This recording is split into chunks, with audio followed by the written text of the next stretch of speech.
Hello, everybody. Welcome, welcome, welcome.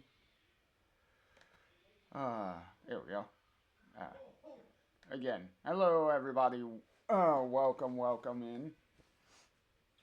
Uh, as always, JR here uh, with our continuing adventures down the Life is Strange franchise here. Uh, so,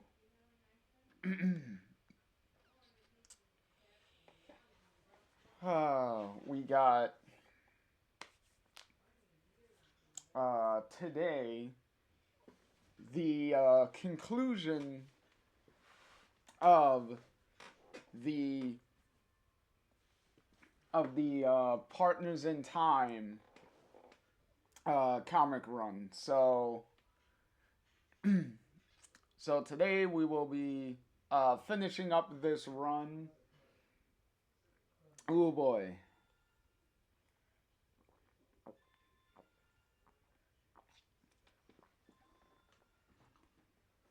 It's been a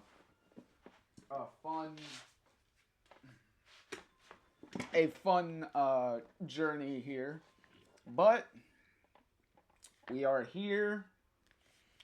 We are here finally at the end of the road. So, how is all of this gonna come to an end here? That is the question. Well, that's the question for everybody watching and whatnot who hasn't read these or know of them.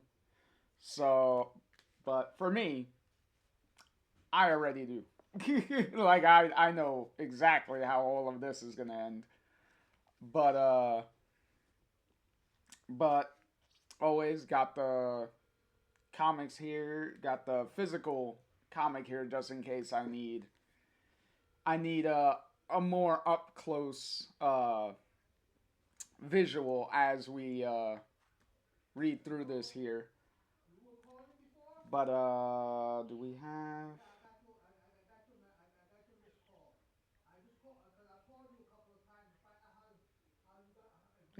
I think they're repeating. Yeah, I definitely remember these quotes. Okay, so these quotes are definitely the same.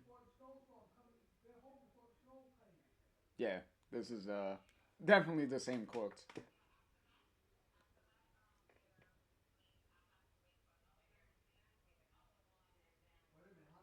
But in any case, might as well just run through them. Might as well run through them one more time.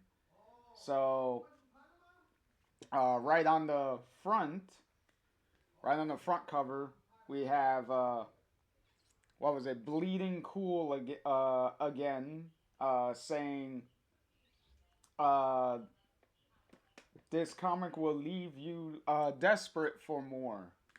Yeah, well, that all depends on how it ends, right? But well, ends at this point. Um, what was this? Adventures in Poor Taste said, Life is Strange continues to be a fantastic book for fans of the game. The entire creative team give it their all as usual. That is, yet again, so true. And then we have, what was this? The Xbox Hub said, simply beautiful, delivers the final hook to ensure you'll come back for more. That is that was definitely true, but this is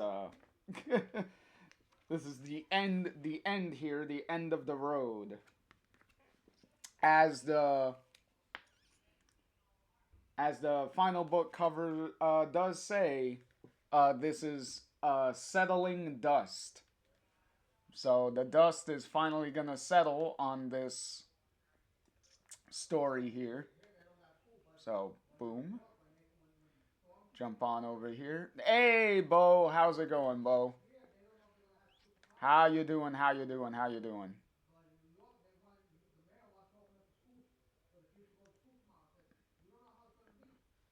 Hopefully you're doing good. All right, so we got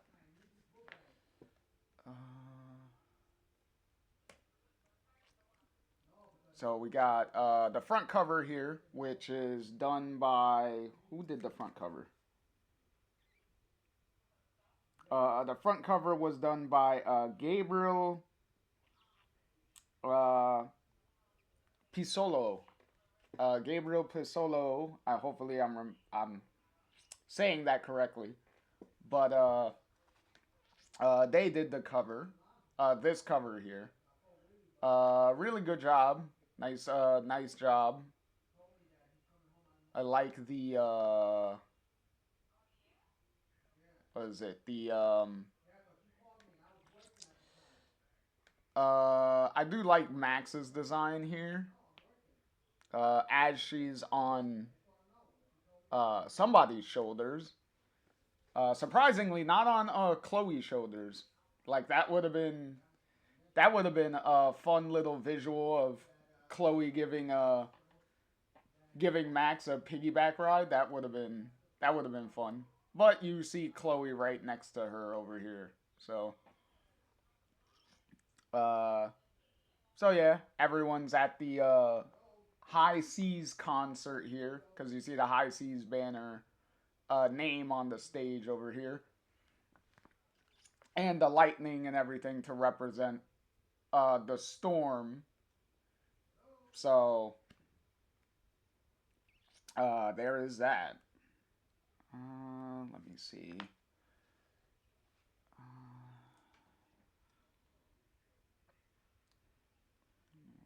Got.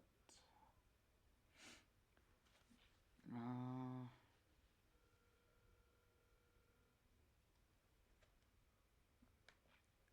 but nice little concert cover here. And then obviously we have all of the books. As always, the final book, Settling Dust Again. And then we got all all six of the books there that we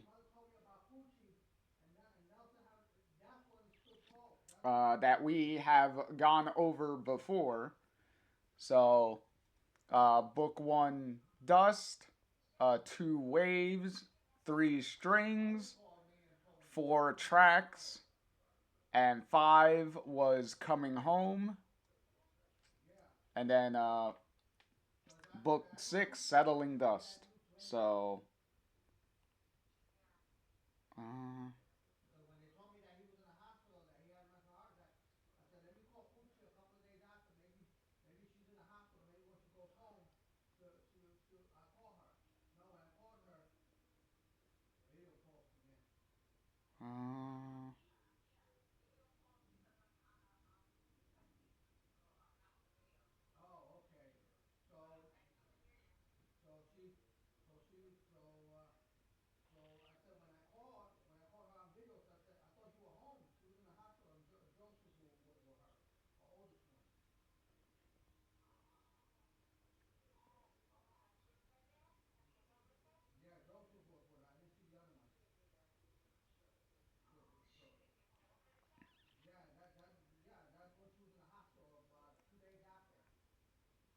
uh, okay. There we go. So,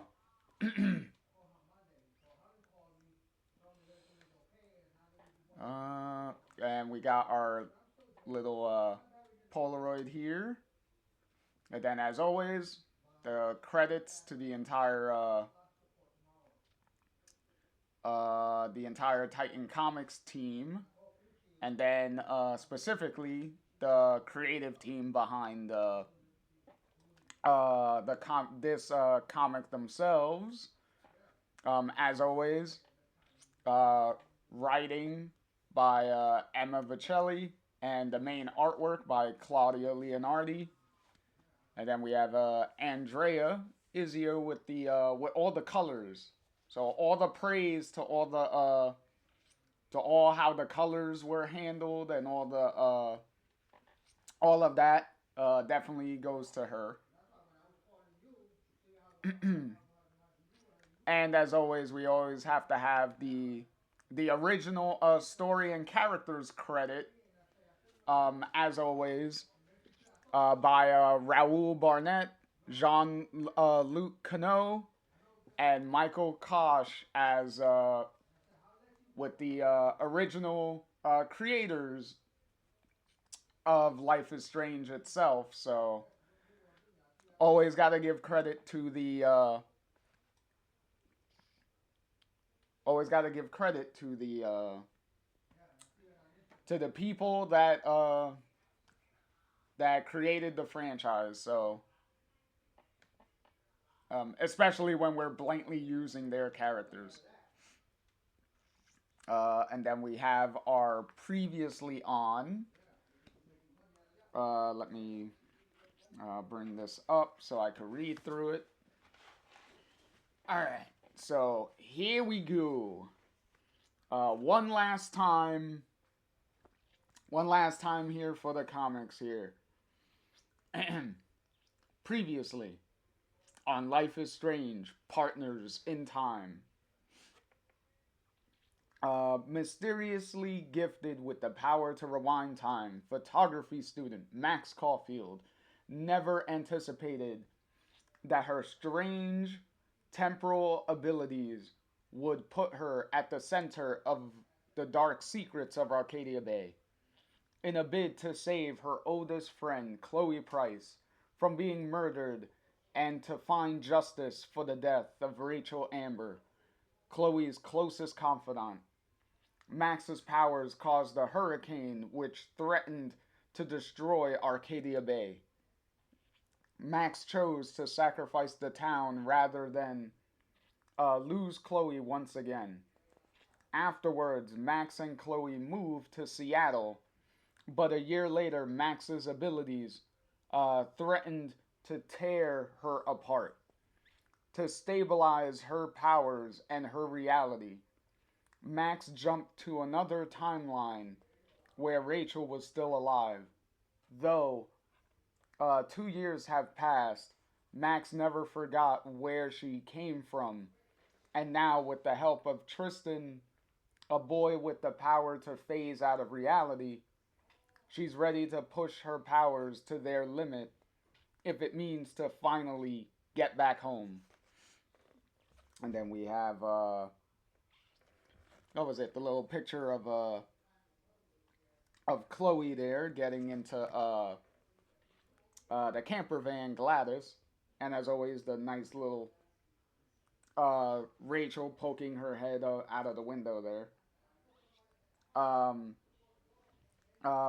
so this picture says Max and Tristan attempted to use their powers to send Max home, but failed, and in doing so, stranded Tristan in Max's original timeline.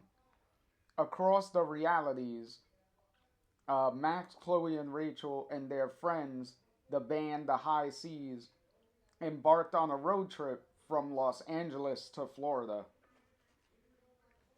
And then we got the picture of Max here. Uh,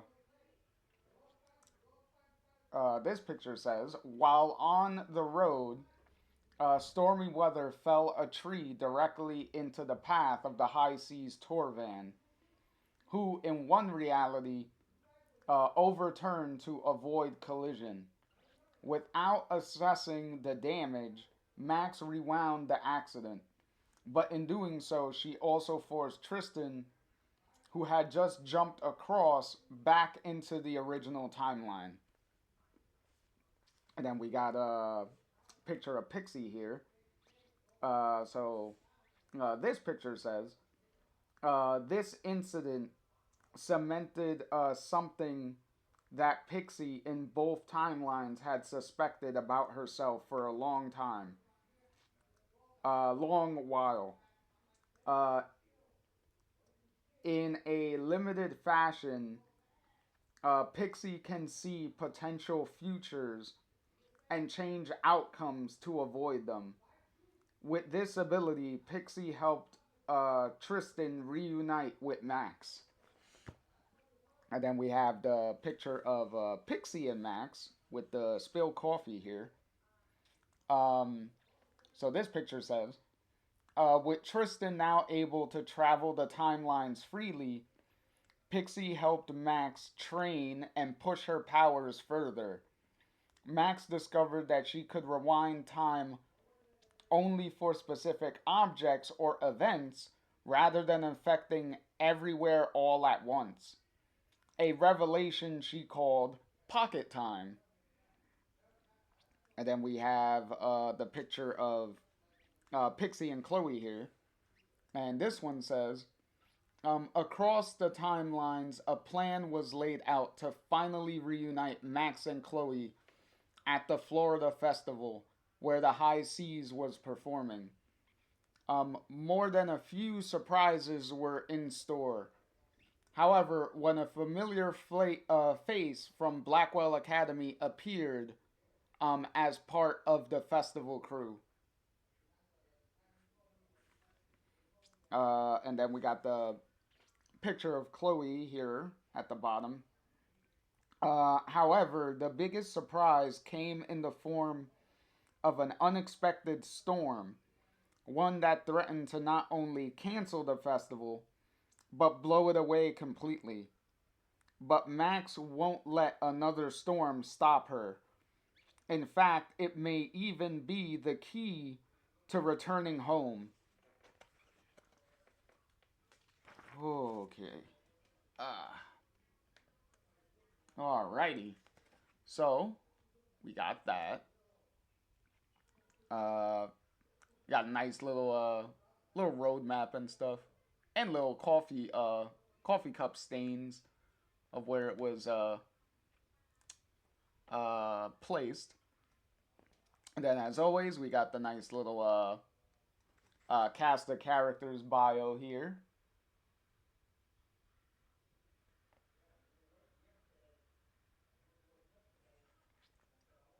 And then, obviously, we got our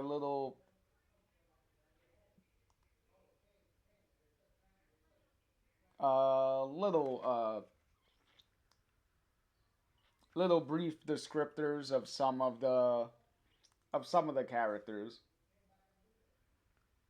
I do like how with these it does separate who's in what reality primarily, and then at the bottom with the high C's and the main actors for Rachel's group, it keeps them all together because it's like, okay, well these people have two versions of themselves in both realities. So, well, a version of themselves in both realities. So technically these characters kind of double up. uh and then we got our cover here.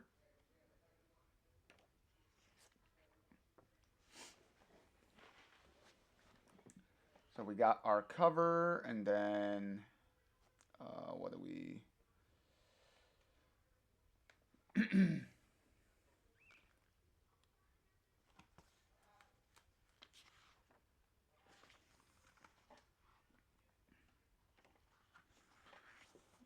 So we got this was the front cover that we already just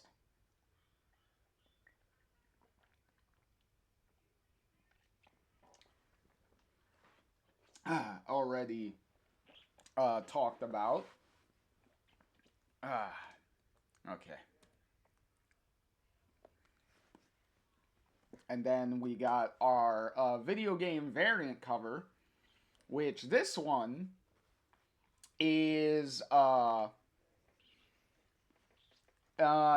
cover for the specifically for the original Life is Strange remastered version. So technically, this cover is actually a cover that's actually used for the video games. All right. So continue. So actually, starting chapter 1 here, we begin with Steph again. So Steph says, "This just sucks," and then the lady stagehand here says, "Right, months of planning." And then Steph responds, "And all the performers. I mean, everyone's in pretty good spirits for now, but." And then the guy stagehand says, "If we go, excuse me, if we go out there and see our stage has blown away," and then the old guy here says, comes in and says, "Stage roof has been removed. Side wall vents opened. We just finished storing any set and kit we could move into local cafes."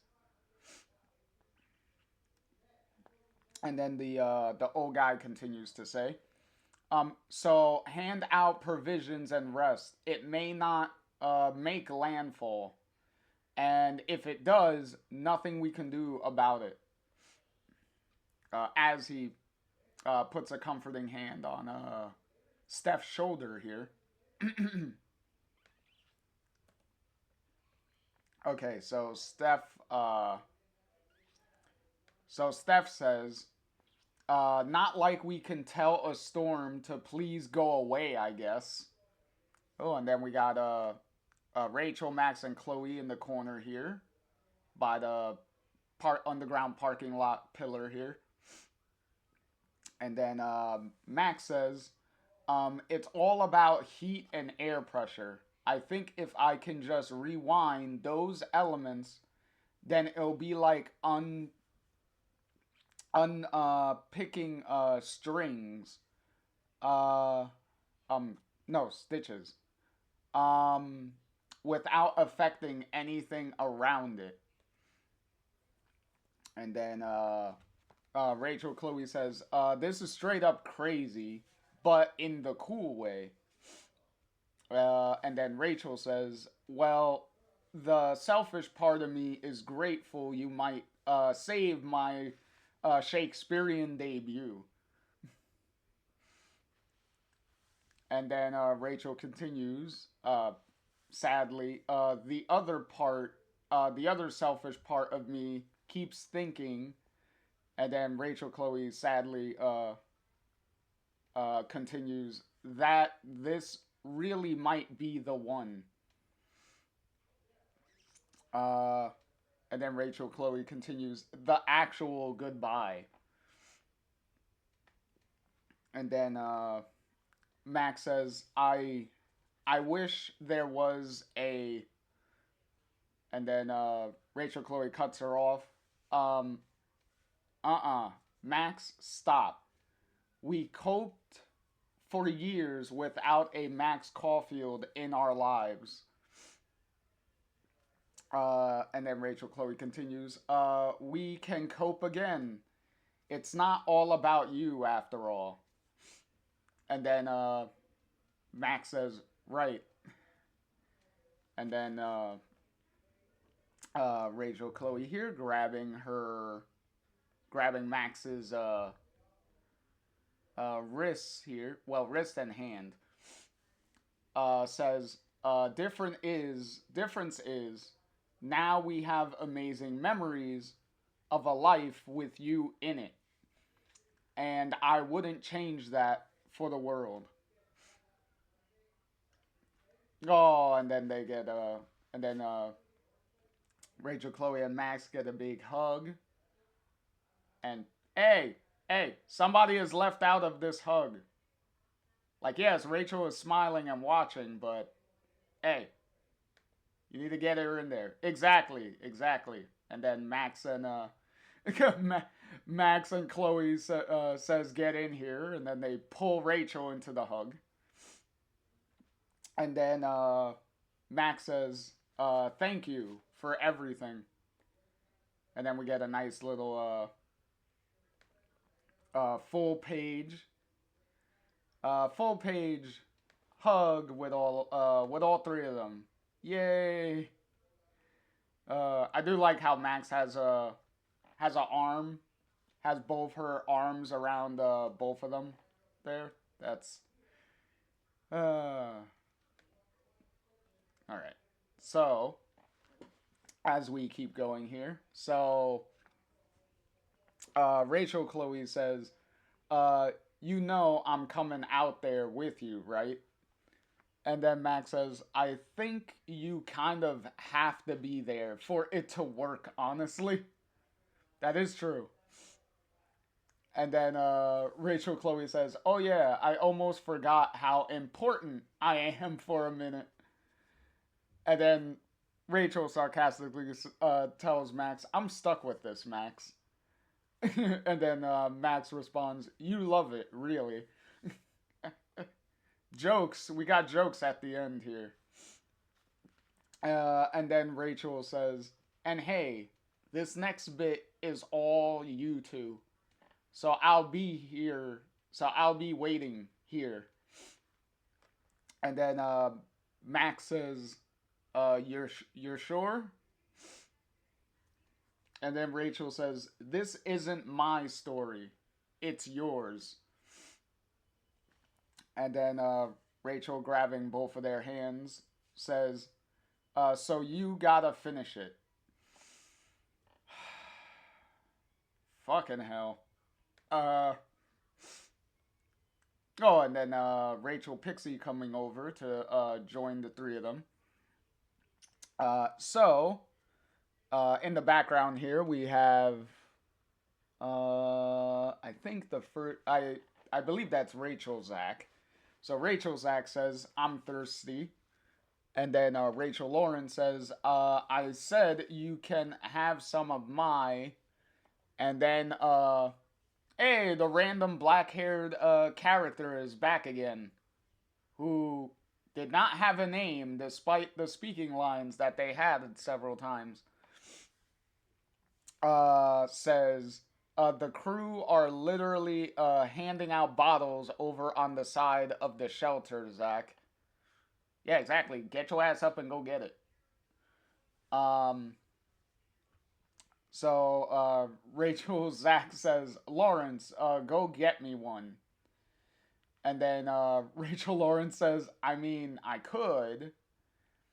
And then the random black haired character gets up and says, "I give up, the pair of you." Okay, so Rachel Zach says, "What's her problem?" And then Rachel Lauren says, "I think it might be you." That is fair. That is fair. Most likely is. And then, what was it? Tristan, because that's Tristan, because Tristan has the little shorts here. Tristan says, "It's both of you." And then both Rachel, Rachel, Zach, and Lawrence say both say, "Huh?" And then Tristan continues, you're a bully. You want water. Get your own and stop taking advantage of someone who clearly doesn't know how to say no to you." Uh, and then Tristan, looking at Lawrence now, says, "And you, this guy treats you like crap and you let him. Friendship goes two ways. And trust me, he doesn't get that. And he wouldn't if you keep, he won't if you keep pandering to him." That is true. And Tristan continues, "You're better than he makes you think you are. You're," and then Tristan, walking all frustrated, says, "What am I doing? You're not even the one I should be saying this to." Yeah, that is true. Tristan, technically you should be saying this to to the OG versions of them in the original timeline. And then both of them are kind of speechless. And then Rachel Zach says, "Who the fuck even is that?" And then Rachel Lauren says, "I don't know." Meanwhile, over here, we are in the original timeline now, because you see Pixie sitting down with the high C's. So now we're in the original timeline now. So original OG Tammy says, well, not says, she's singing here. Sings, "Come wind, come rain, come voices of the skies." And then she continues to sing, "With songs that fill my sails." Which is also a nice touch of OG Dwight here, playing his guitar as Tammy's singing here. And Tammy continues to sing. But when the billions of harmonies rise, and then she stops singing, and OG Tammy says, "Storm shanties maybe not the most appropriate jam right now." Exactly, time and place. But OG Lawrence here is applauding along with some bystanders. So he says, "It was pretty though. The crowd appreciates the distraction." That is true. Take their minds off of any crises. And then OG Dex says, "Lawrence, how's the Hamlet crew faring?" And then OG Lawrence, kneeling down, says to Dex, "Honestly, mixed. I feel a bit useless down here." True. And then OG Dwight says, "Don't we all? Nothing, uh, nothing anyone can do."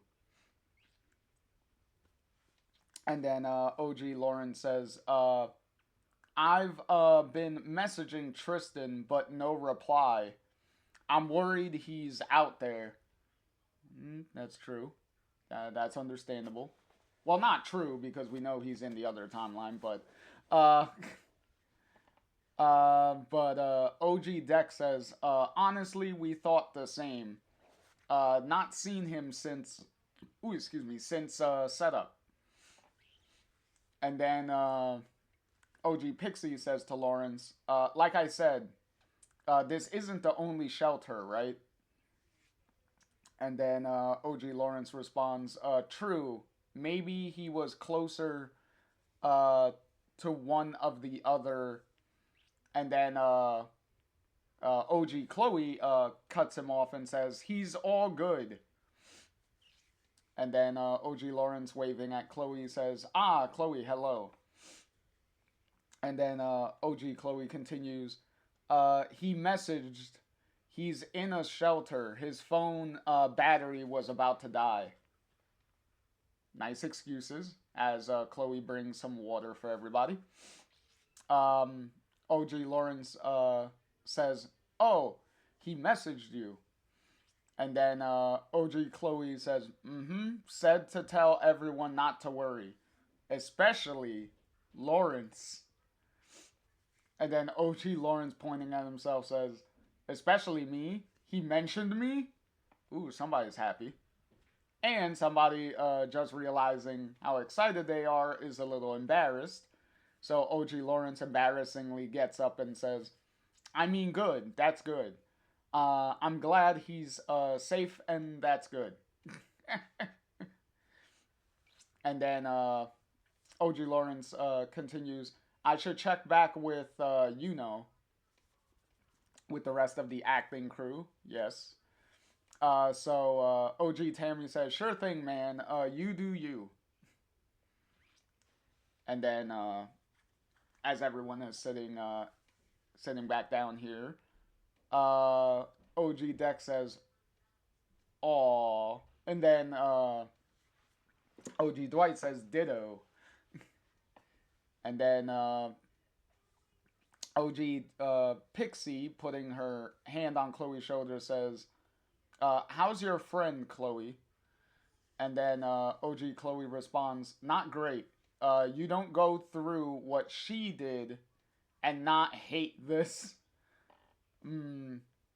I wonder who's the friend they're talking about. Couldn't be a Victoria, could it? uh, and then, because who else has experienced a big storm in this whole area? It was like, aside from Max and Chloe, obviously Victoria. So, so OG Dex says, and how are you doing, Chloe? And then OG Chloe responds, I'm okay. And then OG Chloe continues, my experience was a bit different to hers, you know? Is a bit different. And then OG Dwight says, I guess for once maybe it's best Max isn't here to experience this. And then OG Tammy says, yeah, but it's gonna be, it's gotta be making you think of her though, right? And then OG Chloe, touching the watch, says, I'm never not thinking about her. This is true. And then we have a nice little wide shot of everyone here. Everyone, all the high seas and everyone, and some of the stage hands. And then we go to what is this? OG Zach. So OG Zach over here, and then we got this random lady. Talking to Zach here says, and the biggest shame of me would be not seeing your play, you know. And then OG Zach, not even clearly paying attention and drinking water, is like, mm-hmm. And then random lady continues to talk to Zach, says, I was gonna say I can totally get you into the cruise after party if you wanted. And then OG Zach, still not paying attention, says, right. And then random lady continues, I mean, and a +1 for, you know, if you had a +1 to bring, but with things as they are. And then Zach clearly still not paying attention. And who specifically is Zach looking at? Because he's clearly looking at something or someone. And then random lady says, hey, are you even listening to me? Clearly he's not. And then OG Zach turns to her and literally says just that. Honestly, no. Sorry. Hey, at least he was honest about it. Anyway, OG Zach puts his water bottle down and gets up and walks over to who he was looking at. And as he's walking over, and then you see OG Lawrence looking at Zach as Lawrence is walking over to the rest of the acting crew. And then Lawrence finally stops here. Also, we see Chloe and the high seas in the background. And who is Zach talking to? Well, about to talk to. So OG Zach says, hey, I was worried about you. Hey, it's Victoria. So Victoria, in a fetal position in the corner here, responds to that to Zach and says, we're not each other's problem anymore, Zach.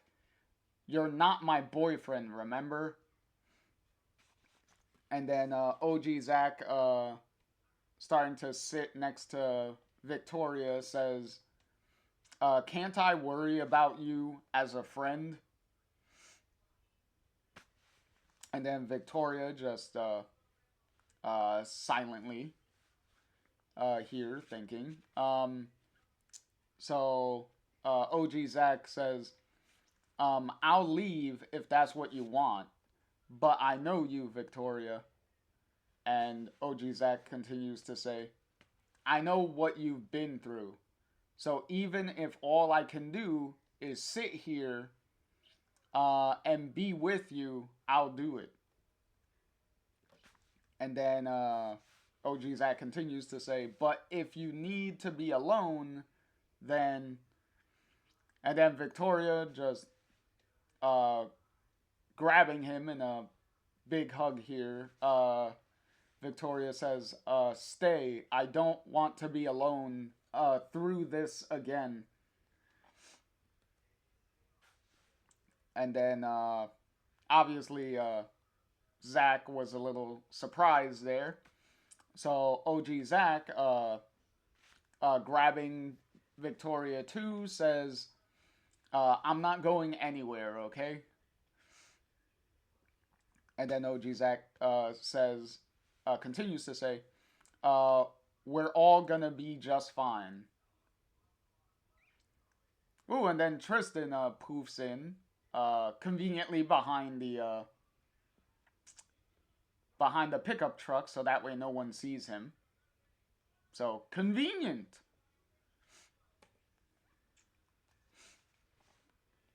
So now it's nighttime.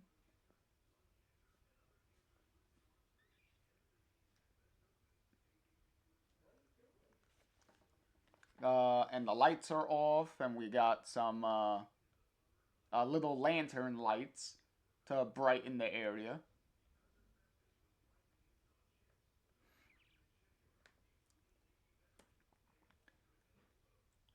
So we zoom in to, what was it, Max over here. Obviously, it's pretty much showtime. And then we also got, obviously, Rachel and Chloe sleeping over here. And then, obviously, this is Pixie. So, Rachel Pixie says, well, whispering, Max. And then Rachel Pixie says, I think it's time. And then obviously Rachel Chloe hearing Pixie getting wakes up and gets up. And then Rachel with her hand on Chloe as Chloe is getting up to leave tells Chloe, I'll be right here. And then I believe, if I'm remembering this story correctly, this is actually Rachel's final line of the comic book. So this is the final thing that Rachel says, which is also a very fitting line, because it's literally her just saying that I'll be right here. So that's a very short and sweet line. All right. So Rachel Chloe with Max and Pixie here says, shit, how do we get out? And then Rachel Pixie, pulling out the card to open the gate, says, unlike you van dwellers, some of us book hotels. So they got the key card to open up the garage door. Hey, Try, how's it going? Hope the dinner comes out delicious, and you enjoy it. So let's continue. Also, Try, you kind of missed You missed Steph at the beginning. Steph had one more little cameo before the end of the book here. So you kind of miss Steph's final speaking lines. Alright, so Pixie scanning the card, opening up the gate, opening up the door, I mean. And then Rachel Pixie says, this door opens out onto the beach. Front Street. You ready for this? Tries a hell yeah, Steph. Yeah, I know. She got one more. Well, she had one more appearance at the beginning of this chapter. So we already passed that. So Max says, yeah, I'm ready. And then as they're all running to the beach, holy shit, that stage got fucked up. There is like nothing left there. That thing got like stripped down beyond belief on there. Surprisingly, it's still standing, to be honest. But in any case, Rachel Chloe says, lovely weather we're having. And then Max responds, I've had worse. We got jokes now. considering this is, what, the second time Max has dealt with a fucking gigantic tornado. It's like, I've dealt with worse. This is fine.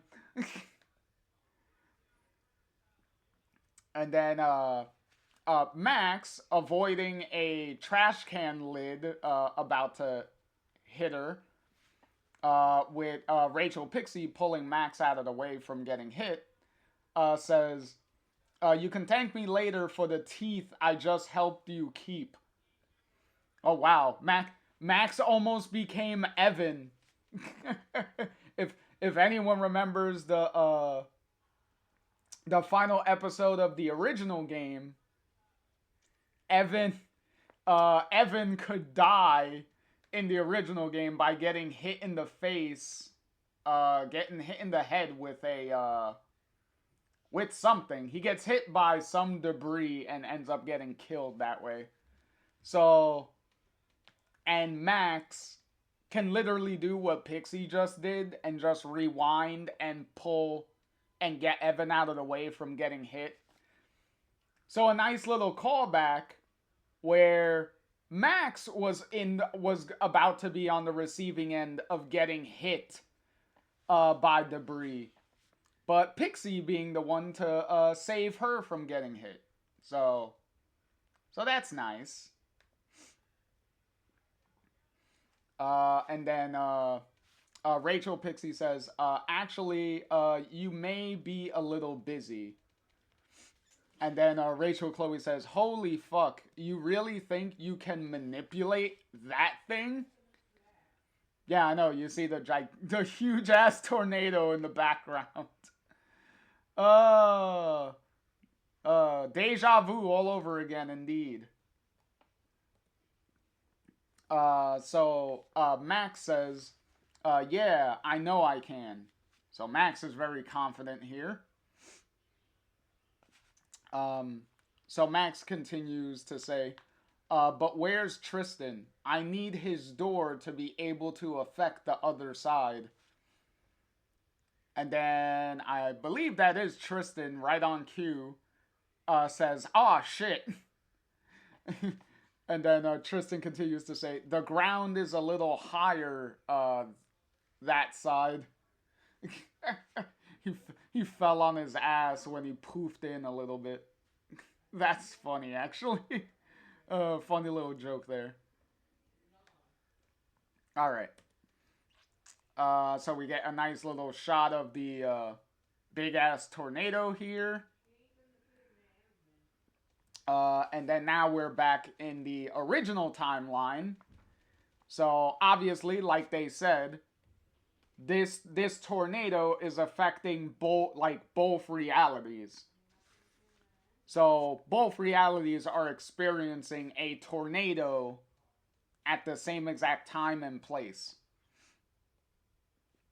So OG Pixie says, off he goes. Okay, Chloe, permission to come aboard. And then and then OG Chloe says, rude. uh so OG Pixie grabbing Chloe's hand so that way they can see what's going on the other side.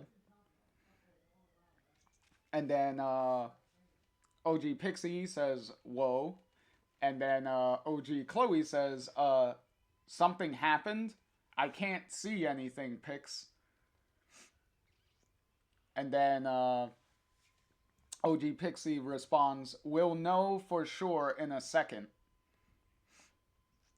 And then back to the Rachel timeline. So Rachel Pixie says, right. And then Rachel Pixie says, Chloe, give me your hand. And then Rachel Chloe says, right. And then obviously they both grab hands. And then we're seeing some purple sparkly waves going on.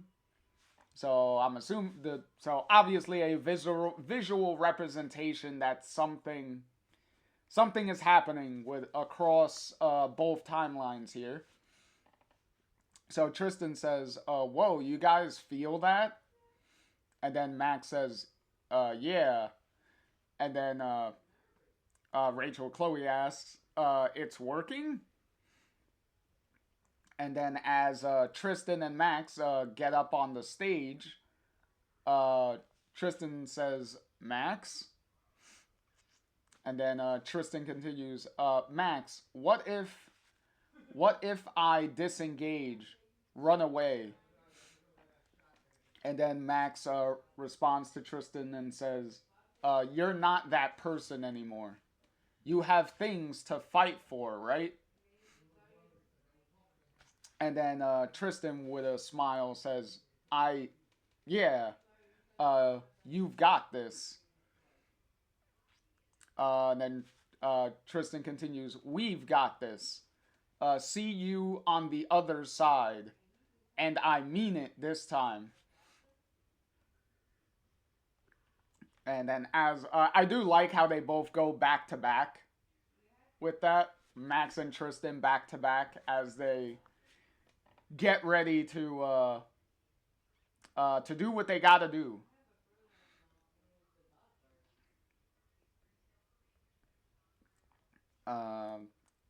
Okay, so now we got Rachel Pixie and Rachel Chloe watching as they watch, and then we get a nice full page spread here with the big ass tornado in the background, and then we got Max and Tristan side by side, with both of them, holding out their hands, to represent like using their powers and stuff. With inside this like pink, what was it, effect going on over here. Uh, Obviously to show their powers here.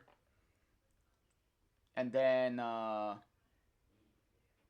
Max with the narration says, I'm not dust. I'm not a butterfly.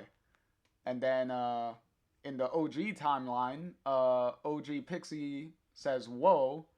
And then OG Chloe is just silently stunned. And Max's narration continues, I'm Max Caulfield. And then we see OG Pixie and Chloe seeing Tristan and Max on stage. So they're seeing like the images of them from the other timeline being kind of like phased into the their little like window to seeing the other timeline. so they see them there. Uh, and then Max's narration continues, and I'm not afraid of you anymore. Obviously, talking to the storm. All right, so that's the end of chapter 1. So ads are gonna be starting in a few seconds. So we will continue into chapter 2 when ads are done. So we'll take a quick little break. And then we will continue once everyone is back.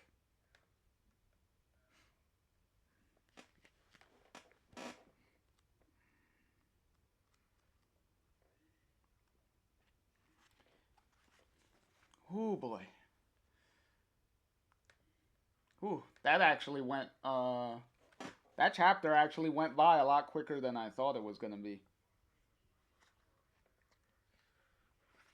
But then again, a lot of this is wrapping things up.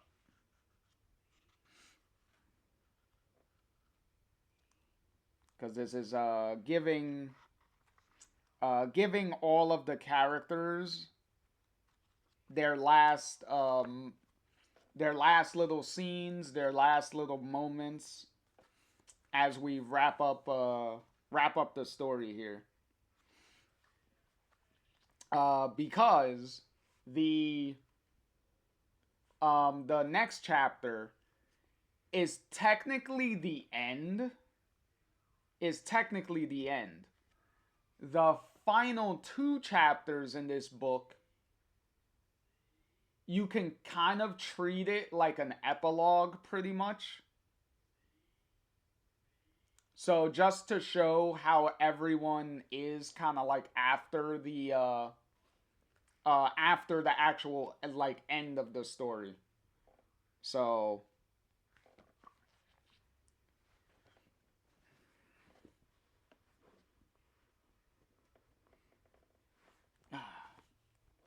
wow, we might finish this like real quick though. Since everything is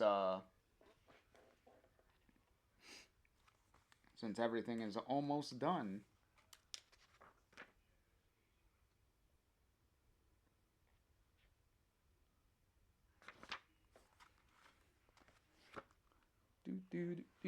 Oh, what do we got? About 50 seconds left.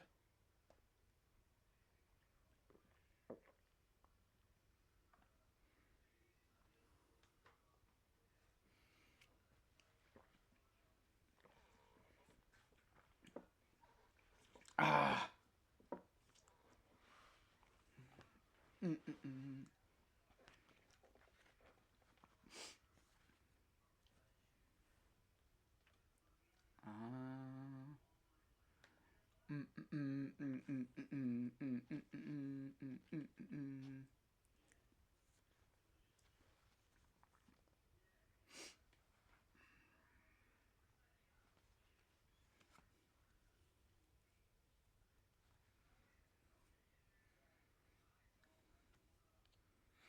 All right, let's continue. All right, so here's chapter 2, and we got the nice little cover here, which is obviously done by Claudia. So a nice little cover for Claudia from Claudia here, with Max just laying in the water here, and then we have Chloe and Rachel underwater with their arms around each other, just kind of just floating underwater there. So that's very short, simple, simple cover here. Not the biggest, not amongst like the top covers that Claudia has done, but I still like it though. Like it's pretty simple. because you know Claudia's like artwork is just amazing still. And then we got this variant cover. Who did this one? Uh, it says this cover was done by Lisa uh, Sturl. I'm most likely butchering that, so hey, forgive me. I never claim to be perfect with pronunciation of people's names. Um, but yeah, they did real nice. I like the artwork in this one. The artwork in this one is nice and unique. Um, Pretty good, pretty good. I like this. Very colorful too, and good use of the different colors, the waves here with the water, and then you got the two versions of Chloe here. You got OG Chloe over here, and then you got Rachel and Chloe over here, and obviously Max in the center, and some nice wind effects because you have the water. Not the water. The everybody's hair is kind of like moving. Especially Max here. It looks like somebody's. It looks like somebody's like hitting her with a hair blower, like a hair dryer. All right, so we continue. Um, I believe this is Max narrating here. Says, I remember when I was small.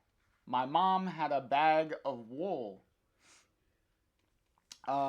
Max continues, she very rarely used it, but whenever she pulled it out, it was a tangled mess.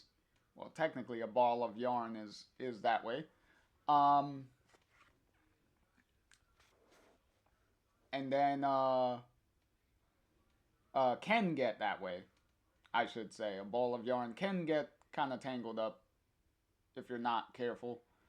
Um, and then Max's narration continues. It was my job to untangle the web of colors, which is also nicely represented by the different colored like lines and stuff being untangled, like as the narration keeps going. And then Max narration continues. I guess it's kind of what I'm doing now, only. And then Max continues. Moisture, air density, heat, threads of a storm. And then we see. So those colorful threads are representing Max rewinding the storm. So that way the storm doesn't exist. Rewinding it all the way back before the storm was even created. So, and then Max's narration continues. That's what I'm untangling here, as Max focuses and continues. Tristan says, Max, is it working? And then Max, opening her eyes, responds to Tristan, yes, I think I'm affecting both storms at once. I can feel the power of them. And then obviously Tristan is sweating bullets, so he's clearly straining. Says, do you think it's enough? Because I gotta be honest here, Max. Tristan continues, I don't think I can hold this open much longer. So yet again, one of the main reason that OG Pixie and Chloe can see Tristan and Max is because Tristan is using his power to try to open a door to the other side. So the fact that they're seeing him kind of shows that they are affecting the other side, but they haven't punched through yet. pretty much, which is what they're trying to do. So Max says, almost there. If you need to, well, presumably take a break. But Tristan determined says, not leaving you. And then in the no, this is still the Rachel timeline because that's Rachel. Chloe says, shit, Tristan looks, and then Rachel Pixie says, I know. And then Rachel Pixie, looking up at the sky and holding out her hand, says, do you feel that? The rain has. And then Rachel Chloe, with a smile, responds, stopped. Which clearly means whatever Max is doing is clearly working because now there's no rain. So the rain has stopped. And then Rachel Chloe says, Max, you're really doing it. Well, that is true. That clearly is the case. And then also a visual representation is in the background of the stage. You could see like the water and stuff is calming down. So that's also a nice little another visual representation that it's working. What Max is doing is working. And then Tristan says, Max, I can't. And then Max responds, it's okay, Tristan, you can let go now.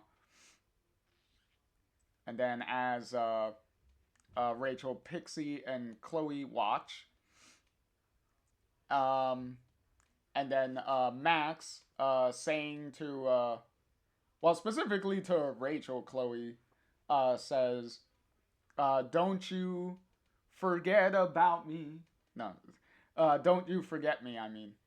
I'm gonna break out into song over here. So Rachel Chloe with a nice smile.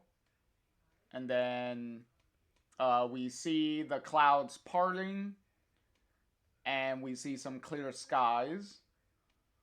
So the storm has gone away. Yep, and the clouds are parting more. And then now we're in the OG timeline here. So, OG Pixie doing the same thing, looking up at the sky, holding out her hand, says, she did it, the storm. And then OG Chloe says, come on, Max. And then OG Chloe continues, come home to me. And then we see that they're looking at the stage, and Tristan and Max, they could still see them. But they haven't made it through yet. And then meanwhile, Tristan here, straining. And then Max says, I got you. And they poof away. And obviously, Chloe, OG Chloe, upset, says, hey, where did they go? And then OG Pixie says, Chloe, wait. And then, obviously, OG Chloe is just really upset. Says, Max, no, why is she still on the other side?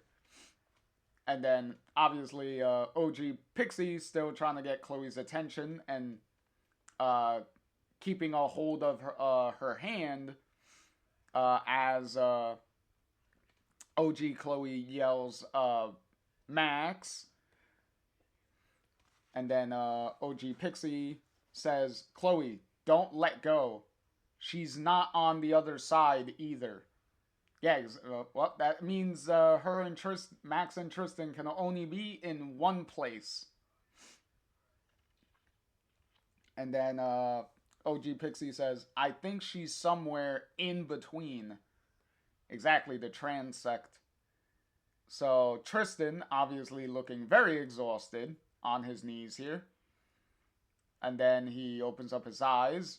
realizing where they are, Tristan says, "So this is what it's meant to look like." And Max, holding out her hand to get help Tristan up, says, "Yeah, yes, exactly. This is what it looked like at the end of book one. So this is what. So now the transect is back to normal. Um, and it doesn't look like the hellish nightmare glass glass time portals that look all fucked up all over the place. So yes, the whole so if you didn't figure it out by now, the reason why the transect looked all fucked up before when Max and Tristan tried to get into it the first time, it's because they didn't have the Chloe's connection. They didn't establish the Chloe's connection, so they forced their way in. And they didn't get into the transect the right way. So since they got into it forcefully, that's why the transect looked all fucked up. And why it didn't why Max was not able to get through. Cause Max needed to get through the correct way and not force through.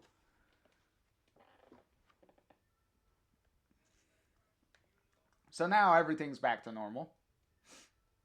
Also, we got the nice little portals here. So we have what is it? Is that supposed to be? Who is this supposed to be here? I think that's supposed to be Pixie and Dex in the corner here. That's Paul. Hey, we haven't seen Paul in like 50 million years, so that's Paul. That is on the bottom there. I think that's supposed to be Zach and Lawrence, because that's clearly Lawrence's tall ass self over here. And then in the corner, I don't know who that is.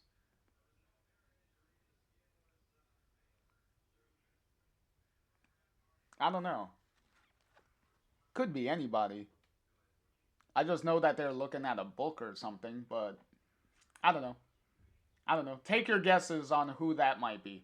But in any case, and then we have what was this? Chloe's job. Yeah, I think that's Chloe's.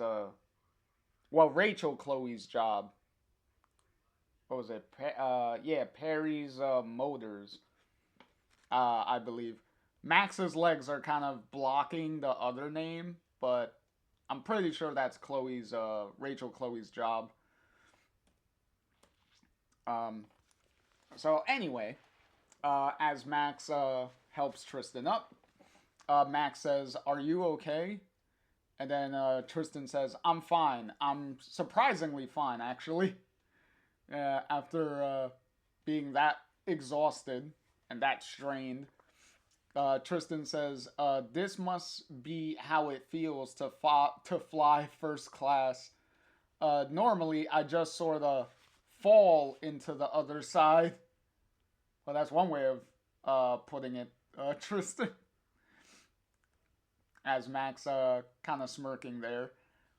So Tristan continues, "You could enter any of these?" And then Max says, I don't think so. Those are lives already being lived." And then we see some new little portals here. So we got some of the same portals we saw on the other page. And then we got a new one in the middle, in between Tristan and Max, which I believe is the camper van, is Gladys here, and then uh, right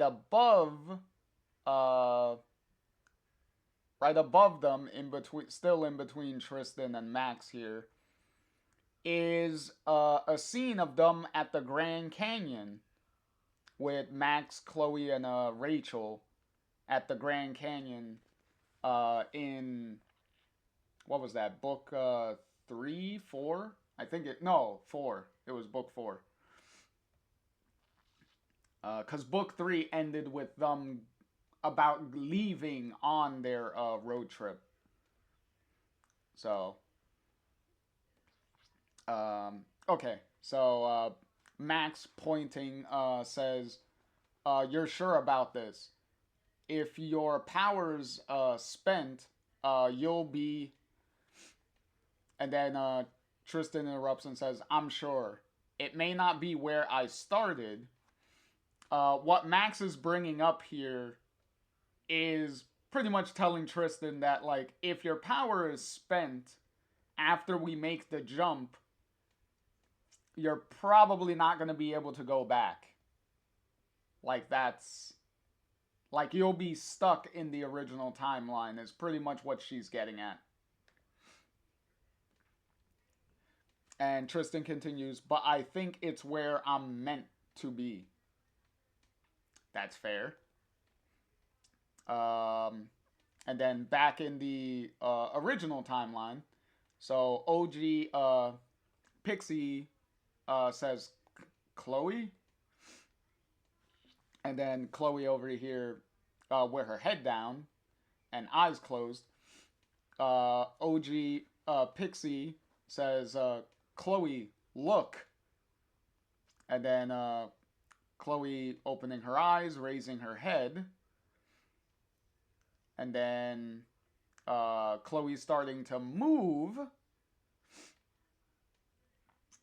And obviously Pixie and Chloe letting go of their hands. And Chloe seeing something, clearly. And then she starts... well, the impression is supposed to be running, that she's supposed to be doing. But she got a nice smile on her face. And she's holding out her... pulling out her arm forward.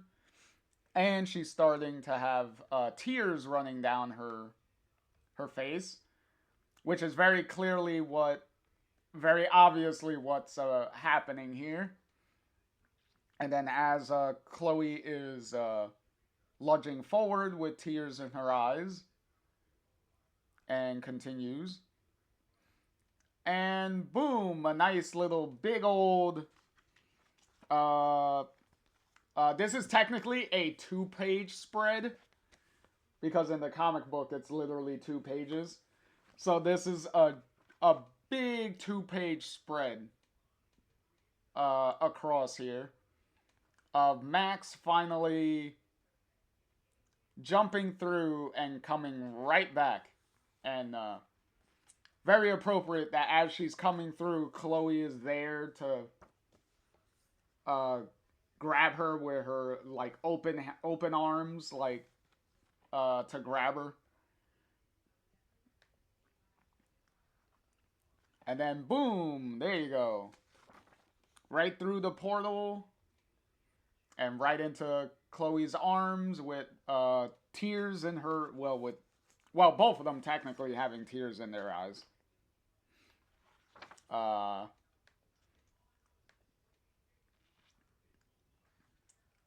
And then we get the full panel. And then as both of them are hugging there, both of them kneeling on the ground, hugging. And then, what was it, Max holding up Chloe's arm, Chloe's wrist with the watches. And then putting their arms side by side, to check the watches, and the watches are still in sync. So the exact same time on the watches, which is something that they established like a long time ago in the earlier in the way earlier in the comics, which is also why you kept having those moments of both Max and Chloe kind of touching the watches and stuff. So definitely visually kept that going, and then now we get the the final resolution for that, and then with tears in their eyes, Max says, "This is real, right?" And then Chloe says, "I fucking hope so." And then they go in. They go in for the Keith. They go in for the Keith. As Try would say, the Keith. And we cut. So we do not get. They go in for the kiss, and then we get robbed of it because we immediately cut right before they can actually kiss. And then, so we cut to the radio broadcast. So we cut to the radio broadcast at 9 o'clock in the morning. So the radio guy says, "Good morning, Florida." And the broadcast continues as Chloe is sleeping in the bed. Says, "For all of you Floridians who haven't looked out of your windows yet today, ready for some storm updates?" And then Chloe, waking up, says, "No, not another dream." And Chloe has her watch up on next to the clock. Now,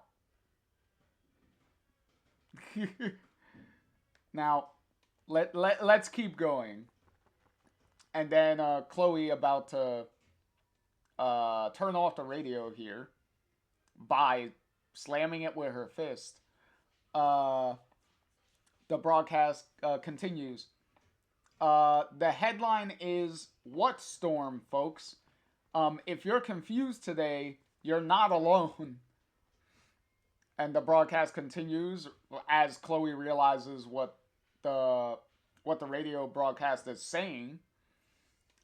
Says, "But let's focus on the facts, people.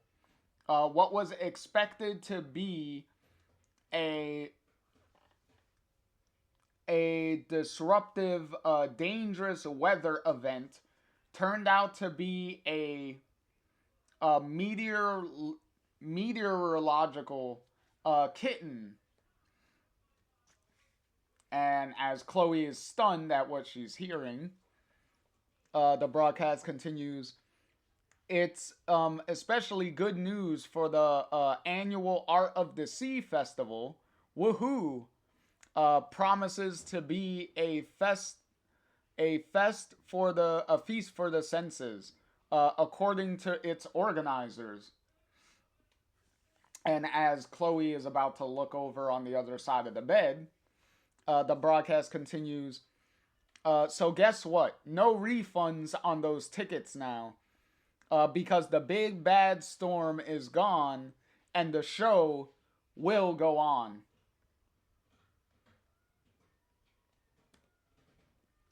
And as Chloe is looking over to the other side of the bed, looking down, the news broadcast continues. And speaking of the Art of the Sea Festival, we've got a teaser of what's to come this evening. Get yourself in the mood with this one from the high seas from Seattle. Wow, thanks for making the trip, guys. And then we get a shot of Chloe looking down, smiling, and then laying back down, and obviously having Max sleeping right next to her. So And the news broadcast continues. Oh, that's the High Seas song that we've been hearing like for a while. I did say, I will say though, 100%. When I was reading this and they did the cut to Chloe in the bed sleeping and then the news broadcast, I was literally gonna flip my shit if they pulled a "this was a dream" fucking ending. I was gonna flip my shit.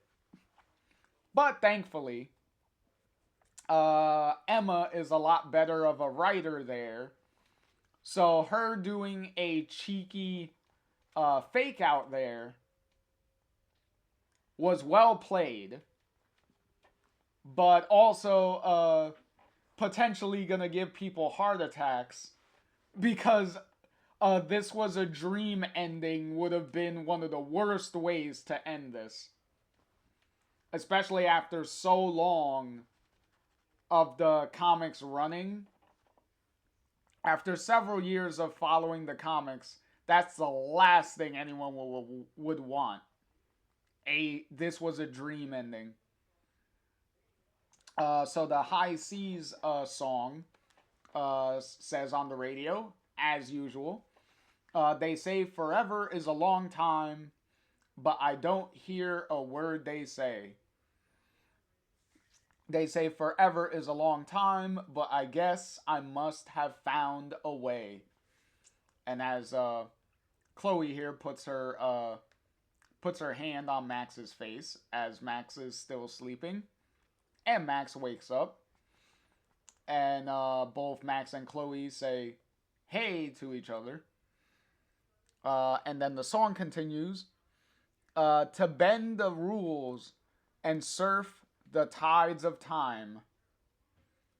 And the song continues, "'cause forever starts the day I make you mine."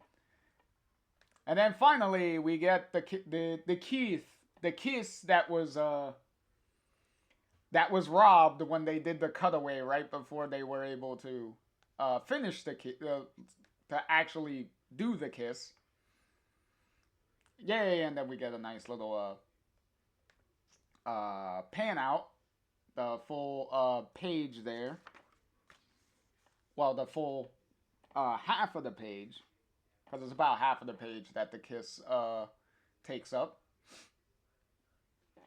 And then now we cut to the Rachel timeline here, where the High C song continues, with so much there between us, so many things unsaid. And also we get a nice little visual cameo for Steph one last time. So we get Steph's last little visual cameo here. So yay, Steph gets one last panel. So catch you later, Steph. And then the song continues. There are words I want to say to you. If I could only clear my head. And obviously we have Rachel, Pixie, high-fiving Rachel Tammy here. Obviously, Tammy has no idea why are we high-fiving. But, you know, for Pixie's sake, pretty much the high five is like, yeah, good job. We got Max back home to her, or to the OG timeline. And then we get one last, well, not the last, technically, but we get one little shot of Chloe and Rachel with their arms around each other and forehead to forehead. The song continues, can we hold on to the past but draw a line? And the song continues, forever starts the day I make you mine. And then as Rachel is going to go to start the performance, start to go on stage, Chloe gives her a kiss on the hand as she goes. Also, I like the beanie, the little pirate beanie with the skull and crossbones on it. I like that. That's a nice little beanie for Chloe there. And then we cut back to the OG timeline as the song continues. Connections, just a feeling, not something you can hold. And then we have Victoria smacking, well, jokingly smacking OG Zach here on the shoulder there, which he doesn't seem to mind because he has a smile because both of them have smiles as they're doing all this. And then you also have OG Lawrence just on his cell phone, looking at his cell phone. And then, yay, we got the the random black-haired lady, black-haired girl in the background who didn't get a name. And then the song continues, but it's ripples send us reeling, and it's heavier than gold. As OG Lawrence here notices something. Hey, it's Tristan.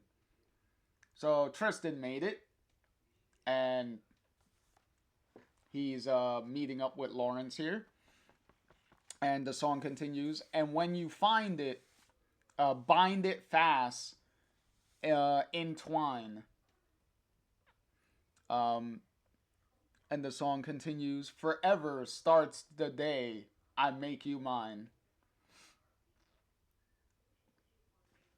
And now it's nighttime for the High Seas performance now, because we had the play performance in the morning, and then now we have the High Seas performance at night. So the song goes on. They say forever is a long time, but I don't hear a word they say. And the song keeps going. They say forever is a long time, but I guess I must have found a way. And then we have Chloe and Rachel partying over here. And then we have Tristan and Lawrence holding hands, blushing. So clearly that relationship has finally been established. Like they finally talked to each other about their feelings and finally, yay. Took you too long enough. And the song continues, to bend the rules and surf the tides of time. And Tammy continues to sing, forever starts the day I make you mine. Yay, everyone's all dressed up. I like their pirate costumes. Nice. As they're performing. And then Chloe and Max in the High Seas t-shirts. The song continues. Yeah, forever starts the day I make you mine. As Chloe and Max are not even paying attention. They're just gazing at each other, into each other's eyes there. And then I guess the next morning, either that or they literally just partied all night into the morning. Either way, it's morning. So Chloe says, so I guess I need to go pick up our transport. And then Max says, oh, we're not going back in the van? And then Tammy says, you aren't even going back to Seattle. Chloe, get your girl up to date. Jeez. And then Dwight says, haha, ow, my head. Oh, okay, so clearly Dwight has a hangover. And then Max says, I'm not? in reference to not going back to Seattle. And then Max continues, "We're not." And then Chloe says, "You think I sat alone in that apartment pining for you this whole time? Nope, we're heading somewhere else." And then Max says, "Okay, where?" And then Dex says, "Oh snap, she doesn't even know." And then Pixie says, "I'm bottling this moment." Yeah, because it's a big surprise. And then Chloe, grabbing Max, uh, going to touch Max's face, says, "Oh, you'll see." And then we got, okay, so that's the end of chapter 2. And then now we're on to chapter 3. So we're already halfway through the book here. And then we got this nice little cover from Claudia here, which I really like. I like this cover. Like, obviously, this is Arcadia, the Arcadia Bay Lighthouse, so the little lookout point next to the lighthouse. And you have Chloe reaching up in the sky, and then you have the portal opening in the sky, and Max kind of falling through as both of them are reaching for each other. As Max is falling, and then as Chloe is reaching up. Very nice colors, especially the effect of the portal there. So the colors and effect around the portal, and then the, I don't know, little like smoky effect going on there.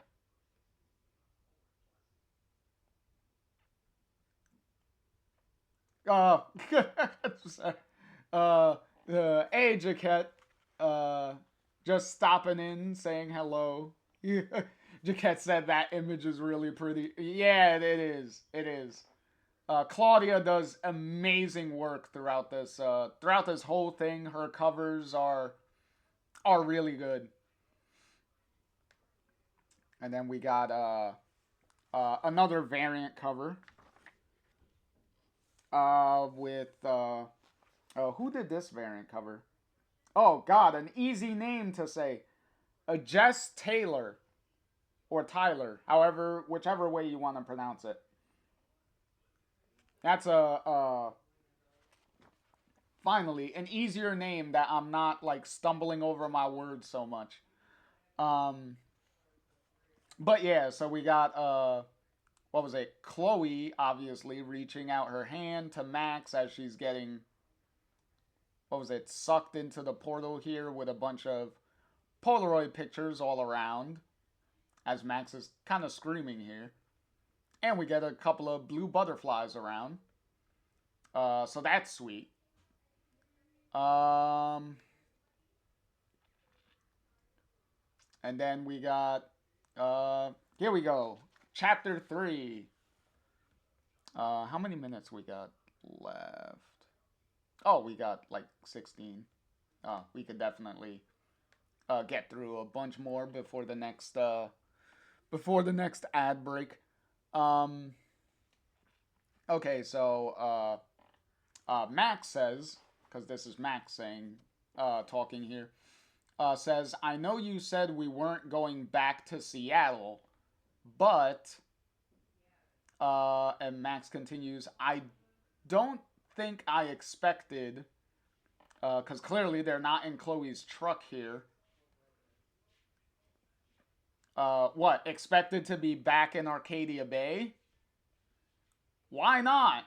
We ended, we ended the first book with both of you going back to the wreckage of Arcadia Bay as they were rebuilding the town. It's only fitting that we come full circle and come back to Arcadia Bay what is it, like 2 more years later to see how the progress has been with the rebuild.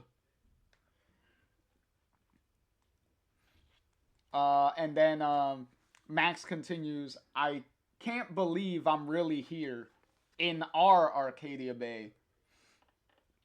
And then Chloe says, as she's leaning on the truck, that makes two of us. And then Chloe continues, but it made sense. Staying in Seattle in our apartment, it was hard. Like that whole year had been a dream. I also like how Chloe's wearing a lighthouse that says Florida t-shirt. That's actually pretty sweet. And Chloe continues, and I discussed, as discussed on the road, Ryan and Vanessa, your mom and dad, being that close to them, just got too much. Well, obviously, because they're most likely going to keep asking you questions on where Max is. And then Max says, I can't believe what you had to go through for me. And then Chloe responds, for us. I do like how Max is like kind of touching the Arcadia Bay sign. Because it's pretty much like she still can't believe that any of this is real. And then Chloe walking up to Max, grabbing her, well, touching her hand here, and says, like I said, at first they believed you'd gone off grid. But fuck, they're your parents. After a while, of course, it wasn't enough. Exactly, they would start asking questions like, have you heard from Max? Have you seen Max? This, that, and the third. Has Max is coming back? When she's coming back? Like, stuff like that. Like, obviously that was going to get very hard to deal with. Chloe continues, so there I was, posting missing girl missing girl flyers again. Oh, that's not a good image. Oh, that image makes it even harder. And then Chloe continues, and it pretty much became my truth until Tristan turned up. But I couldn't handle the sympathy, giving it or taking it. So, and then Max interrupts, Chloe, I'm so. And then Chloe interrupts back, says, so, anywho, it's all good. I decided to check out the progress being made here, and then Chloe walking up to the sign, putting out her arms in like a yippee moment, a yippee motion, yippee pose here, says, you just wait. Now we're here. I have so much to. And then Max cutting her off with a big hug there. Max says, no more lies. And Max continues, you don't need to lie anymore. Not to me. And then Max continues to say, I know it hasn't been all good. I still need to work out what to say when I see them. I'm so. And then Chloe cuts her off and says, Max. And then Chloe turning around and grabbing Max by the face, says, do not say sorry again. And then Chloe now grabbing, putting her arms around Max here, says, if we're being all truthful and shit, then yeah, I think I maybe hated you for a little while. And then Chloe continues, missed you, hated you, missed you, loved you. And then as they touching foreheads here, Chloe continues, "But you did what you had to do. Don't apologize for that." Oh, and then we get another Keith. Hopefully, Try is seeing all the kissing going on over here, because we know Try likes the kissy moments, the kissy scenes. And then Max says, "We don't need to wear these anymore." And then Chloe reacting says, "Oh ho." As Max is taking off the watch from Chloe's wrist. And then Max also taking the watch off of her wrist. Max says, "Because I'm not going anywhere, you're not." And then Chloe responds, "Promises, promises." And then Chloe continues, as Chloe is grabbing Max's hand, "But I'll hold you to it. Come on, I have more to show you." And then and then Max says, "No way, no way," with a big shocked look on her face. And what is it? It is the Two Whales Diner, finally rebuilt. Uh, and then Max in shock saying, "It looks amazing." Also, if you haven't noticed, technically, the Two Whales Diner is not called just the Two Whales Diner anymore. Now it's been rebranded as Joyce's Two Whales Diner. So yes, we've been rebuilding some stuff, but we've also been improving some stuff. So yay, we got a nice little panel, full page moment here. So that's a nice shot there of the top half of the page. So sweet. I do like how Chloe is kind of like in a proud pose with her arms with her hands on her hips, like yeah. uh, and then Chloe walking up to Max and putting her arm around her neck, as Max says, "This is what the Prescott Foundation money did." And then Chloe responds, "Oh, it's way better than that, Max." And then Chloe continues, "We didn't take a penny from the Prescotts for this baby. You are looking at a community-funded space by Arcadia Bay for Arcadia Bay." And Chloe walking in front of Max, continues to say, "It was a whole lot of fucking work, but I needed the project."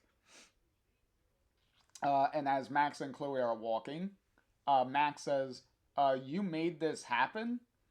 And then Chloe responds, "Well, a bunch of us did. Even had the high seas running some charity gigs, you know?" Okay, so that's how they raised the money for this. The high seas were earning money for Chloe to pay for rebuilding the diner. And then Chloe continues, "But well, I guess I kind of project managed it all. Just, to get one over on the fucking Prescotts, that's all." And then Max says, "Sure, the only reason." Obviously sentimental reasons.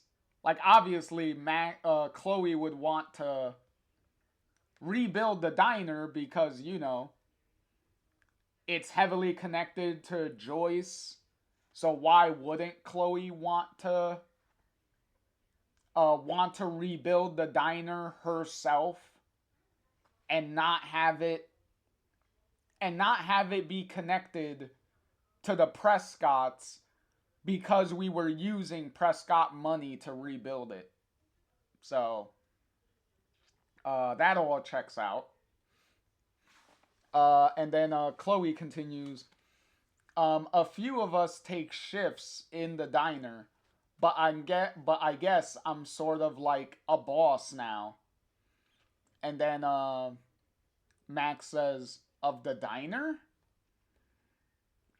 And then Chloe responds, "Of this," as she's holding on to her hand to gesture to what she's talking about. And then Max says, "Wow, wow, Chloe," and we see a garage.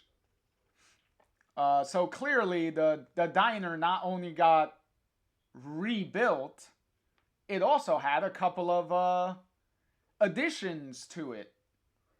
So now it has an additional garage, and then now we get a full view of it, and specifically, the garage is called Chloe's Two Whales Garage.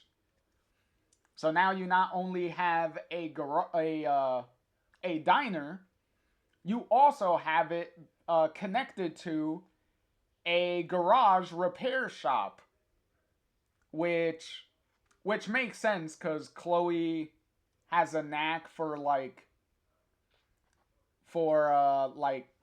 repair work with cars and like her truck and all that stuff.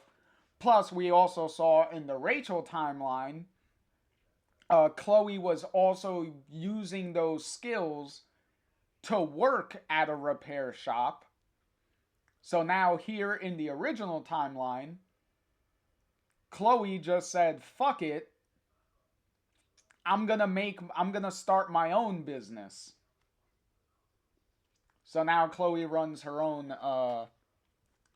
repair shop here, which, well, runs the repair shop and also runs the damn diner at the same time.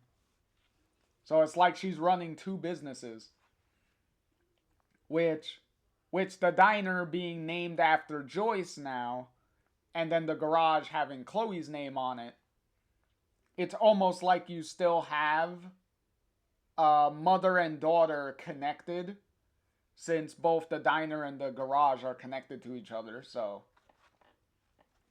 symbolism all over the place going on. And I do like the graffiti that Chloe drew all over the building here, the garage building. Because we got like a CD, we got some spray paint, we got a pirate flag, we got this big, nice mural on the garage door. I'm really digging that. And then we obviously have the all-seeing eye period with pyramid with the wings on it. And a dog and some blue butterflies there, some mushrooms. I don't know, a bush with some fruit or something in it. And then Chloe continues, "We'll save the apartment for the end of the tour." And then Max in shock says, "There's an apartment in there?" In here? Yep, there is. But we will save that. Hold on. Oh no. So we'll finish this panel before ads start. So Chloe says, "I mean, I get if you don't want to make this our forever home, but I wanted you to have it. A uh show I lived. Chloe did good. Uh, okay. So now ads should be starting up soon. Yep, ads should be starting in a couple of seconds. So we'll take a little break before we continue. Before we continue, we take a nice little break here.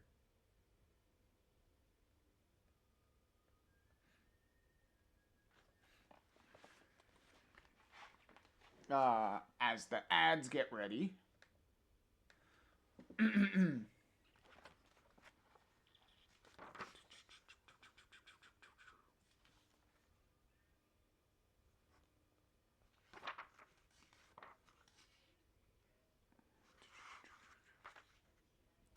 Also, there is also one more cameo. There's one more cameo from one of the characters from the original game that is going to show up here at the end in a couple of panels. They're going to be showing up. So we're going to get one last cameo to bring as we're bringing this this whole thing to a close. Because there's only one more chapter after this. Because we're approaching the end of chapter 3. And then we just have chapter 4. And then we're done. So we are almost at the very end here.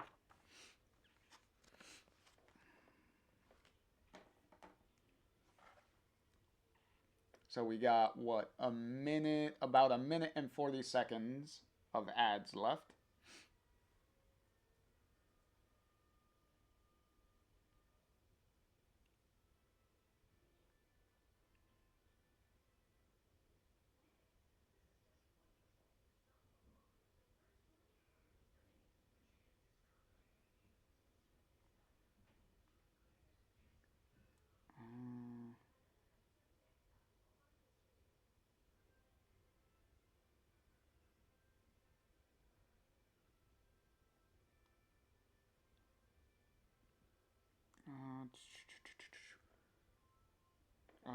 Let's see.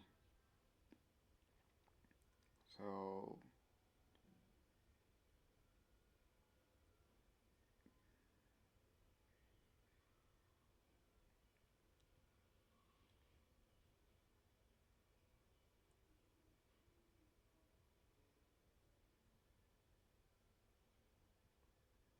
okay.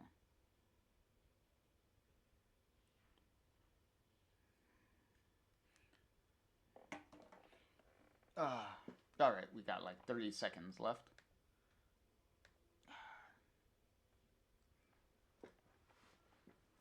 30 seconds left. Let me take a nice little sip here.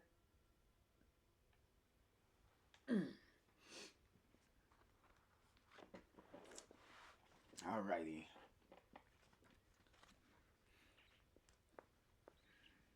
And all right, let's continue. Max says, "You, God, Chloe, this is so much. It's like I've woken up and this was all waiting for me." Kinda, technically, in a manner of speaking, as Max is wiping tears from her eyes, tears of joy, thankfully. And then Chloe says, as she puts her arm around Max's neck again, it has been waiting, just like me. And then now we go inside of the diner. So now we see everything looking all nice and brand new. And Max says, "It's just how I remember it." I'm sure it is in some ways. There are some new stuff in it, though.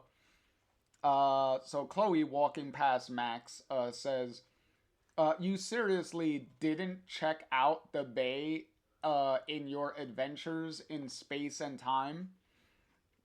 And then Max responds, "I no, it wasn't my Arcadia Bay, wasn't ours."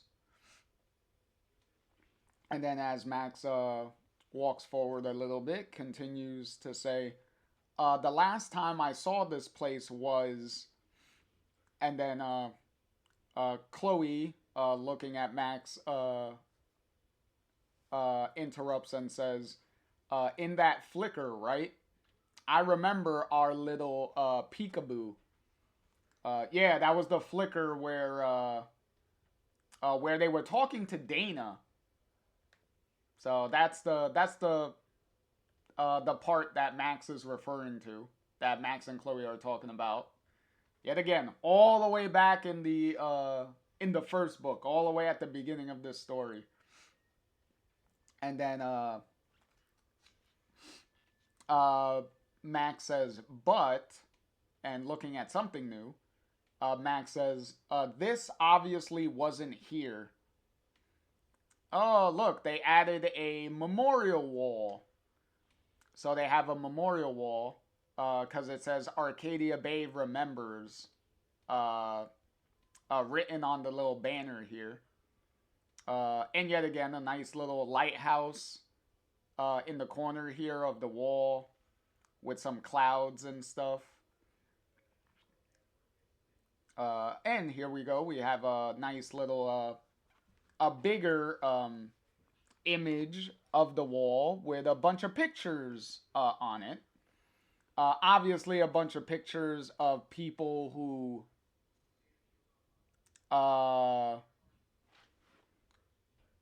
with people who have died.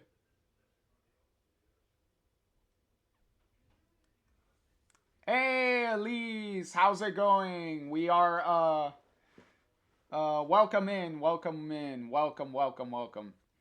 We're wrapping. LiS said says enters with aura. That's funny. But yeah, we're getting close. We're wrapping things up here. We're currently in the little wrap up part here. So the story is about to come to a close. So you came in on the memorial wall. So we have the memorial wall of people who have died. Who have died in the storm. So we could kind of make out some of these pictures. Kind of.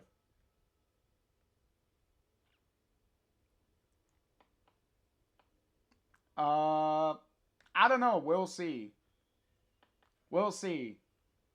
As far as what we're gonna be doing in the next video, like I said, that is going to be a surprise of what we're doing after this is over. But back to these photos here. Let's see if we could see if we could also, Elise, thank you for your 3-stream streak. Thank you, thank you, thank you. As always, it's always a pleasure having everyone, seeing all the regulars and stuff. It's always nice seeing everybody. Even though technically I'm not actually seeing you, but I am seeing your messages in chat and everything, so I'm kind of seeing you in a way. uh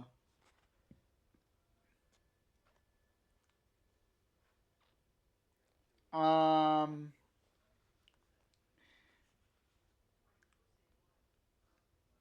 Oh, after the stream is over. I don't know.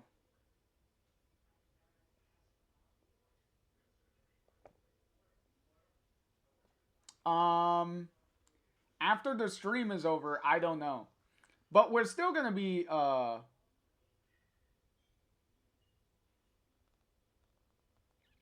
no problem. No problem.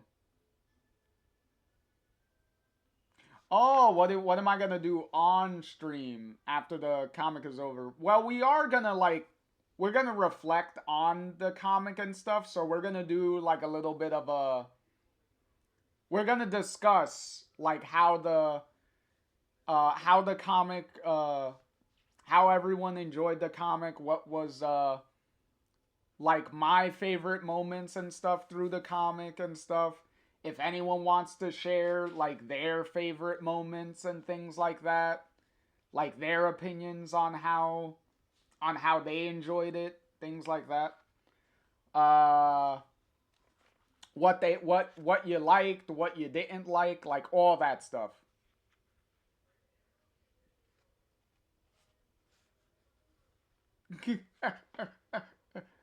uh Elise said, Chloe looked hot. That's all that matters. Hey, I don't blame you. They did they did my girl justice in this comic. Claudia did amazing. Uh,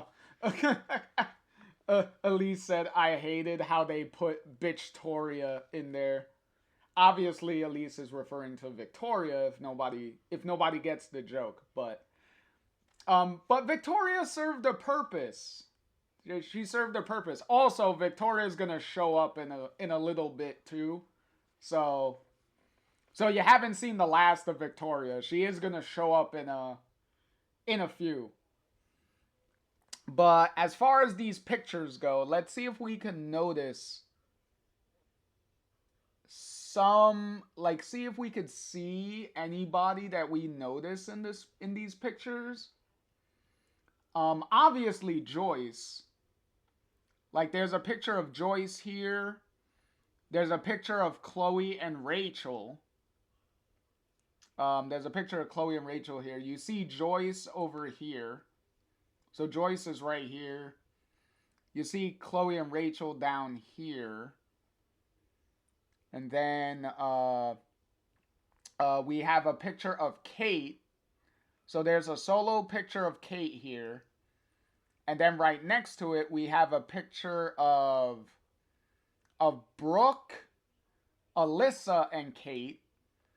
If anyone played the original game, some of these pictures are exactly from the original game. And then we have a picture of Warren.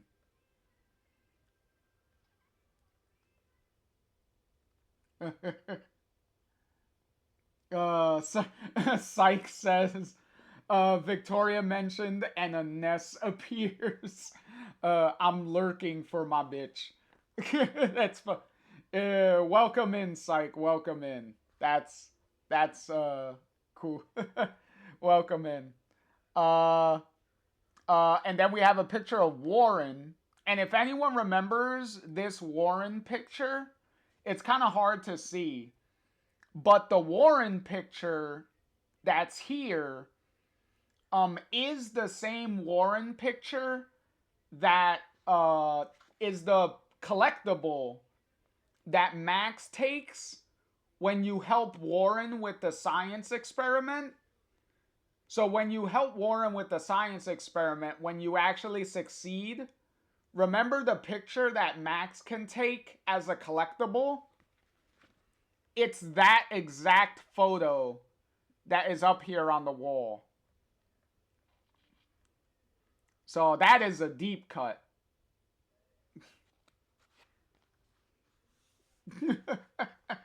Elise said, wow, Warren, no warning. He's so cringe but cute. Okay.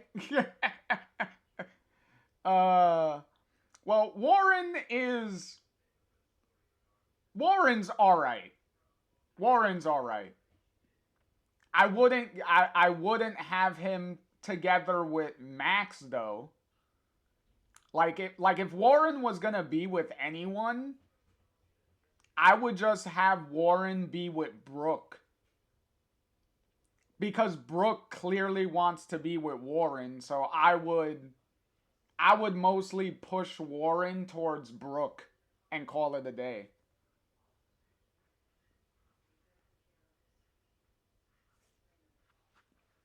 Um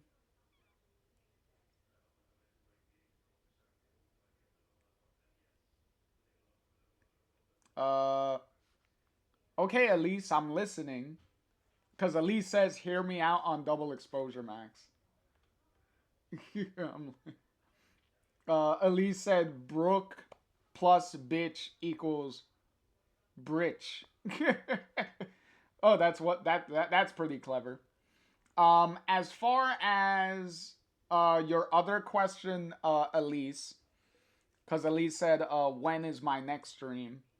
It will be the regular schedule. The regular schedule is on the thing. Is on the when you go to schedule, the schedule section. The regular schedule is on there. So if anyone has any questions on when a stream is or anything, just look at the schedule. Everything's listed there. And if anything changes, or if I add like a surprise stream, or if I add like a specific stream that we're doing, it will all be listed in the schedule. So just look at the schedule and you have when I usually be streaming. Elise said in regards to double exposure max, she's so hot she could eat me under the table. We haven't gotten there yet, but I would agree. I would definitely agree. Exactly, Elise. You got it. You got it. There you go. You got it. There you go. Elise checked the schedule and she got her answer. So there you go. For anyone else that needs a reminder, there you go.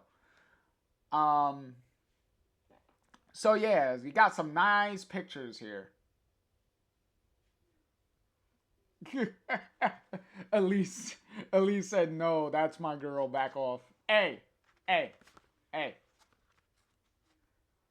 But I treat hey, as far as Max, look, as far as these three are concerned, as far as Max, Chloe, and Rachel are concerned, these are my babies. These are my daughters. So I will protect them like the big papa bear that I am. And whoever's gonna come for them, they have to go through me. I have to approve. I have to approve of them before they get anywhere close to my babies.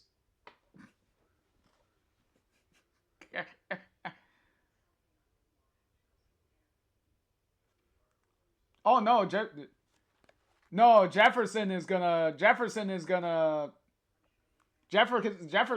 see my boot, is gonna meet his face, and he's gonna have no teeth. That's exactly what's gonna happen. I'm gonna break those glasses of his into his face. So I do not need to worry about Jefferson, because Elise said Jefferson's gonna cook my ass. I was like, hey, he ain't doing shit to me. He's gonna find himself with his face caved in. That's exactly what's gonna happen to him. And Jefferson is negative aura. He's the epitome of negative aura. The only one that has even bigger negative, probably bigger negative aura than him is probably Nathan.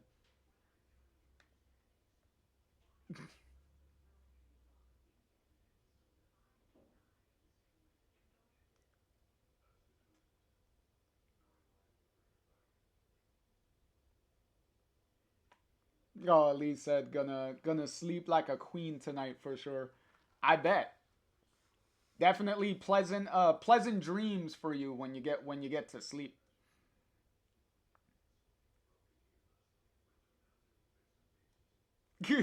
LiS said Nathan's is a little bitch.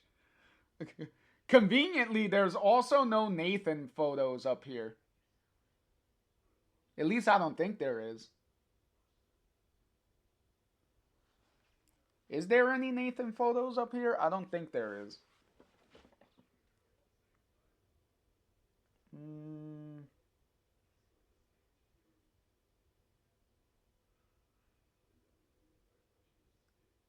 I don't. I don't think so.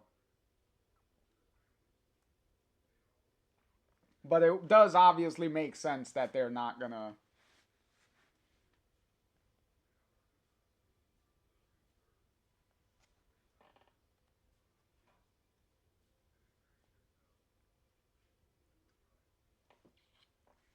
Oh, sorry to hear that, Elise, that you had a nightmare last night about someone trying to delete themselves.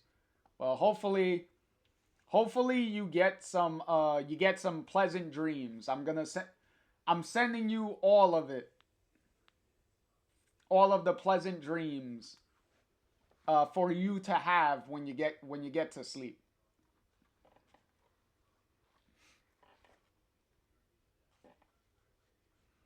Uh,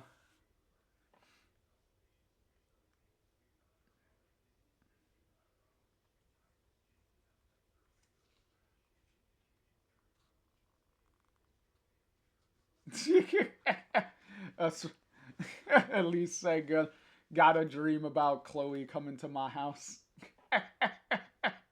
That will be. That's funny. That's funny. But oh, we got a Brook photo here, and then we also have. Well, we have a two whales photo. Oh, we have this photo.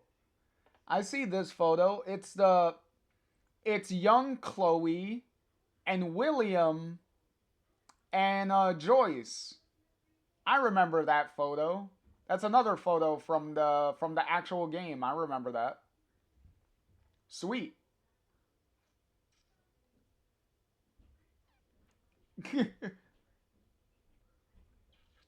Lisa remembered the Tempest episode. I love the Tempest episode. The Tempest episode is my favorite episode of Before the Storm. I love that episode. That episode is so fun. Uh, so Max says, "This is," and then Chloe responds, "I stole a few of your old photos. Hope that's okay. But otherwise, we took what people offered, and they offered a whole lot." And then Max, touching Joyce's photo, says, "It's beautiful."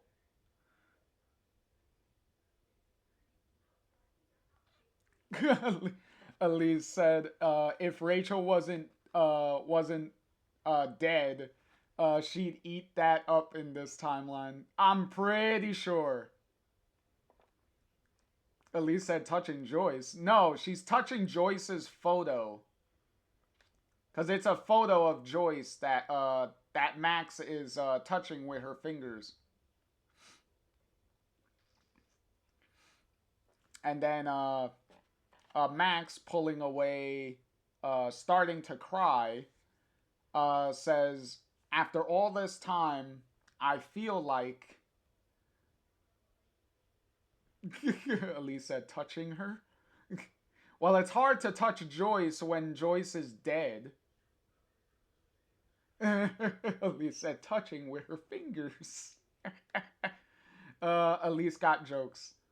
Uh, and then Max, starting to like actually cry, and then Chloe putting her arms around her, well, her arm around her, touching her shoulder. Max says, "I can finally grieve for them." And then Max collapsing, well, on her knees on the floor here. Chloe says, "I know." And then we get a nice little full shot here of both of them on their knees on the floor in front of the memorial wall. Oh boy. Oh, and we're about to get our last cameo from one of the original characters.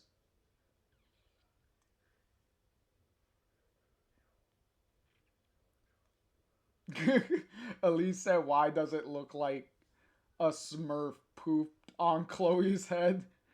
Well, that's because Chloe has messy hair. That's why. Chloe got that beanie head, that beanie hair. You know, when you take off a hat and your hair's all messed up and whatnot. That's the hair that Chloe has right now. She has that scruffy, messed up hair. uh, and then with tears in Max's eyes, she looks over as someone calls Chloe's name.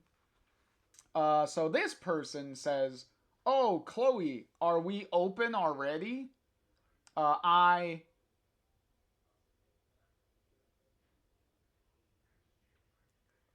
Elise said, "You're bald, so you can't relate." What do you mean I can't relate? I'm not bald. I'm not bald.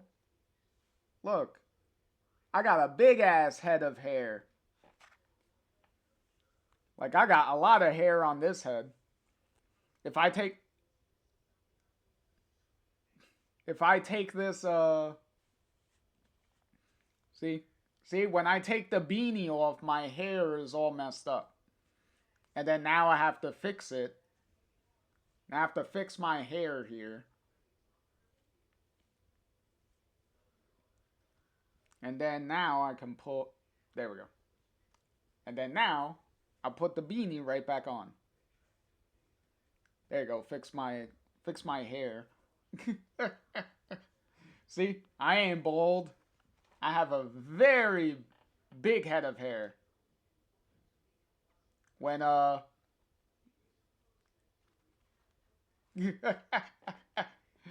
Elise said Chloe cosplay W. Well, I don't have the sides though. I do have the I can technically take some of my hair down and have it like coming down here. Technically, if I want to.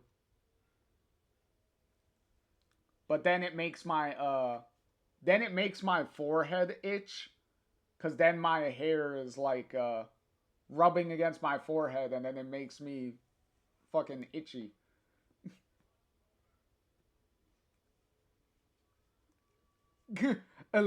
Elise said, "Cut a piece of construction paper and tape it to your sideburns."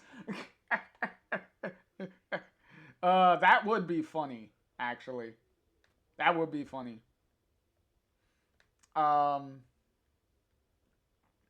but in any case, where is the final cameo? And what character and who is the final character to get a cameo at the very end here? It is Alyssa. So Alyssa is the final cameo that we get. So Alyssa says, "Whoa, Max." So And Elise, yes, I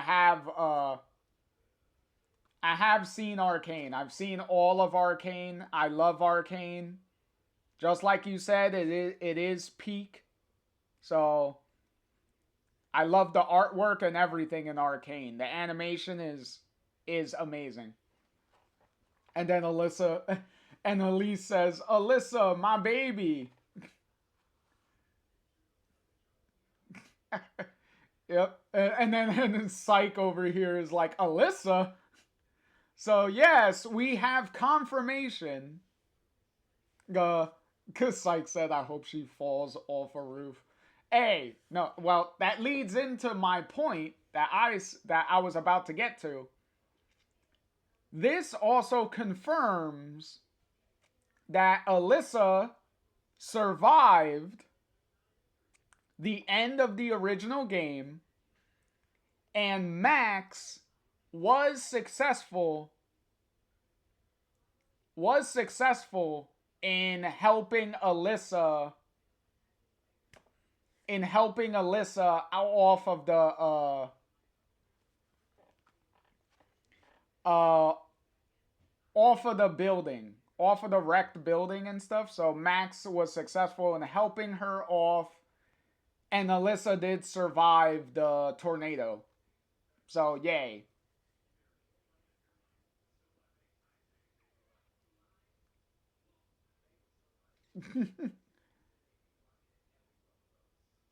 Elise said, "What if Alyssa has superpowers?" Complaining. Well, that is her superpower. Psych said, "Yeah, I didn't rewind and save her. I laughed and walked away." Technically, the only way you can save Alyssa at the end of the game is if you were helping Alyssa in the other 4 episodes.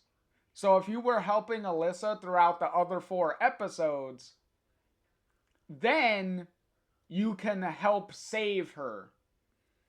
If you didn't if you didn't save her, I mean, if you weren't helping her in the other 4 episodes, then if Max tries to save her at the end, then Alyssa is gonna be hesitant to trust Max, and then in that hesitation, the floor caves in and Alyssa falls through the floor pretty much to her death. So yeah, that's what happens if you don't help out Alyssa in the other 4 episodes, then Alyssa pretty much is guaranteed to die at the end.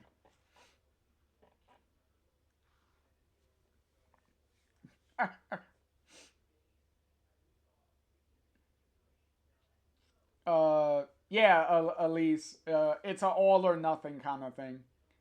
Elise said, "Convince her with a burger."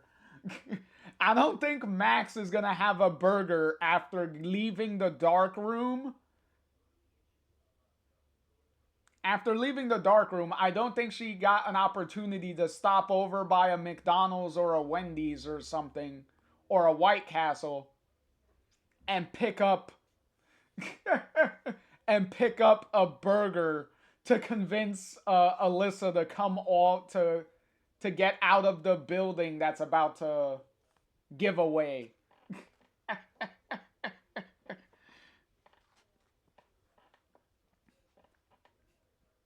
I don't think McDonald's and all of that stuff is gonna be open with a gigantic tornado that's about to come and wreck the whole town.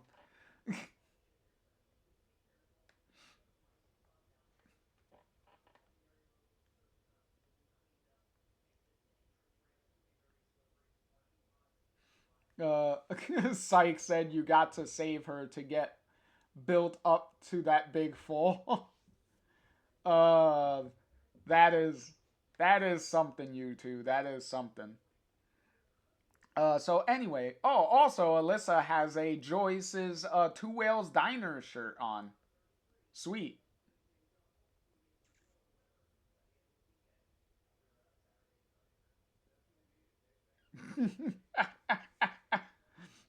Elise said, "I work at McDonald's and that shit. Whenever there's a tornado, etc., we all hide in the women's handicap stall. All of y'all can fit in there.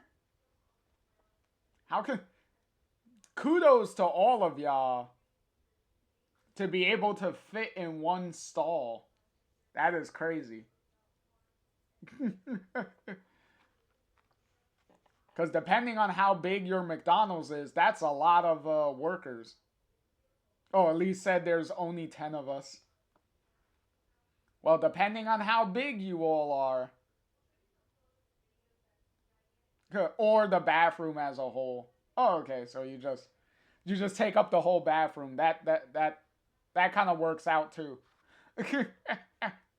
You all just lock up the whole bathroom and just take up the whole place. Okay, so Max getting up off the floor. Alyssa says, "Oh my, you're back." And then Max obviously responds, "Alyssa." And then Alyssa says, "Well, yeah, last time I checked." That is her name, Max. Ooh, excuse me. That is her name. Uh, Elise says, "There's some big people in there. I can't lie." Elise said, "Why is her chin like that?" Because remember, Alyssa is fat. She's supposed to be the fat girl. Remember the fat girl that gets picked on? So they have so she kind of has to draw Alyssa's chin to kind of make it more obvious that she's supposed to have like the fat face thing. She's supposed to have the fat face thing.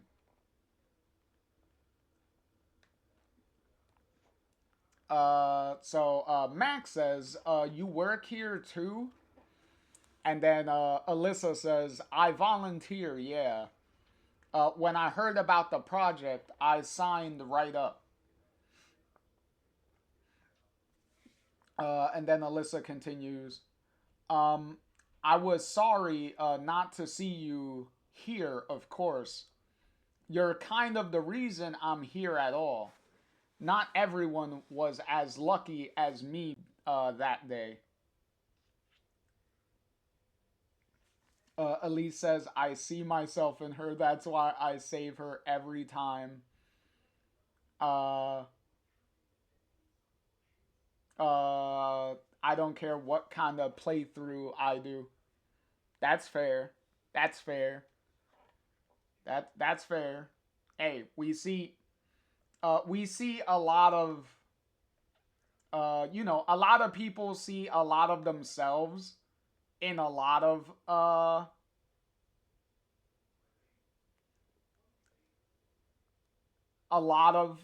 the Life is Strange characters.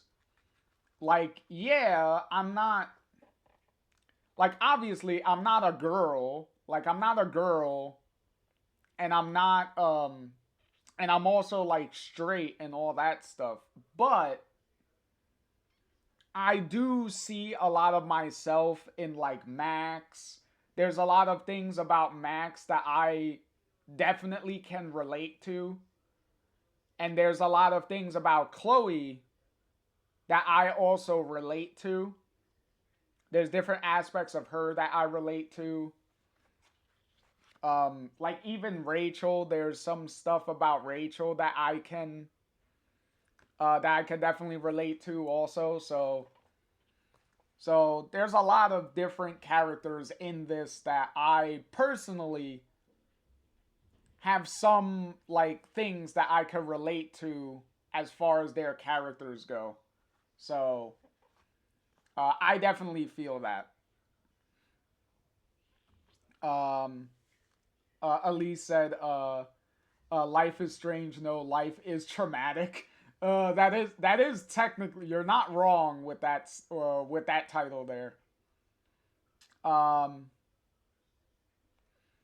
uh, Elise says same. I see myself physically as Alyssa, mentally as Chloe, and actually like Max. See, exactly, bits and pieces of the characters. Um, and Elise continues to say, shy but open around people I'm comfortable with. Exactly. That's exactly how Max is. Max is very shy, but when she's around someone like Chloe, she is really outgoing and whatnot and very talkative and stuff like that. So same thing with Max, exactly.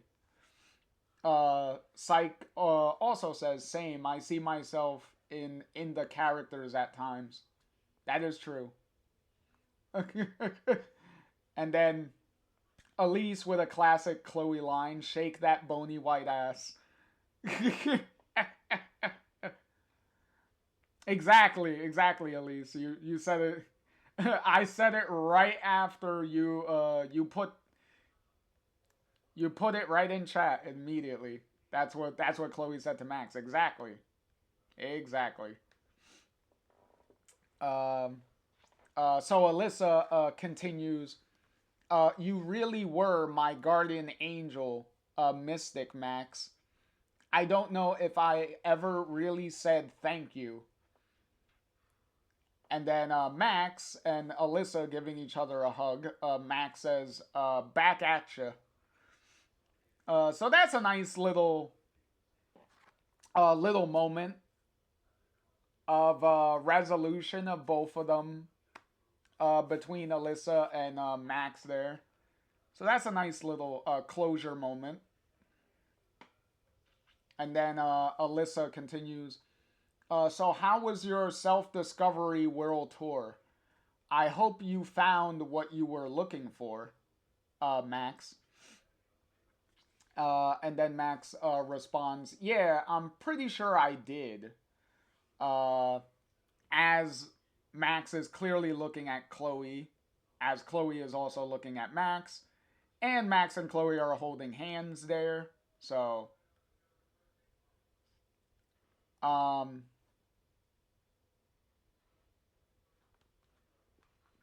uh, Elise said, "You know what line broke me in Before the Storm?" James Ambers said she preferred that money to you. Hashtag depression. That is fair. But also, Elise, to be fair, you did find out later in the episode that he was lying. So, so technically, he was lying. He wasn't being truthful. So,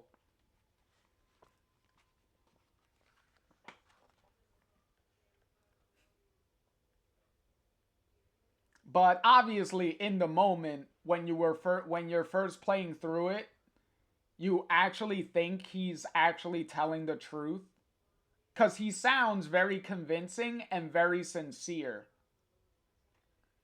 So he really does a very good job of selling all of the lies that he's telling you. So so that is fair. Um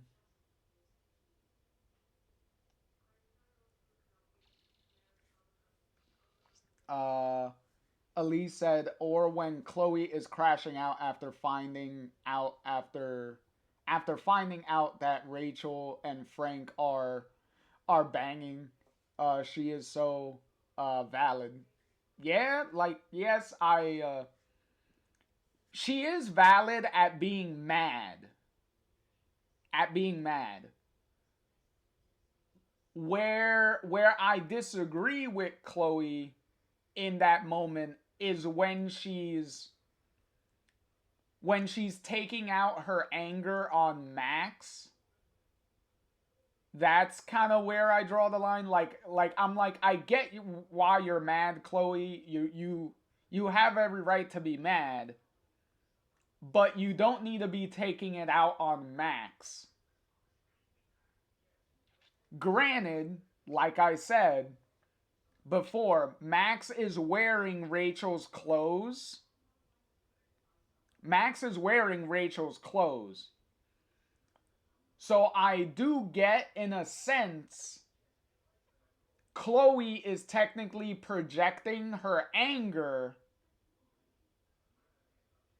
towards Max, because in that moment, because of Max wearing Rachel's clothes, Chloe is kind of seeing Max as Rachel in that moment.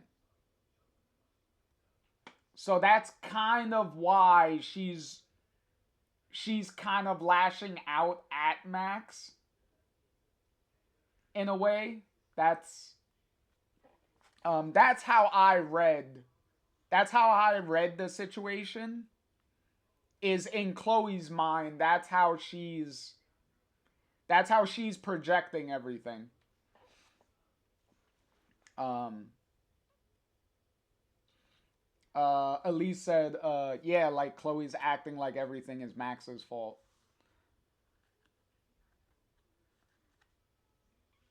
Uh, and then Elise says, yeah, exactly. I understand venting, but she was screaming. Yep, yep, yeah, Elise, Max is wearing Rachel's clothes in that part of the game. She is wearing Rachel's clothes for a while. Elise said yes, that's depressing. Yeah, yeah. When you think of it that way, and you actually like analyze like everything that's happening in that scene, you do come to realize and put things together of like, oh, Chloe is kind of not seeing Max, not entirely seeing Max in that moment. She's kind of seeing Max as Rachel, and that's technically who she's like yelling at. Even though Rachel is not really there, but since Max like is dressed like Rachel, that's how Chloe is kind of viewing it. Elise said, "My heart hurts now. Thank you." I didn't mean to do it. I'm just explaining how I interpreted that whole situation. But let's get back to happier moments. Because we're doing the Elise said, give my girl Chloe a break. I do give her a break. I give Chloe a break when it's justified. And I do give her a break during that scene.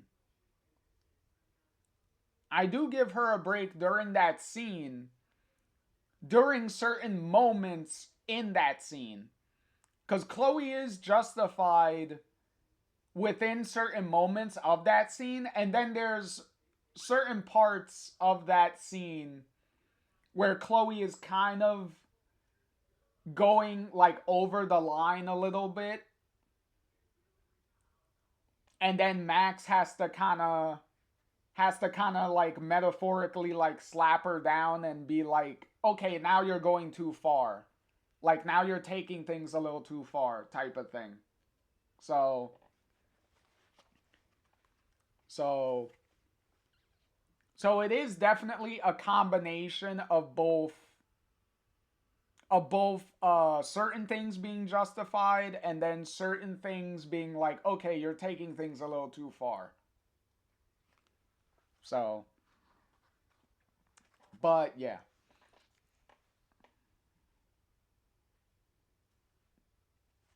Elise said definitely 100%. Yeah, exactly. Like as I repeatedly said, I make no I make no secret that Chloe is my favorite character.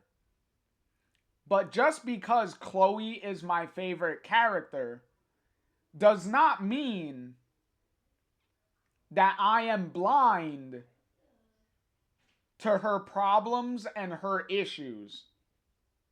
It doesn't mean that I'm not going to call her out on situations where she is in the wrong. So,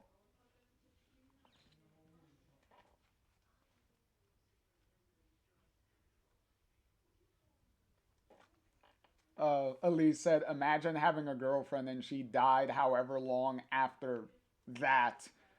I'm sick. Yeah, it's yeah. Let's not dwell on all the sadness. Let's get the happy stuff because we're getting to the final part of the comic books here, and it's all having happy things. We're getting all the happy ending resolutions.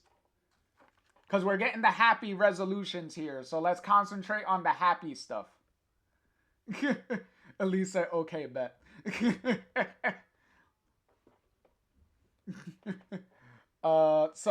Chloe says, hey, can you open up proper while... And then Alyssa, walking to go officially open up the diner. Alyssa says to Chloe, it's what I'm here for, Chloe. Take your time. Exactly. Chloe's the boss, so Chloe can do whatever the fuck she wants here. Chloe runs this bitch now. This whole place, this whole diner. Chloe runs this shit. Elise said time to lock in. Exactly. And then we get a nice little full page, well, a full panel spread here. And we have Max and Chloe holding hands on the bottom there. Elise said, can I get a Belgian waffle with coffee, please?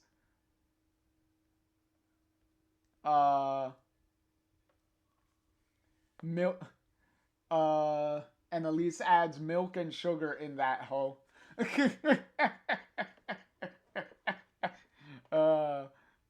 Well, hopefully Alyssa heard your order, Elise. Oh, and there's a puddle on the floor. Yo, who left water on the floor? Who left water on the floor? That's not good. Somebody needs to mop that shit up. And Alyssa looks like she's about to step on the water and slip. Oh, but Alyssa notices.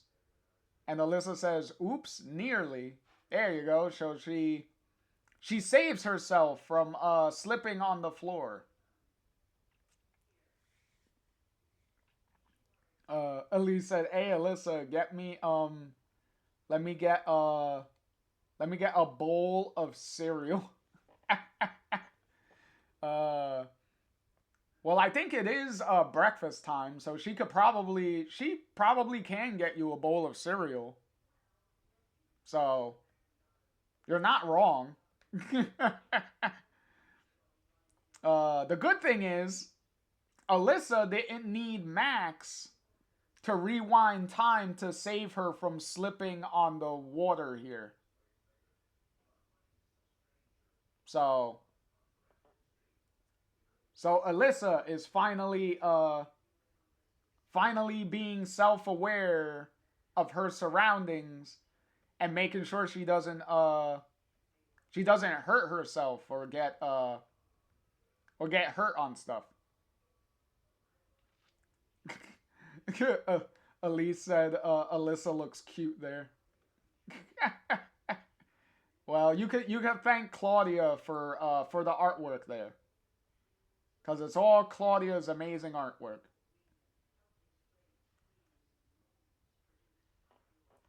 Elise said. At least she's not next to a pool and doesn't get pushed in. uh, and Elise follows up what I said about Claudia's artwork. Elise says it's true. She's so pretty. Yeah, Elise. I can't. I've said it probably a million times throughout this comic. How much I love Claudia's artwork through all of this. Okay, so Alyssa, going behind the counter, says to Chloe here, "Oh, Chloe, there was a call uh, yesterday from like Victoria Chase of all people." Okay, so Victoria left Chloe a message. So okay, so Alyssa is reading Victoria's message here. So Alyssa reads, she said the boys were aboard the pirate ship. Oh, they're speaking in code here.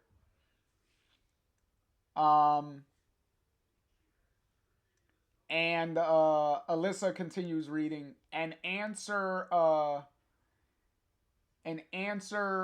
RE gallery ASAP. Please check your damn phone, damn cell.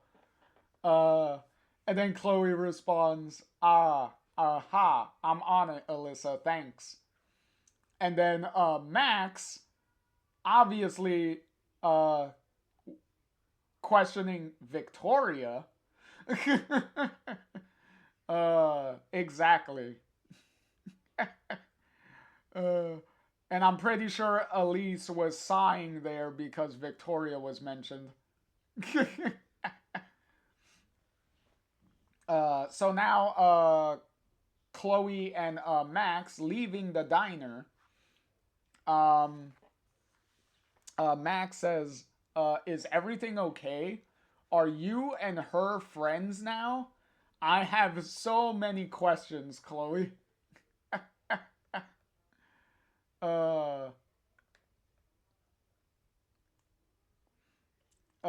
Elise says she's jelly. Well, Victoria can probably be jealous of Max and Chloe's relationship, probably. That Max and Chloe have a successful relationship, and Victoria and her boyfriend didn't have a successful relationship and they broke up. So maybe that's what she's jealous about. Then we get a full panel view. And yet again, I love Chloe's lighthouse T-shirt from Florida, because Chloe had to get a souvenir from Florida, clearly. And then Chloe says, you don't hold the monopoly on having stories to tell, Maximus. Yes, and yes, and well, and we'll get to that. And then Chloe says, but first, because Chloe did mention an apartment. So Chloe did mention an apartment, right? And here's the apartment. So, if you're keeping score and you're keeping track here, there's the diner. Because you see the diner off to the side of the right side over there. So you see the diner. And we saw the garage, Chloe's garage, on the right side of the diner. So now on the left side of the diner, we have an apartment for Max and Chloe that was built on the left side of the diner. So we have the diner is attached to a garage repair shop, and Chloe and Max's apartment. So some pretty big additions that Chloe made here when they were repairing the diner.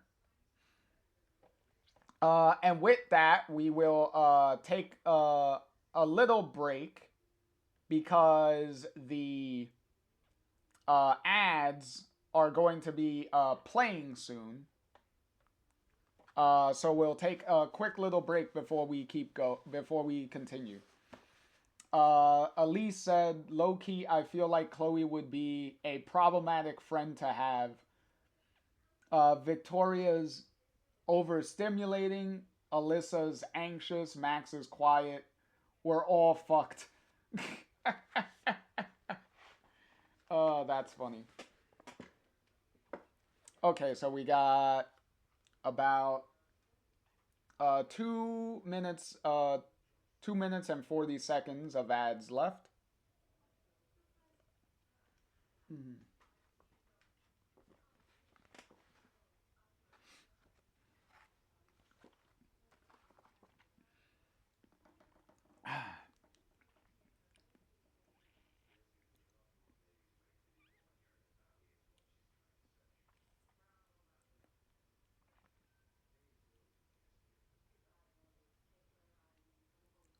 Lisa, bathroom break. Lurking. Hey, no, it's fine.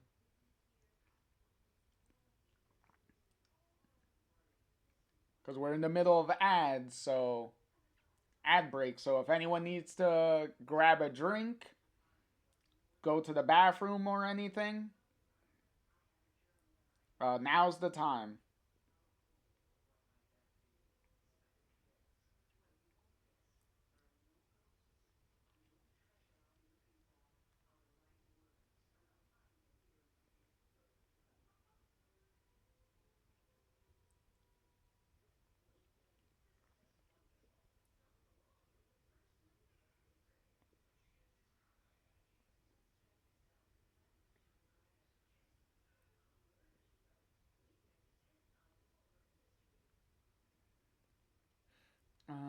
What do we got? Almost a minute left.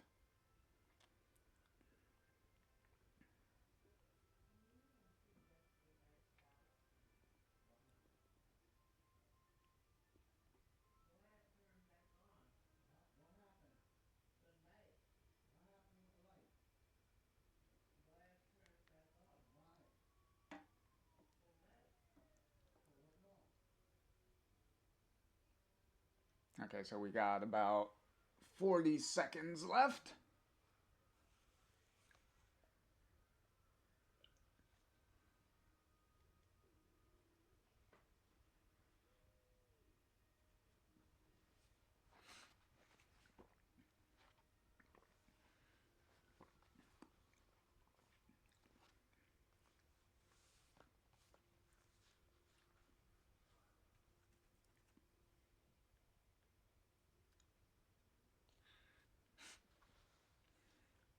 Okay, here we go. Here we go. Ads are almost over.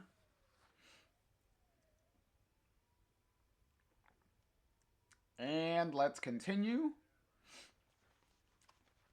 So as Chloe is showing Max the apartment, well, the front of the apartment, Chloe says, but first, and then now we see the front door, which Chloe obviously wrote her name on the front door already, because she wrote Chloe and there's a nice spot right underneath it.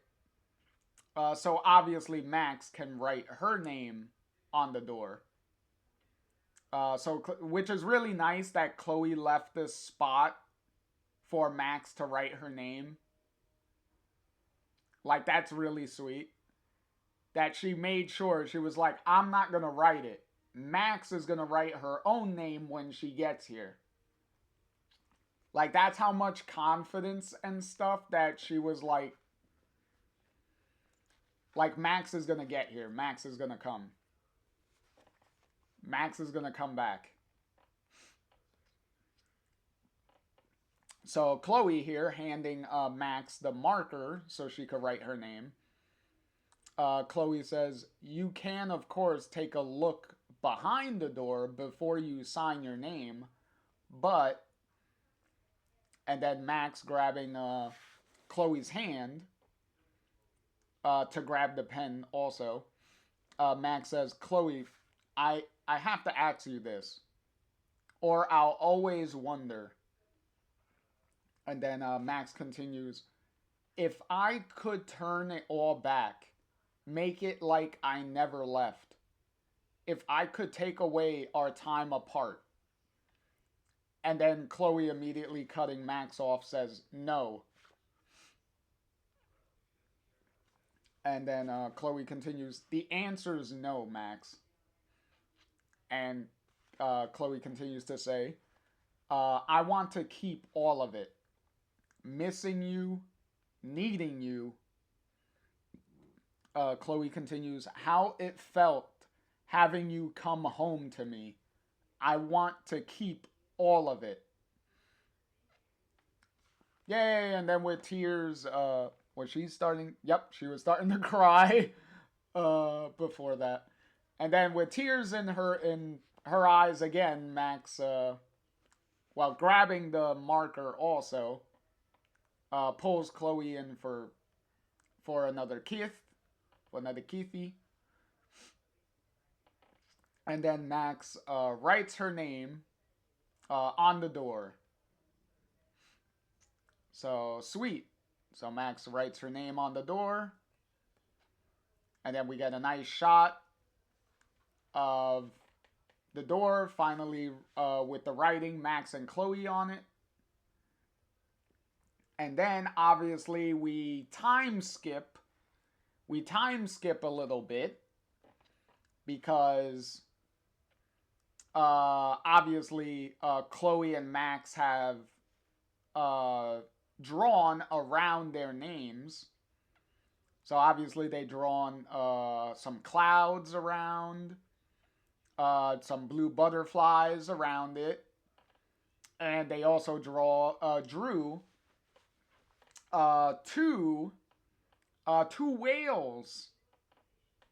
So that's kind of fitting considering the apartment and everything is attached to the diner and everything. So drawing two whales on the door kind of makes sense.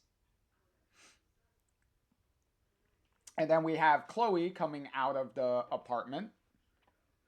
And then somebody says, "It's a funny story, actually." And Chloe also is bringing drinks because Chloe's coming out of the apartment with two drinks. So what's parties going on here? Oh, okay. So Lawrence and Tristan are visiting. So Lawrence and Tristan visiting over here, and they're sitting on the little table and chairs outside, and Max is sitting there with them.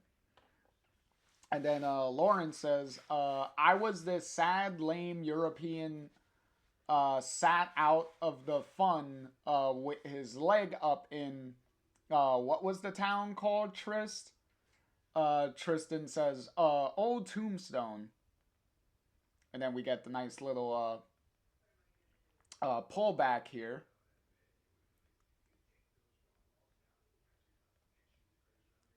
So we get the full little panel shot here.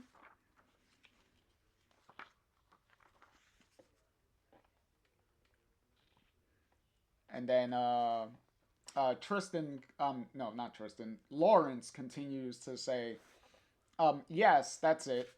It's this cool cowboy town."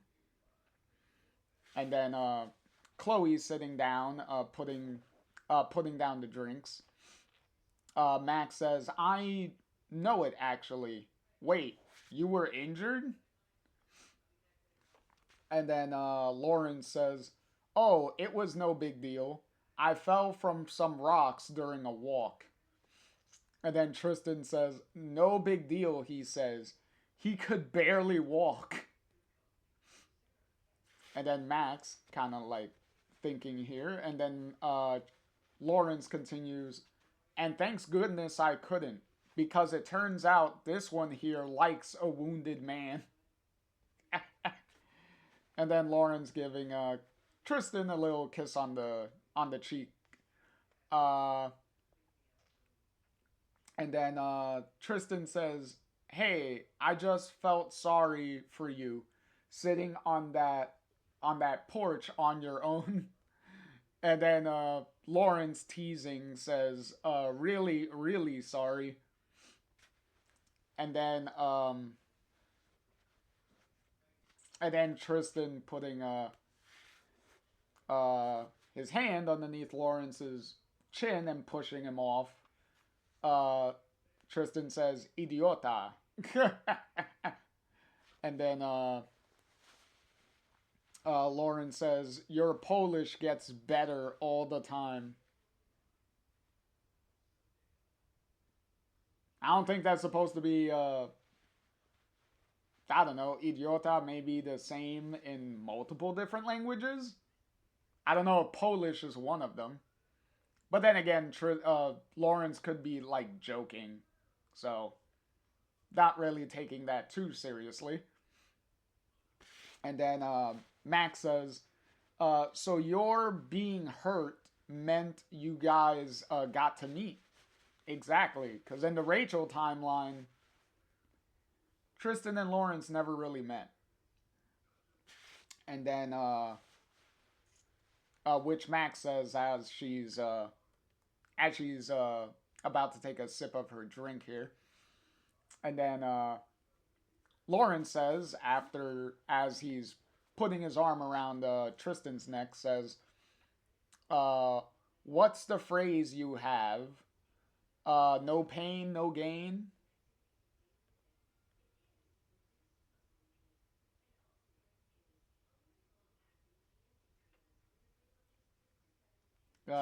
Hey, LiS. Good night. Good night. Good night to you.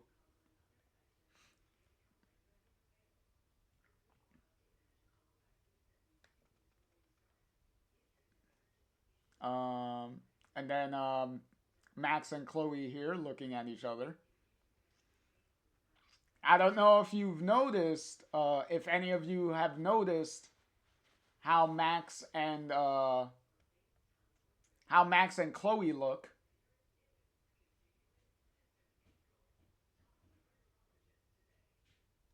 Hey, no problem, Elise. We'll see. Hopefully, we'll see you then. Hopefully, we'll see you then. Have a great night and sweet dreams. Okay. So hopefully, the next time I see you, you'll tell me that you actually had sweet dreams this time and no nightmares. All right. Only sweet dreams.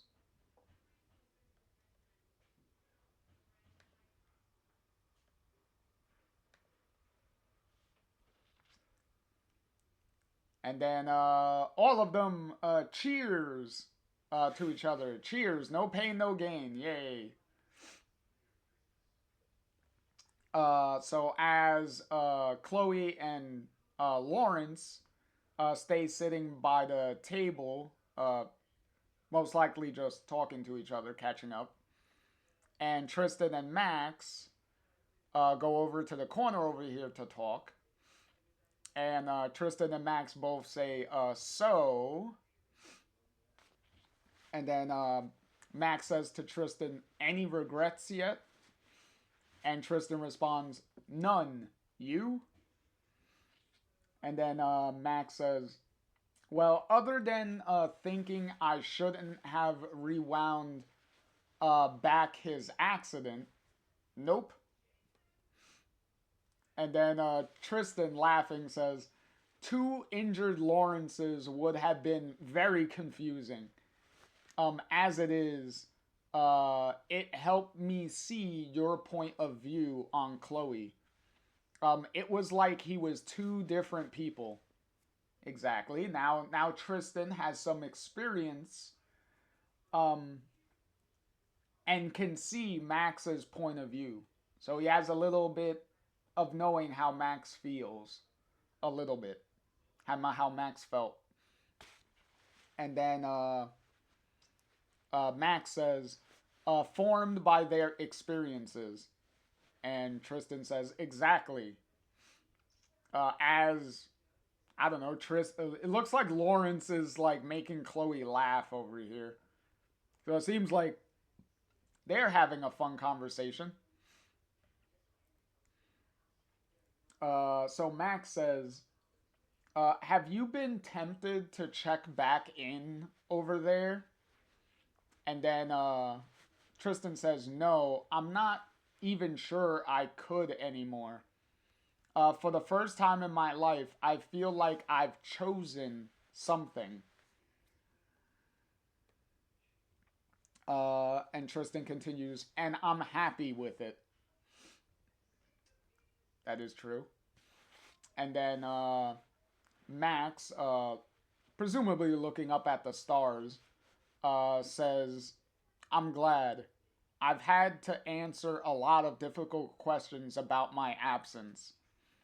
There will be a few white lies yet. And I think about Chloe and Rachel, the other high seas. I think about them a lot. But I know I'm home. And then Tristan says, I asked Pixie about my other possibilities, you know. And then Max says, oh. And Tristan continues, and Tristan continues to say, I think she didn't see any because there weren't any. I think the me you saved is the only one who survived. And then Max says, Tristan. And then Tristan interrupts and says, no, Max, it's okay. Thank you. I think it's why I could do what I did. I wasn't bumping into my other possibilities. And then Tristan continues, but it made me wonder if the reason you were able to go there. And then Max says, yeah, I worked it out a while ago.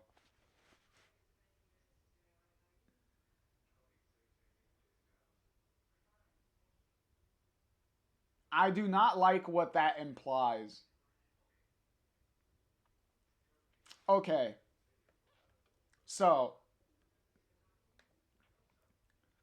what Tristan is getting at is the reason why Pixie couldn't see any of his possibilities in other timelines and stuff is because most likely whatever decisions and stuff that Tristan makes in other realities probably gets him killed. So it seems like this Tristan was the only Tristan that actually survived at least long enough for Max to show up. Um, which which Tristan theorizes, like he said, that's probably why he was so easily able to jump between both timelines, is because there was no other version of himself to like get in the way. Because sadly they're all probably dead. So I guess silver lining, but that's kind of sad. Um, and then in response, Tristan was like, that also, if that's true for me, then maybe the reason you being Max, was able to go into the Rachel timeline was because the version of Max that was supposed to be in that timeline is probably dead.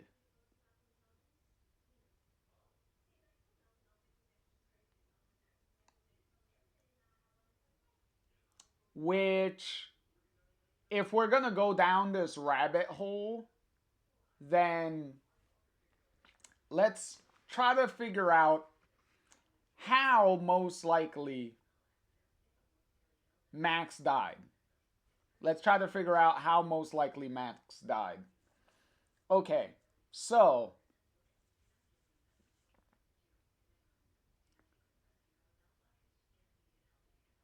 so Rachel and Chloe in that timeline, they leave after the events of Before the Storm. They leave. So they're gone. They're all away in California and everything in Santa Monica. They're gone. So since both of them are not in Arcadia Bay anymore, so when Max comes back to Arcadia Bay to go to Blackwell because of the Jefferson and the photography class and all that stuff, right? There is no Chloe there. So what most likely happens is that version of Max never unlocks her rewind powers because Chloe needed to be there and get shot by Nathan for Max to see that, and that would unlock her powers because that's what happens in the main game. So since Chloe isn't there, none of that happens. So most likely Max never unlocked her rewind powers. So what most likely happened is, since Rachel is also not there, most likely Nathan probably overdosed Max with the drugs instead.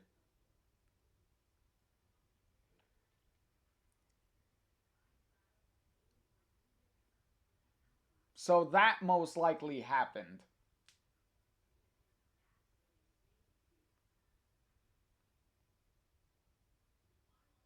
Cause I don't see cause if everything goes like normally, like if everything goes normally, then Jefferson doesn't get found out by anything, and Jefferson never really has to resort to killing anybody. Because the only reason Jefferson starts killing people, like killing Nathan and threatening to kill like Victoria, Max, and Kate, is because they know too much. Is because Max already like knows like Jefferson's behind the thing. Kate kind of has an idea. Like her memory is slowly like getting jogged a little bit with Max's help. And depending on how you handle Victoria, Victoria also knows enough that Jefferson feels like, okay, I need to get rid of these people because I can't run the risk of getting found out. But if nobody knows, right? Like obviously Nathan's gonna know because Nathan is like Jefferson's partner in all of this uh sick photography shit that they do, right? then he has no reason to kill anyone. So if he does his normal thing, then Max in that timeline would still be alive. Like she would have no memory of like the dark room stuff and the pictures getting taken, but she would still be alive because Kate was still alive after Jefferson did the dark room session with Kate. So Kate proves that Jefferson never originally intends to kill any of his victims. So Max would still be alive.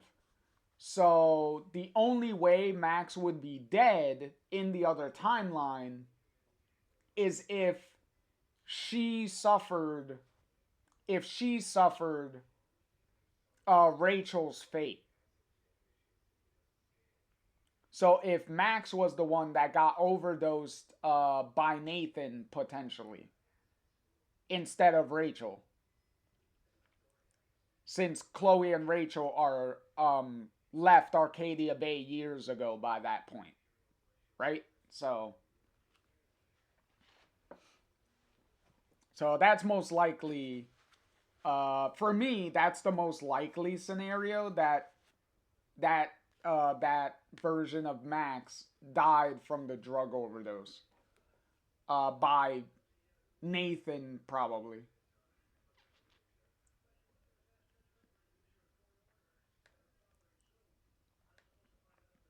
All right. So Max continues. A flicker is just a window, a glimpse through possibility's eyes. To walk through a door, there had to be a space to walk into. Exactly. And then as Tristan and Max go back to Lawrence and Chloe here, and Max grabbing Chloe's hand, so they're holding hands there. Max's narration here says, "But you know what? Oh no, she continues talking to Tristan. It's just framed like it's in a narration box. So Max continues to say, "But you know what? It makes the time we shared all the more precious." And Chloe's right. I want to keep all of it. And yay, we get Tristan and Lawrence giving each other a kiss here. So yay, we get a Keith. We get another Keith with Tristan and Lawrence here. We get another Keith. Sadly, it's not close up enough, so you don't get a really good look at it. But they are kissing there, so yay. Uh, oh, and then finally we're up to chapter 4. So the final chapter. So we got the final chapter here. And this final chapter is probably gonna break me. Because there's a scene coming up that is definitely probably gonna break me. I'm already starting to tear up just thinking about it. But anyway, so the cover of chapter 4 here is another one by Claudia. Obviously, it's Max and Chloe kissing here, but it's also, it kind of resembles like a stained glass uh, window. Kind of looks like a stained glass window, and then you have like all the blue butterflies around them. Nice. Um, not the biggest. Not my most favorite, but I do love like the stained glass like in impression that this reminds me of though.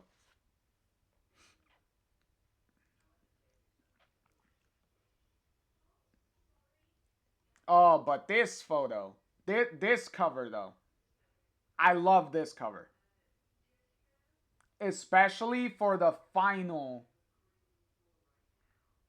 uh, a final cover for the final issue.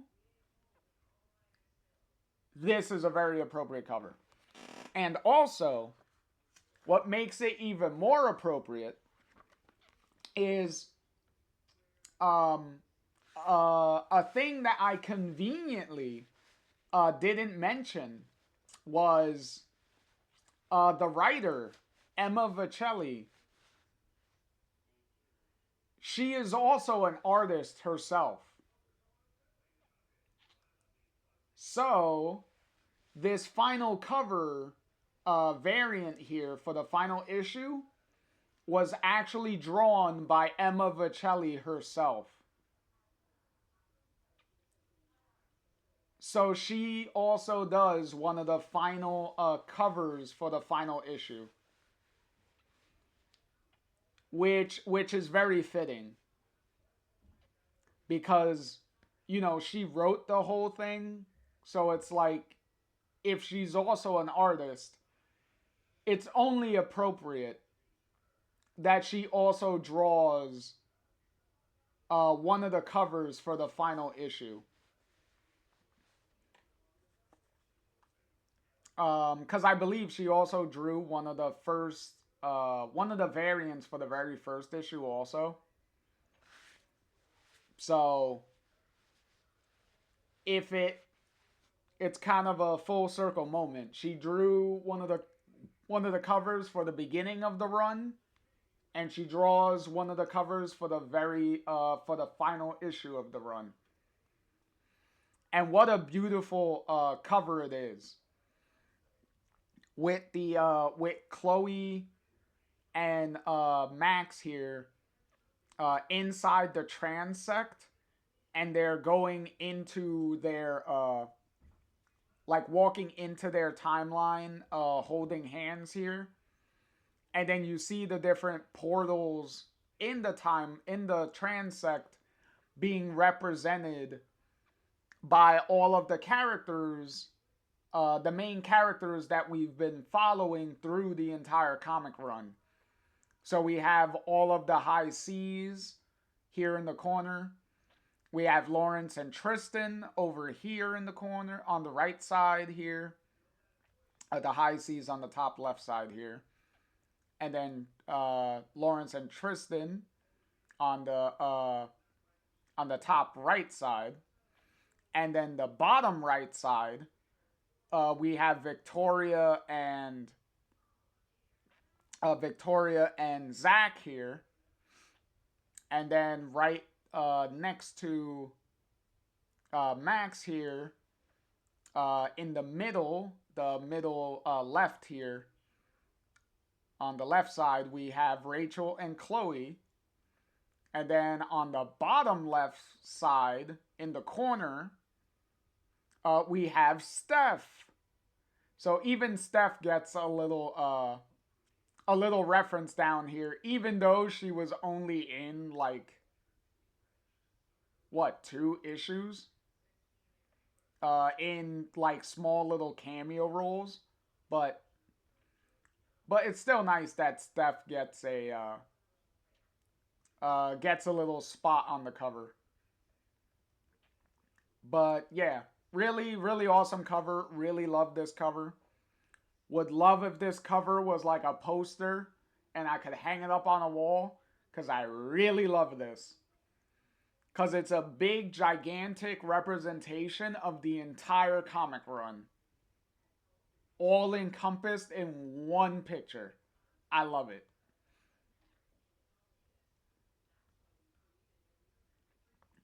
And with that, might as well, where is it? Real quick. Might as well.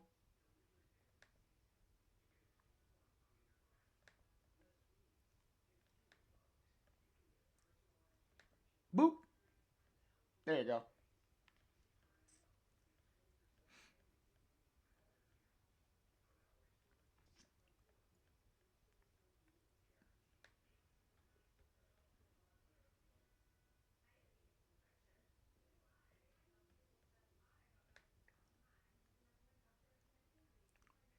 Might as well switch that out real quick. All right, so let's begin this final issue.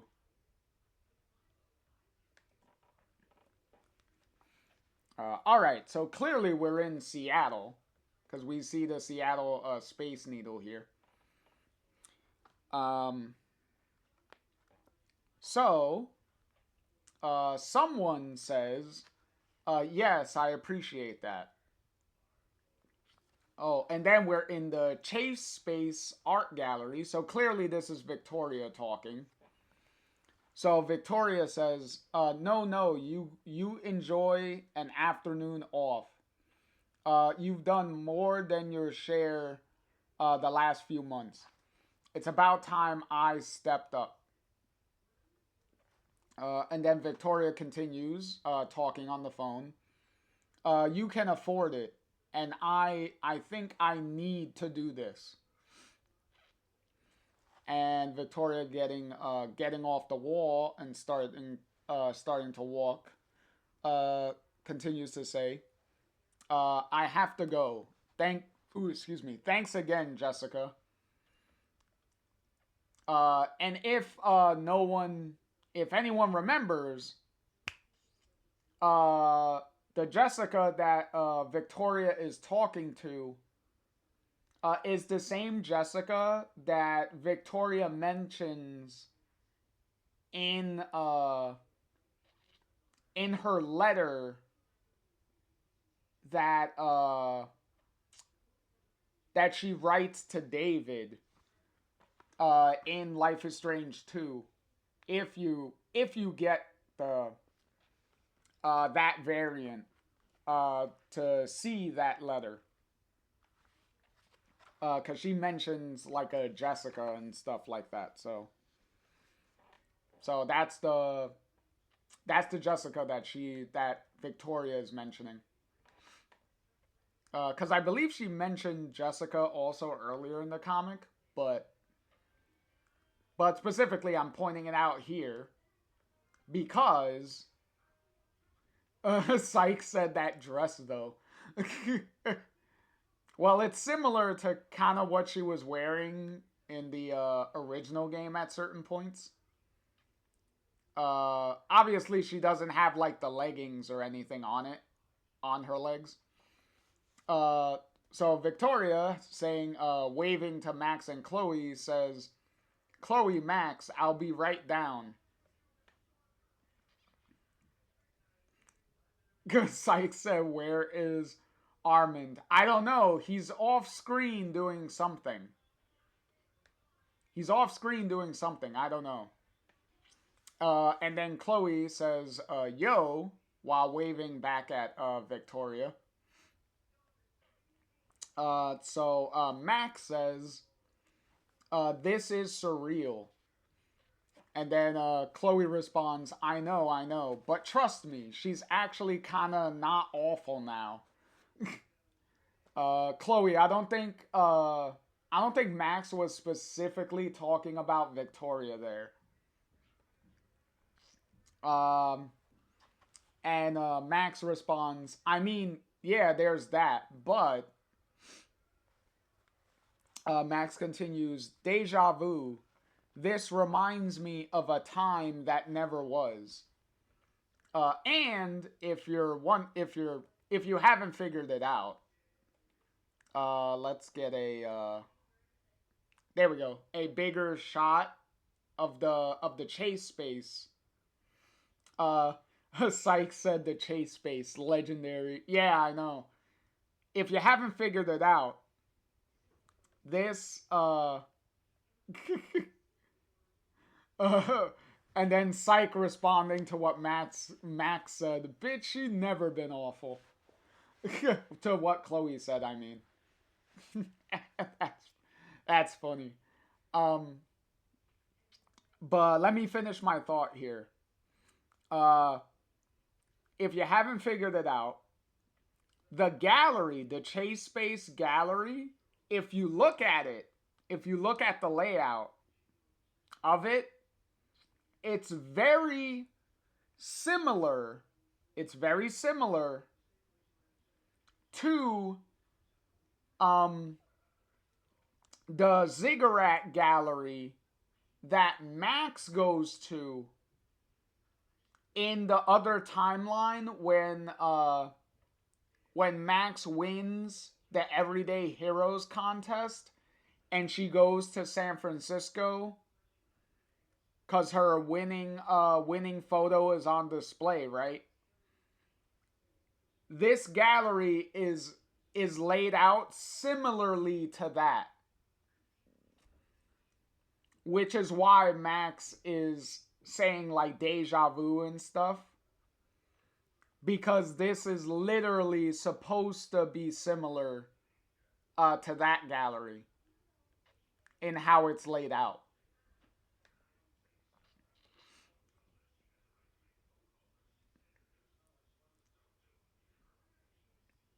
So now we go back.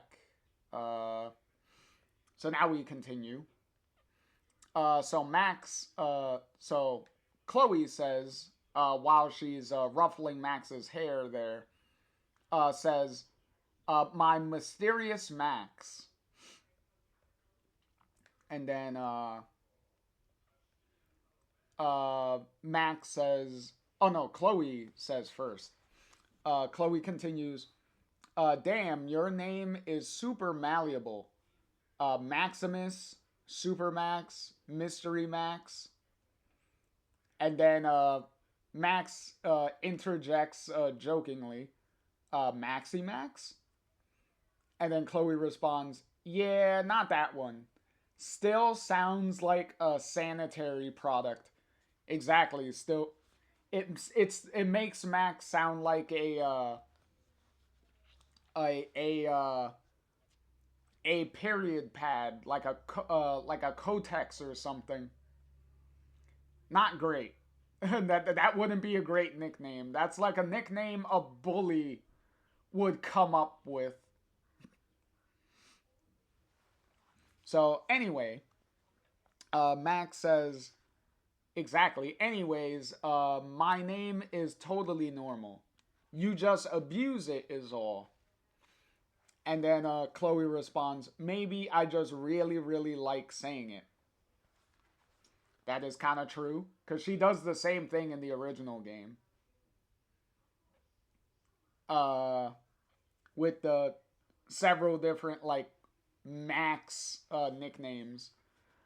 So Chloe putting her arms around Max's neck here says, my Max, also uh, alliterative for the record. And then Max responds, that one I don't mind at all. And then we get another Keith from Max and Chloe here. Claudia is definitely making up for lost time with the amount of kissing that they're doing, because I'm pretty sure that was probably a complaint that people were having through the comic run, is they wanted to see like Chloe and Max kissing, but since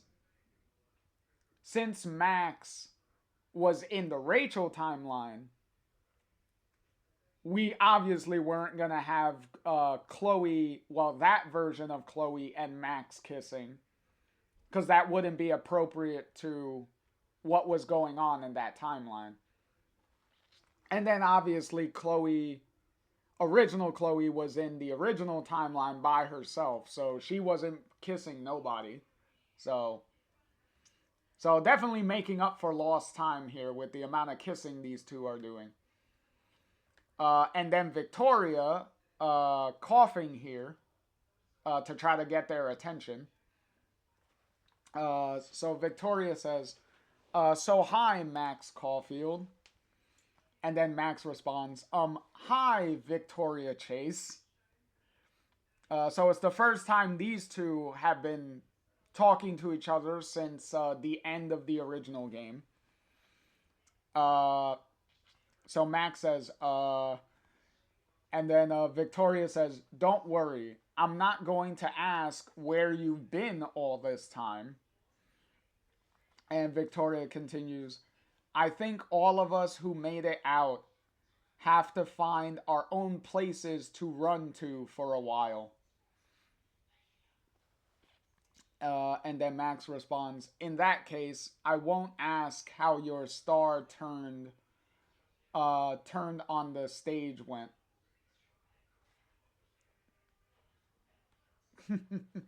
That's fair. And then Victoria says, "The tour had its upsides. You meet all sorts on the road."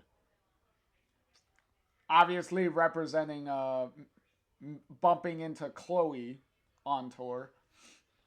And then Max says, "I once heard that the road always knows what it's doing." Nice. Okay, so all three of them now sitting at the table. Victoria says, "So what do you think?" Okay, so obviously, Victoria just ran through her proposal that she told Chloe about, of giving Max a space in the gallery to display some of her stuff, some of Max's stuff. So Max says, "I've thought about this a lot since Chloe told me." Max continues, "It means a lot that you'd ask, and I know how hard this must be for you as well." And then Victoria says, "Yeah, well, I feel awful for not being at the first memorial, but..." And then Chloe interrupts, "You didn't owe it to anyone, and you weren't alone in not being there." That's true. And then Victoria says, "Yeah, still, I don't want this to feel like a BLTN, you know? Uh, for anyone who doesn't know, better late than never." Uh, and then Victoria continues, "But my better late than never contribution." And then Max says, uh, if all if all this time away has proven anything to me, it's that you can't force things, least of all acceptance." And then Victoria responds, "When did you ever get so wise?" And then Max smugly says, I was always wise." And then Max continues, "You were just too busy telling me to go fuck my selfie to notice." We had to bring that line back. We had to run it back. We had to bring it full circle there. Which Chloe finds interesting because Chloe's like laughing about it. And then Victoria just slamming uh putting her head to the table, says, "Oh God, I was awful." And then Max says, "Most of us were, but you were catchy with it." And then Chloe giving Victoria a comforting tap on the head, says, "I was definitely in Club Awful for a while." And then Max continues, "We were kids. There was so much we didn't know." And then Max continues, "I think this exhibit is a great idea, Victoria. I'm in, but I don't want credit for any of my photos. And then Chloe says, "You're sure?" And then Max says, "I'm sure." That's entirely your call. Victoria says, "That's entirely your call. I respect your choice. Respect your choice." Max continues, "Just give me some time." And then we cut back to Max and Chloe's apartment. And then now we're inside their apartment. And then we see Max's a box of Max's photos, and a box for the chase space. So obviously, what Max is doing here is looking through all of her pictures and choosing which ones that she wants to put on display.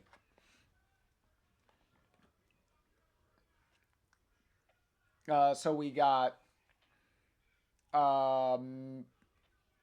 Max and Chloe laying down on the floor in their living room as they're going through the photos.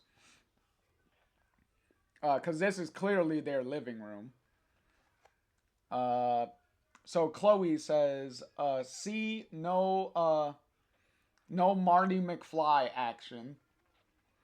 And then Max responds, "I can't believe you moved back here with all my stuff." What, you expected her to throw it away? Anyway, so clearly Chloe referring to the Back to the Future thing with disappearing from photographs is a reference to the first book, when Max and Chloe were talking about if Max goes into the other timeline, would she disappear from like existence and stuff of this timeline? And all of like her pictures that she's in, would she disappear from them and all that stuff? Clearly that didn't happen. But it's nice. Let's look at their apartment, by the way. So we have a bunch of paint. So we have a bunch of paint, spray cans and a paint bucket and some paint brushes, which Chloe clearly used to paint the wall here, because we have like a painted like skeleton thing here, and we got some like tentacles or something giving the skeleton like a coin or whatnot. So we have a little memorial, little mural drawn on the living room wall here. So that's sweet. A couple of beanbag chairs. Beanbag chair. We got like a couch. And right next to the couch, we have Max's guitar. So I assume that's the same guitar that Max had in her well, a similar guitar to the one that Max had in her dorm at Blackwell. Because it's most likely not the same guitar, because that guitar probably got wrecked during the tornado. And then they got a flat screen TV, and they have a video game system here. And they got a nice little record player and a couple of records over here, so that's sweet. And we have a plant. I wonder if that plant is also named Lisa, and hopefully Max has been watering the plant appropriately. So, there's that. Okay, so Chloe says, "What the fuck else would I have done with it? I had to believe you were coming back to it." As Chloe is giving Max a kiss on the cheek. And then Chloe continues to say, "Plus, you'd have gone fucking mental if you'd come home to find I'd gotten rid of all this stuff." That is true. Excuse me. And then Max says, "Maybe." Let's see if we can notice anyone in the photos there. So there are some photos that we could clearly see there. So we got a photo of Nathan, because that most likely is Nathan. Why Max has a Nathan photo, I don't know. Most likely Claudia just wanted to have like a Nathan cameo here at the end, so they just have a random Nathan photo there. We have another Kate photo and a Warren photo. Can't really make out who that's supposed to be. But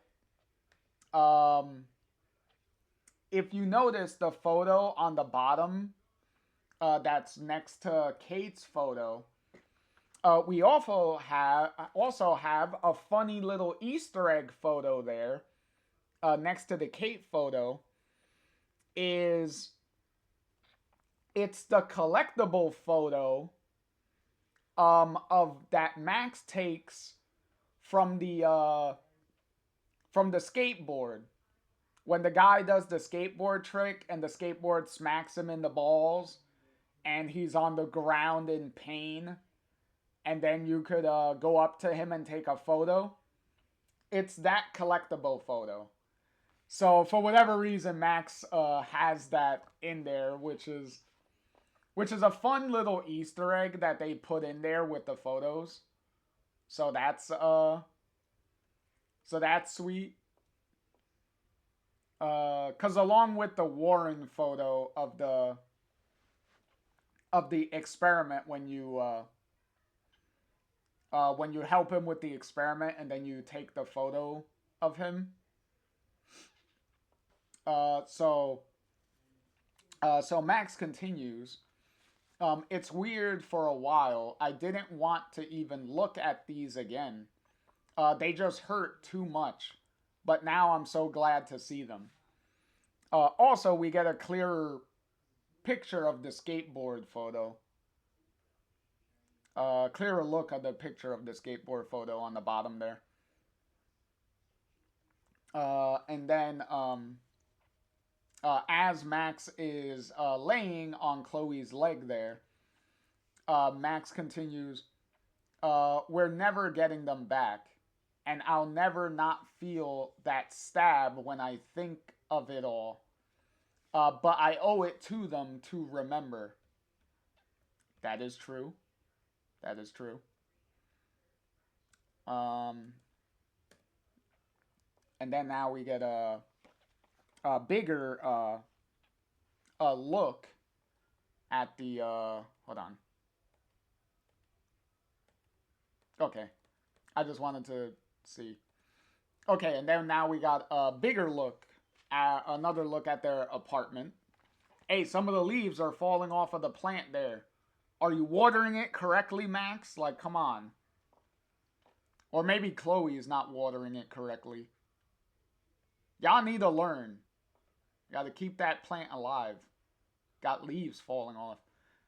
Anywho, so we get a little more look at the bookshelves behind them, and we got Max's camera.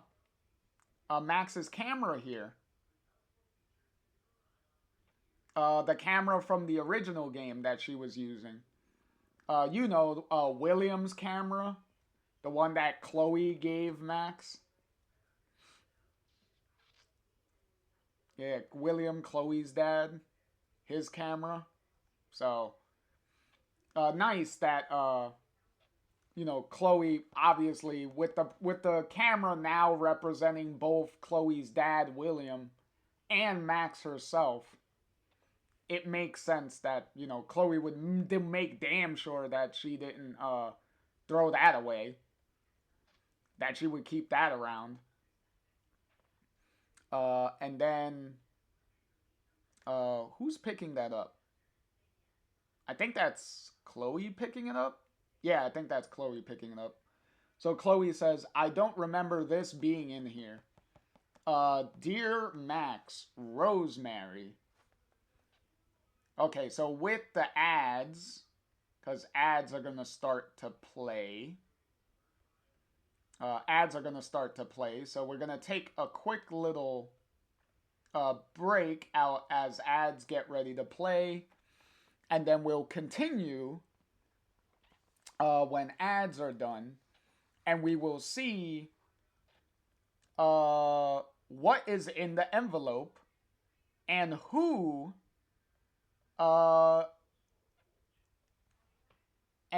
sent the envelope. Where did that envelope come from? Because clearly somebody snuck that envelope in the box. So we'll see who that is. Well, we'll learn who it was and what's in the envelope.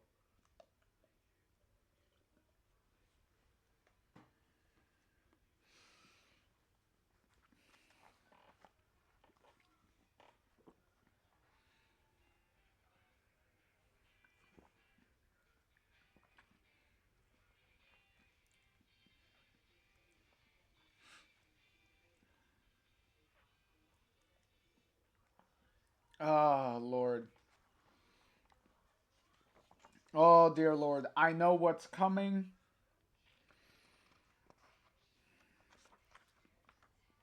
I know what's coming and I'm not ready.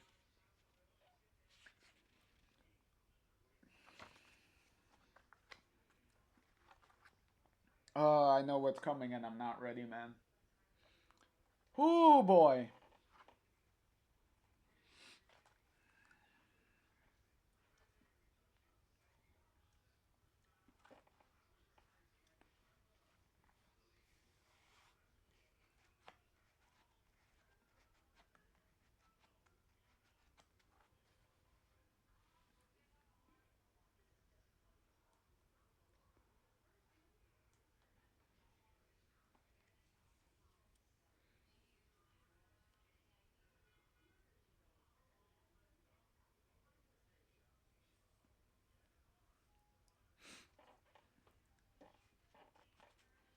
What do we got? About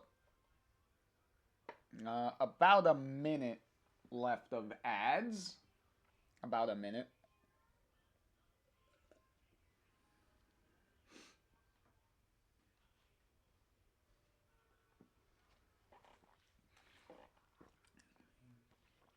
We're almost there.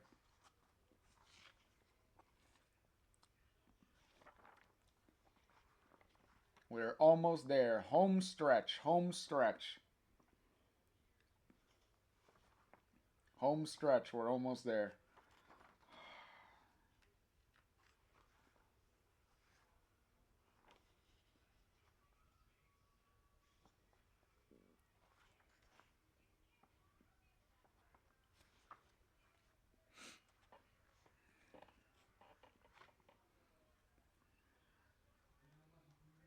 Oh, here we go. What do we got? About 10 seconds. Here we go.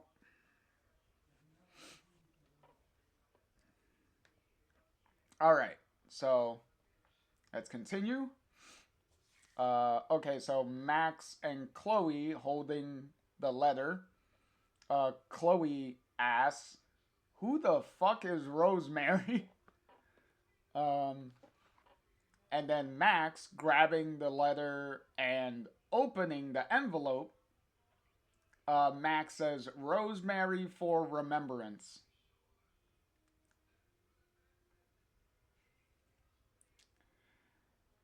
If you don't remember who said that,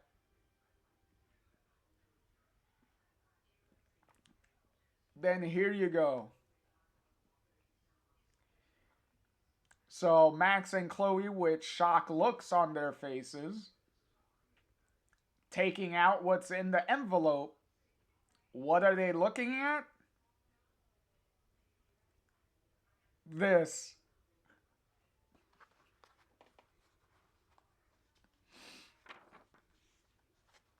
Oh, dear Lord.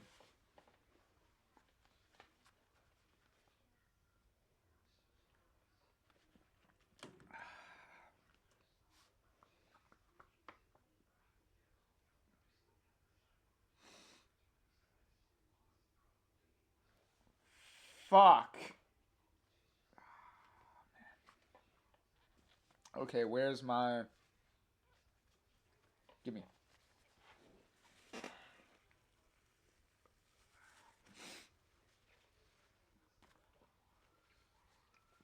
Shit. I need...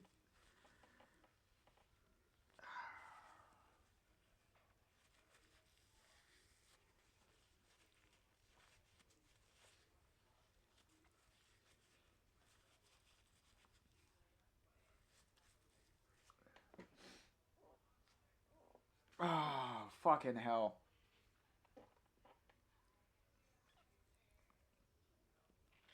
I knew it. I said it.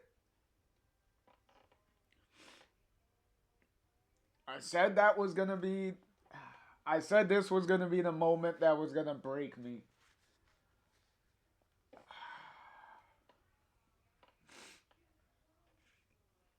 Okay. So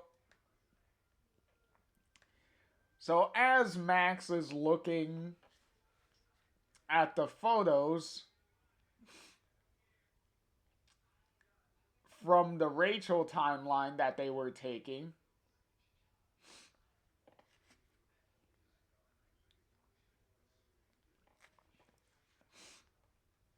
because Max is looking at them, and then now obviously Chloe is looking at them. So you could imagine the amount of feelings that Chloe is having right now, looking at these photos. So Max reads the letter that's there with the photos. So Max reads, figured it was worth a shot having Hermes try to smuggle this back there for you. Lots of love to you, both Rachel and not your Chloe, but still your Chloe.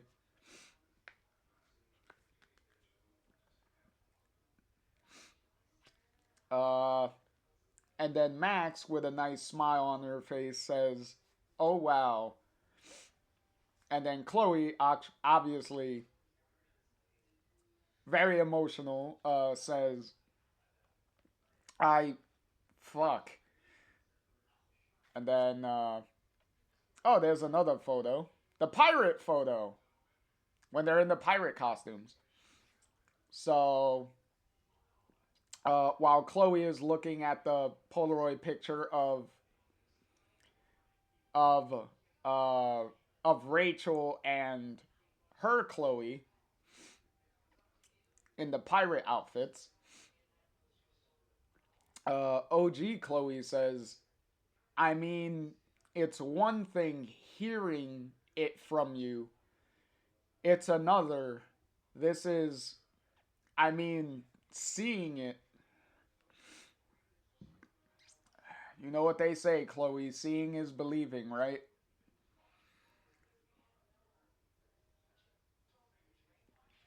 Oh, Lord. This is nice, though, that they sent them two of the photos. Okay, so clearly, because Hermes is obviously Tristan. That's the Hermes they're referring to, is Tristan. So, Tristan purposely kept this in his pocket because it's a surprise. It was meant to be a surprise to Max, obviously. Well, technically to both of them, to Max and Chloe. So, most likely what I'm thinking is at some point when when Tristan and Lawrence was visiting Max and Chloe, obviously at some point they were in Chloe and Max's apartment, right? So most likely what Tristan did was he probably saw the box that says Max's photos in it. And what he probably did is he's like snuck it into the box and left it in there as a surprise. And then, you know, what they all went outside and we saw they had like the little conversation, the little get together and stuff. So Tristan purposely never told Max about it because he wanted her to have like a surprise. So what a big way to leave that as a surprise there. So Max putting her hand on Chloe's shoulder. Max says, "Chloe, are you okay? I had no idea this was here. Clearly." And then Chloe, with tears starting to come out of her eyes, says, "I'm happy, Max." And then Chloe putting her head on Max's shoulder as Max puts her arm around Chloe with her hand on her shoulder. Chloe continues to say, "Somewhere out there, Rachel fucking lived her life, and you got to meet her." And then Max responds, "I did." And Chloe continues, "And I still look hot with blue hair. I mean, that's what's really fucking upset." Fucking upset me. Jokes. And then Max, ruffling Chloe's hair, says, "Hey, you look hot whatever color your hair is." And then Chloe, getting her head up off Max's shoulder, says, "Well, these definitely can't go into the exhibit. It'd be fun It'll be fun explaining that one away." And then Max says, "Yeah, no, like so much pirate booty. They should be buried away." Well, not really buried, more so hidden so no one can see them. More like private photos. That's most likely what those photos are because aside from Tristan and Pixie, technically, no one else can see those photos. Because good luck explaining like how a dead person is in those photos.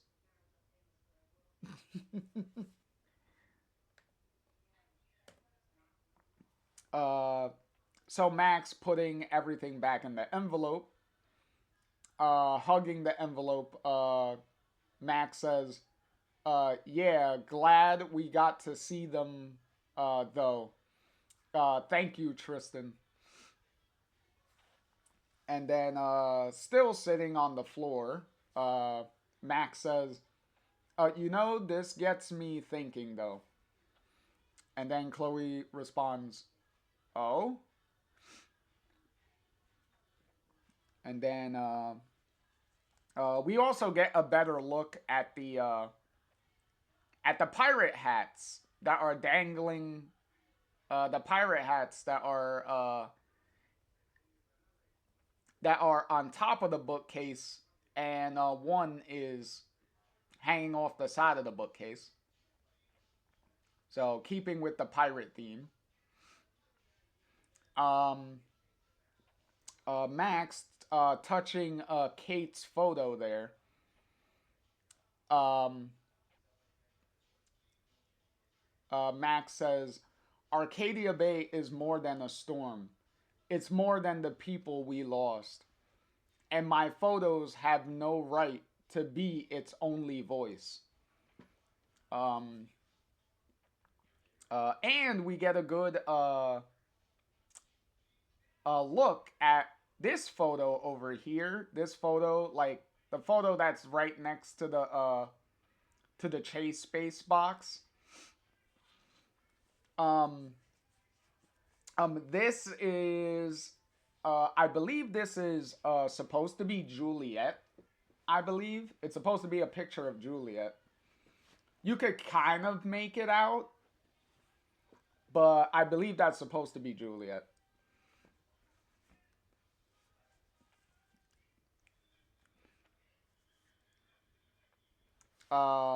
And then Max and Chloe looking at each other. Max says, "Look at what you've done here, Chloe.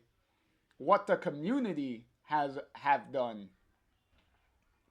And Chloe responds, "Yeah, we're pretty awesome." And then Max, getting up from the floor, says, and then we get a little big full panel look here. And Max giving Chloe a kiss on the forehead. And then Max says, "I think I need to call Victoria." So obviously she knows what, you know, that she's gonna give, that she got the photos and stuff, and she's gonna bring the photos for the gallery. So, so now we're back at the Bean Barn, which was the little shop that we opened the comic with when Max was showing the high seas, the pictures that she took. So now we're back here again. So yet again, we got like a full circle moment going on here. The end is the beginning, and the beginning is the end type of thing. So this is Victoria talking in the text box here. So Victoria says, "We're so glad you could join us here. Before we go and view the space," and Victoria continues, "in a little while we'll head to the chase space for the actual exhibit, just a few blocks away from here. I'm excited to share with you what the Arcadia Bay uh, Resilience Committee have put together." Oh, that's awesome that they're calling it that. Uh, and if you notice in the some of the people, well, it's a bunch of some random people in the background, but some of these people are obviously the acting troupe that Victoria was with. This is obviously Alyssa. You could tell from her hair, from the color of her hair, that that's Alyssa there.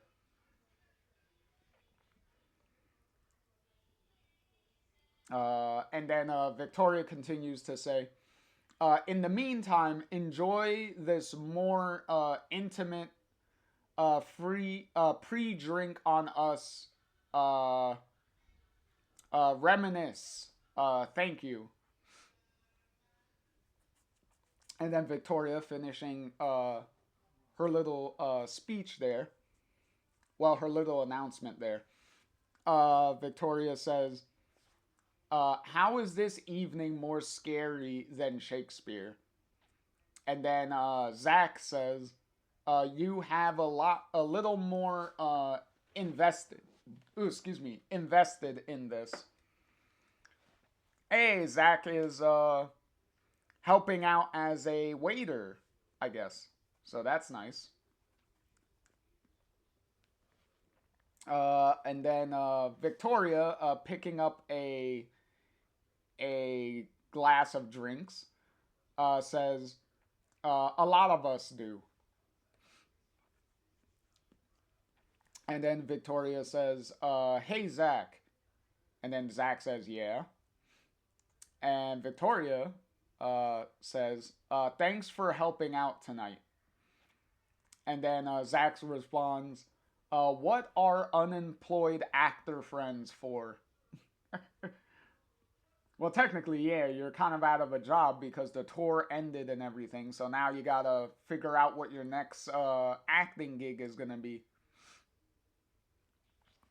And then we got the high C's. So the high C's are here. So Tammy says, nice work. All that acting practice not going to waste. And then Victoria says, thanks, mateys. Good practice for the main event later.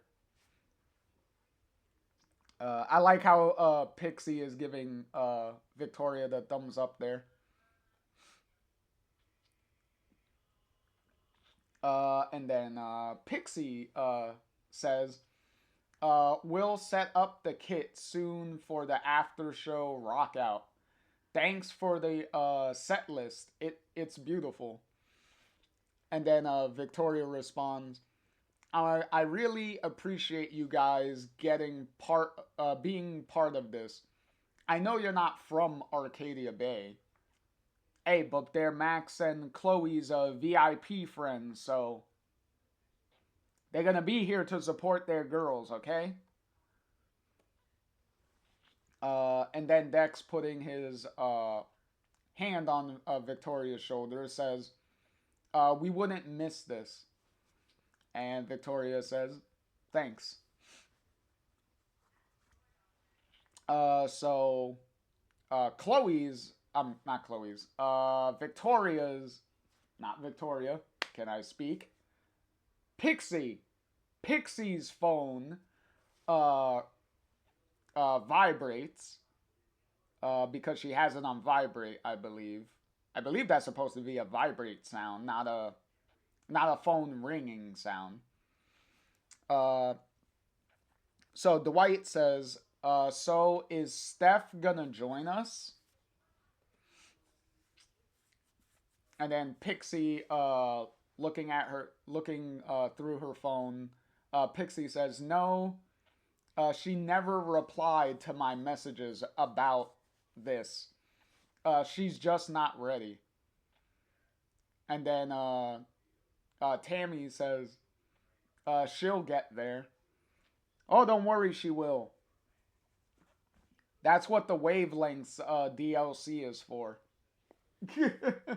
For True Colors. Which they literally just set up there.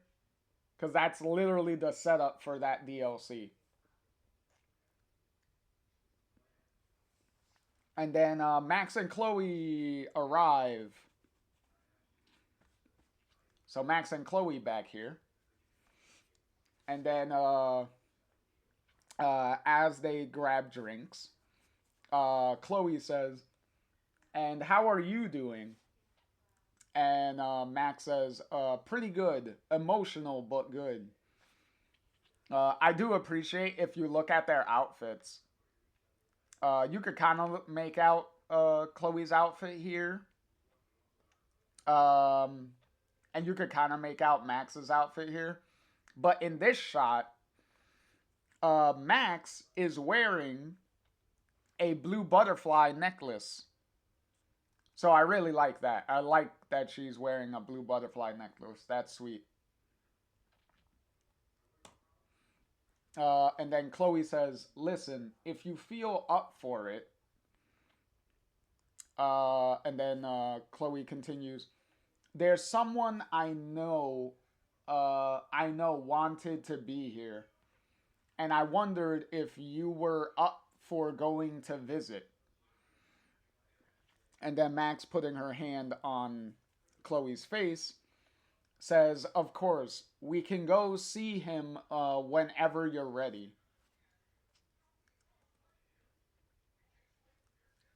Um, and then Chloe says, "Cool, cool. I'm gonna go get us some fucking proper drinks." And then Max says, "I'll be here, promise." Okay, so who is the he that Chloe is talking about uh, asking Max for them to go visit him? Who is the he they're talking about? It is David. So Chloe is talking about going to visit David. So what this is setting up is it's setting up the visit to David's trailer in the little hobo town in Arizona at the end of in the final episode of Life is Strange 2, episode 5. The beginning part of episode 5, when Sean and Daniel are with Karen in the little hobo town, because David's there too. So it's setting up that visit. So that's the visit that it's setting up. Also, hold on, let me check something real quick because I have to.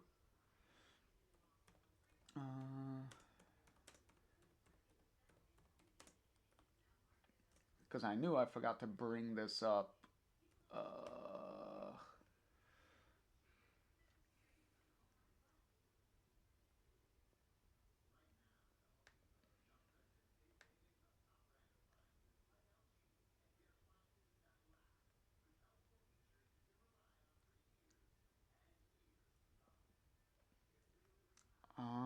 No.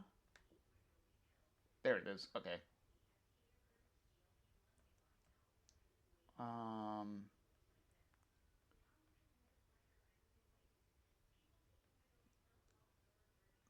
Or is this one better?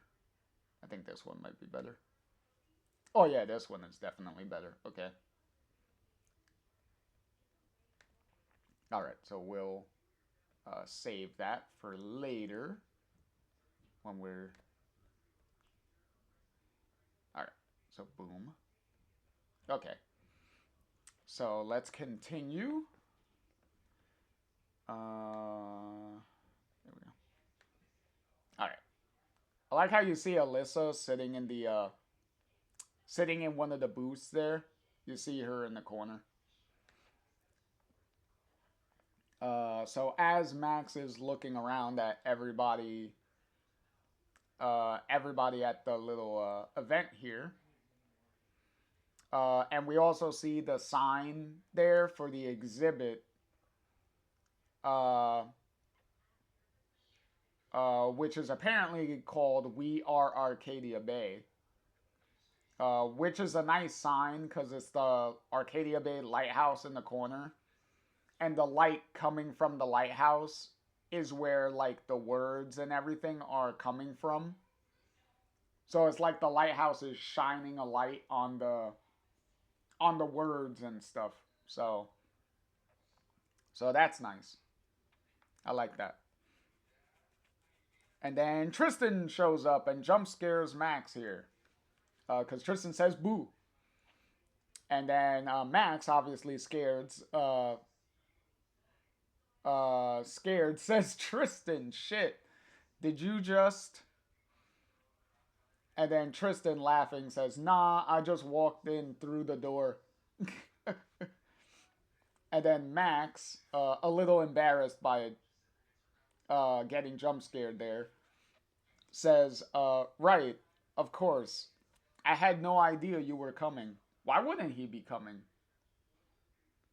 Like he wants to support you and Chloe. Why not?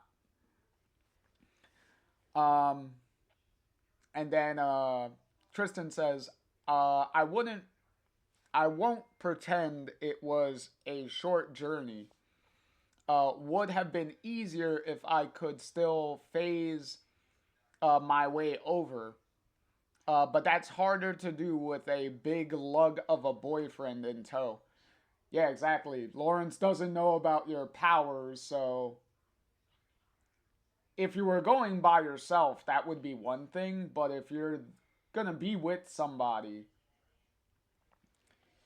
especially if you don't want to reveal your powers to them, yeah, let's not.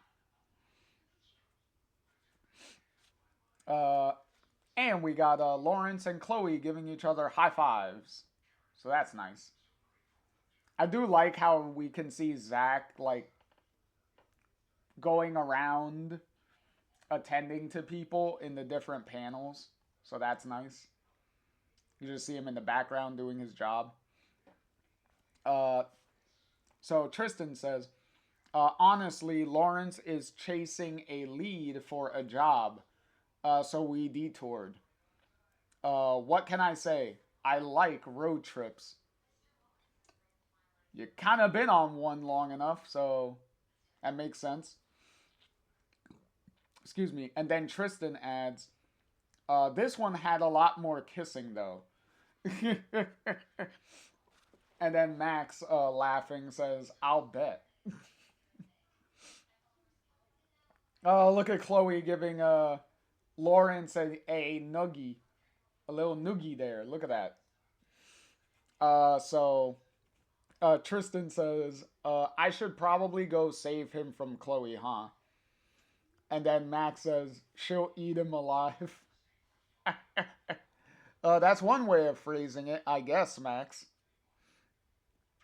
Um, so Tristan, as he's going over to save Lawrence, as he puts it, says, besides, I want to go surprise Pixie too. And then Max says, you know that's literally impossible, right? And then Tristan says, I'll keep trying. Mainly because Pixie knows like different possibilities and stuff, so she's most likely gonna notice you no matter what you do. So it's gonna be hard to surprise her with her powers. And then Tristan continues, hey, Max, you did so much more than just save me. You know that, right? And then Max responds, without you and Pixie, I couldn't have got back here. That is true. And then Tristan, being very supportive, says, sure, you could have. You're Super Max. And then Max, also waving back at Tristan, says, catch you later, Hermes. And then Victoria, tapping Max on the shoulder, says, hey. And then Victoria continues to say to Max, you still want to speak? I know you said you couldn't do it for the main event, but as Victoria is pointing at the little stage there, Max says, yeah, I'm ready, Victoria. Okay, so Max is going to go do a little speech for everyone here. So Victoria walks off, and then Chloe comes in from behind and says, whoa, whoa, kiss for luck. And then we get one last kiss for Max and Chloe here. So we get one last kiss for them. As the high seas are watching, and Pixie over here with a big little smile and having her head on her hands there. So Chloe says, "You got this," and then Max responds with, "We got this." And then Max at the little stage there says, "Hi, I'm," and then Max says again, "Hello, I'm Max Caulfield, and just recently I came home." Max continues her speech. That's something that a lot of people we cared about will never get to do again. And I've spent the last couple of years trying to process that. Max continues, "I think on some level, whatever I tell myself, I was running away. And you know what?" Max continues, "I'm glad I did. It's what I needed to see who I am, what I want, and what I lost." Um, Max continues, "On arriving home and seeing Arcadia Bay as it is now, it was clear to me that some people uh, chose a different way to work through the tragedy. They built, they persevered, they strove. Uh, uh, a nice little line of Lawrence, Tristan, Victoria, Zach, and Alyssa standing in a line, watching and listening to Max's speech. And then we have the same with Dex, Dwight, Pixie, Chloe, and Tammy here. So Max continues, "They took the wreckage that I was running from, and they made something beautiful from it." And Max continues, "It's that spirit which we wanted to bring to the exhibit. The no, the exposition that we're about to see. A collection of shared memories that can take us on a journey back, and also um, pave the path of ahead. We mourn, and we always will." And Max continues, "But Arcadia Bay isn't just a place, and it isn't just a storm. It's the people who made up and make up the town. It's what they build and what they built. What they built and what they build. It's the sacrifices made and how we make them count." So now we get a little bit of a clearer shot of the banner of the sign. And as we said, the name of the exhibition is "We Are Arcadia Bay," and then it obviously says where it's located: the Chase Space Art Gallery, and nothing else it is said on the bottom there. So Max continues, uh, "Those uh, those the wind didn't take it scattered. I was one of them. I was lucky. I found my way back." And Max continues, "Though I still have a journey ahead of me, and maybe I always will." And we get a better shot of the butterfly necklace there.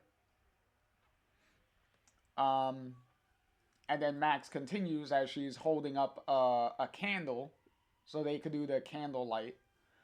Max continues, I know there are others out there. We know that wherever you are, uh, you'll always carry Arcadia Bay with you. Nice. And as Max gets off the stage, Chloe helps her down, holding her hand there. And Victoria, getting up on stage, says, thank you, Max. That was beautiful. As we also see Alyssa here wiping some tears from her eyes. And everybody getting their candles so they could do the candlelight vigil. So everyone getting up, doing their candlelight vigil walk to the chase space so they can see the exhibit.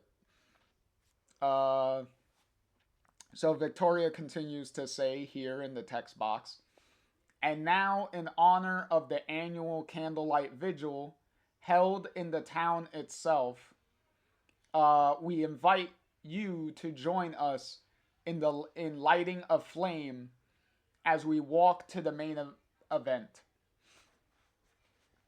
And Victoria continues, to home and to those who never made it back.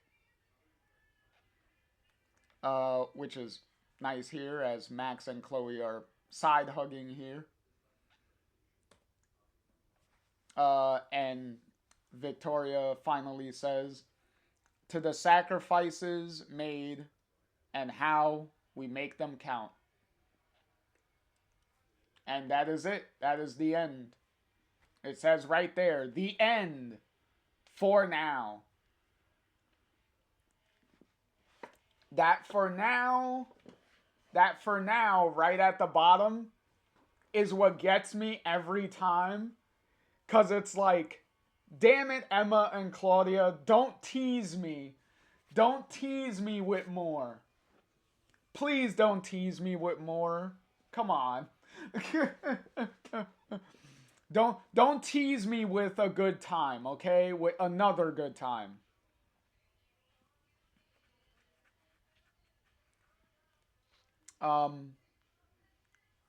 Also, if you haven't figured it out by now, with especially with the hair, with Max and Chloe here,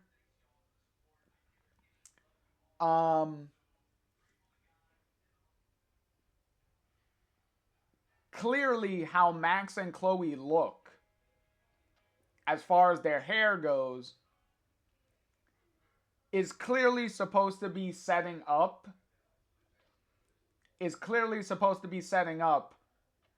this photo.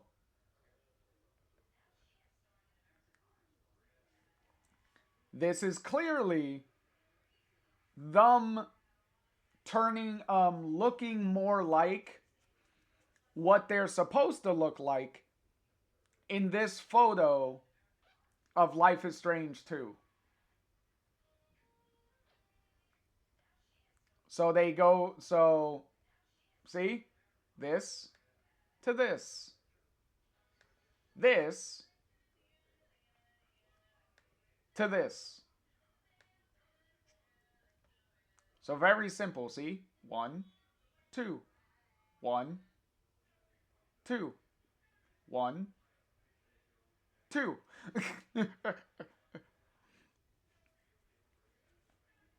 So I do appreciate how they're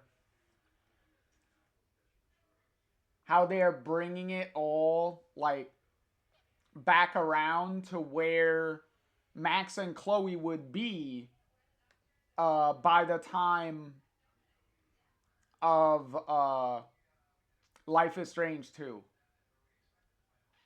Because it also goes to mention to what Chloe said, to what Chloe was setting up earlier, where even though they have the apartment and everything, Chloe did say that, you know, that this doesn't have to be like their forever home. Like, it's not like they have to be stuck here. Because in Life is Strange 2, if you pay attention to David's phone call that he gets from Chloe, it is mentioned that Chloe and Max are still like, traveling around, like doing their own thing. So so it is nice that it's like, okay, the implication is that they do travel around and do things, but their main like home is still like Arcadia Bay there, because they have the apartment together and all that stuff, and the businesses, since Chloe runs the garage and the diner.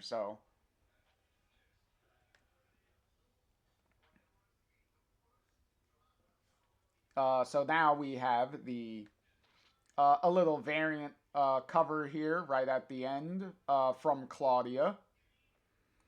So in this one, this big group shot of everyone. So we have some of the theater people. We have Zach here. We got Lawrence and Tristan. We got Pixie, Tammy, Dwight, Dex, and we have Victoria here, and obviously Max and Chloe right here in the middle, with everyone else like kind of around them. Nice little thing. And remember, we had a bonus comic, right? For the free comic book day at the end of book 5, where we got the first story that was included in the free comic book day uh, issue, which was the little Steph and Pixie doing their D&D session. That was a metaphor for like everything that was happening in the comic up until that point. So the flip side of that, like I mentioned, was there was also a Alex short story for True Colors that was also in the free comic book day issue. And this is also drawn by Claudia also. So Claudia did a little True Colors short story here. So we skip ahead here. So we open up here in April of 2019 in Portland. So the little kind of narration says, so Alex, the day's finally here. You've been at the Helping Hands group home for 8 years. And now you're finally leaving to live with your brother. And then the bus driver says, tickets for Denver, Colorado. Uh, and then Alex says, my brother, Gabe. Oh, excuse me. And then the person talking to Alex here in the text box says, it says here he lives in Haven Springs, Colorado. And then continues, is that correct? As we see Alex looking at her phone and having headphones on her ears there. Obviously getting out her ticket on her cell phone so they can scan. And then the person talking to Alex continues, that's a big move. And then it continues to say, do you have any plans as far as school or a job? And then Alex says, my brother said I might pick up a few shifts at the bar he works at. and then the person says, so you'll be dealing with people. And then we get a nice little wide shot of Alex's powers here, which she can feel and sense people's emotions. So we have this guy over here on the left side that's angry. We have this old guy up here that's sad. No, not sad. More like depressed, because it's supposed to be... No, afraid. Because he's purple. So purple is supposed to be afraid.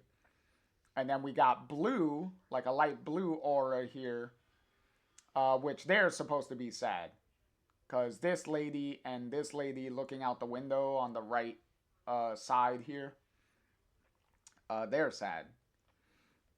And then Alex sitting down on her seat says, maybe, in the little text box.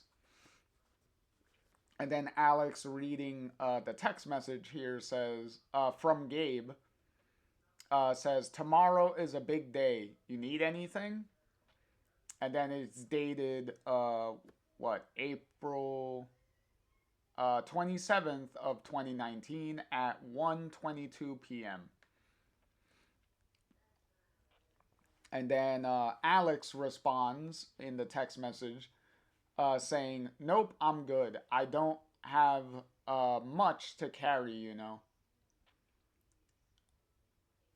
And then that was sent at 1:49.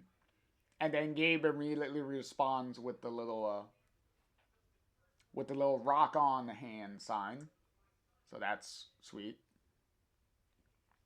And then the person talking to Alex in the little text box here says, does your brother know about your issues? And then we find out that the person talking to Alex is named Dr. Lin. Because Alex says, is that an official interview question, Dr. Lin? So Dr. Lin says, Alex, you know that I care about you. And then Dr. Lin continues, with everything that has happened, as the bus is driving along, and Dr. Lin continues, I just want what's best for you. And then Alex says to Dr. Lin, he doesn't know. And then we got a pregnant lady walking down the aisle. And then we got a close-up of Alex's cell phone with Dr. Lin block contact and saying yes or no. And then Alex says, no one will once I leave this place. And then Alex continues, I'll just be a normal girl in a normal town. And then she clicks yes to block the number. And then, what is it? The random guy, I think it's the random guy, or is it the girl? Well, someone says, what are you getting upset about now? I can do it. Give it to me.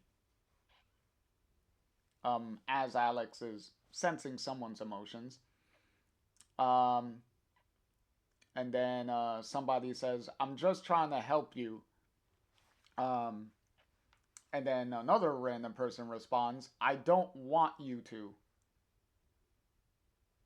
Oh, and then there we go. So it's these people that are talking. So the random guy says, why are you getting this upset over a bottle?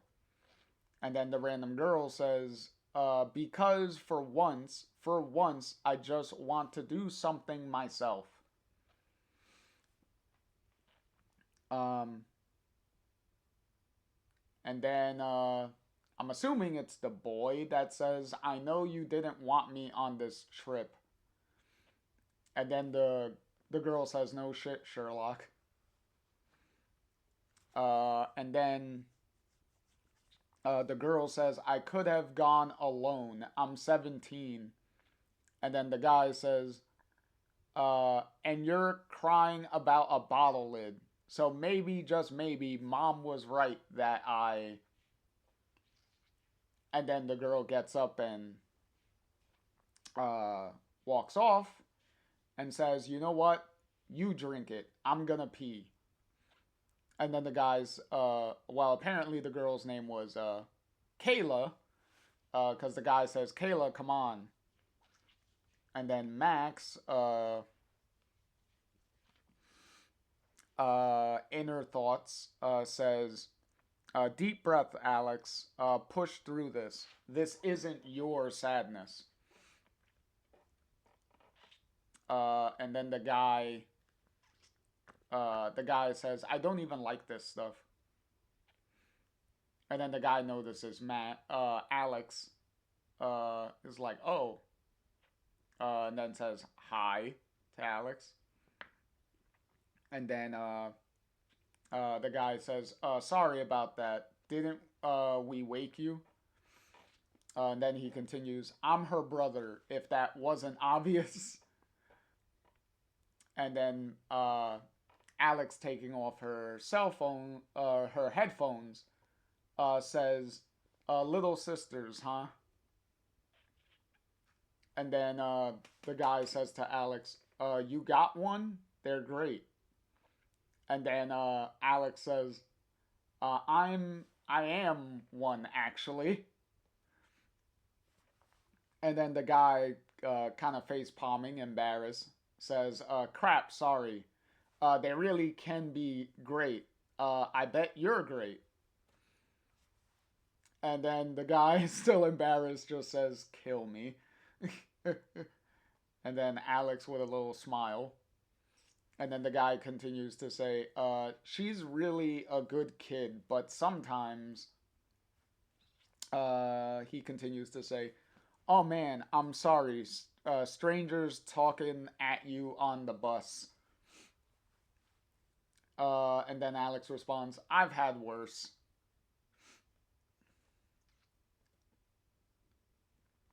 And then the girl coming out of the bathroom, still sad. And Alex, reading her memories, her emotions here. So she's also kind of seeing what memory, like what emotion they're feeling. So clearly that's their mother doing her hair. And then the brother says here, "Hey, gotcha something." And then I'm assuming that might be their dad. Says, what in the hell time do you call this?" And then some, I guess, like friends of hers says, "Hey, we'll FaceTime when we get there. It'll be just like you got to come with."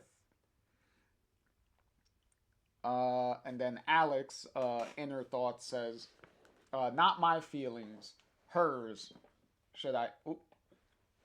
Should I tell him something?" Um, so Alex tells the brother, uh, "I'll bet she just wants to feel like her own person.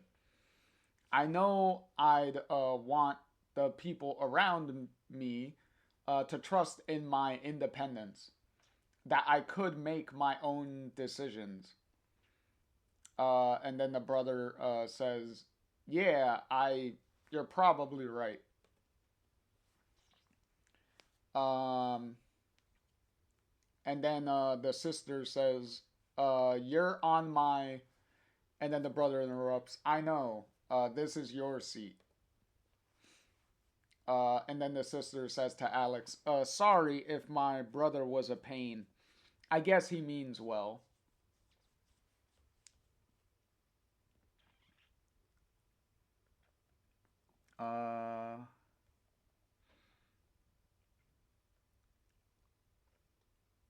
Uh, and then Alex responds, you're lucky to have him. I'm actually traveling to see mine. Okay, so while we also got ads about to start, so we'll let the ads play one last time, and then we'll finish up little this little short story here, and then we should be wrapping things up.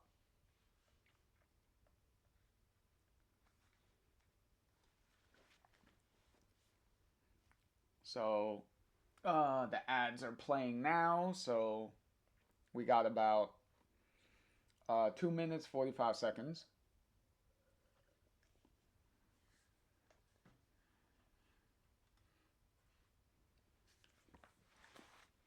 All right, so while ads are playing, I'm gonna take this opportunity to take a quick bathroom break. So I will be right back.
Alrighty.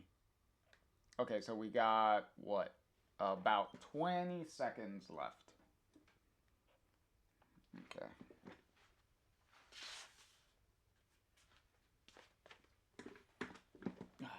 Just in case.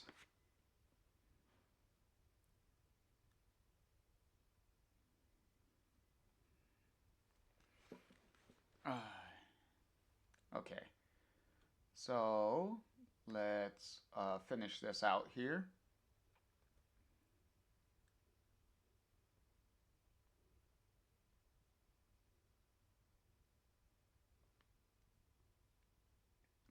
Hold on. Oh, that is not what I wanted.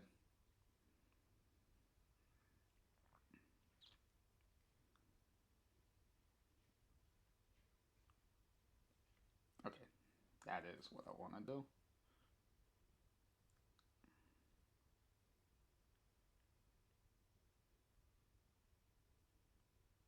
Okay. Okay. All right. So as that is there. All right. So the sister says, why would you want to do that? And then the brother responds, Kayla, rude. Um, and then Alex putting her headphones back on her ears. Uh, Her inner thoughts say, "Did that help? I hope so." And then her inner thoughts continue to say, "We've missed out on so much, Gabe. I feel like I'm about to meet you for the first time. Don't disappoint me, Haven Springs." And then Alex listening to her music, taking off her headphones again, looking out the window. And then somebody says behind her, sitting behind her, "Beautiful, isn't it? The open road, the wide world." And then Alex turning around says, "Huh?" Okay, so it's the lady here. So the lady says, "Sorry, I didn't mean to interrupt your thoughts. Long journeys can get lonely." As she's clearly afraid with the purple aura around her, she says, "Not that I'm entirely alone, I suppose."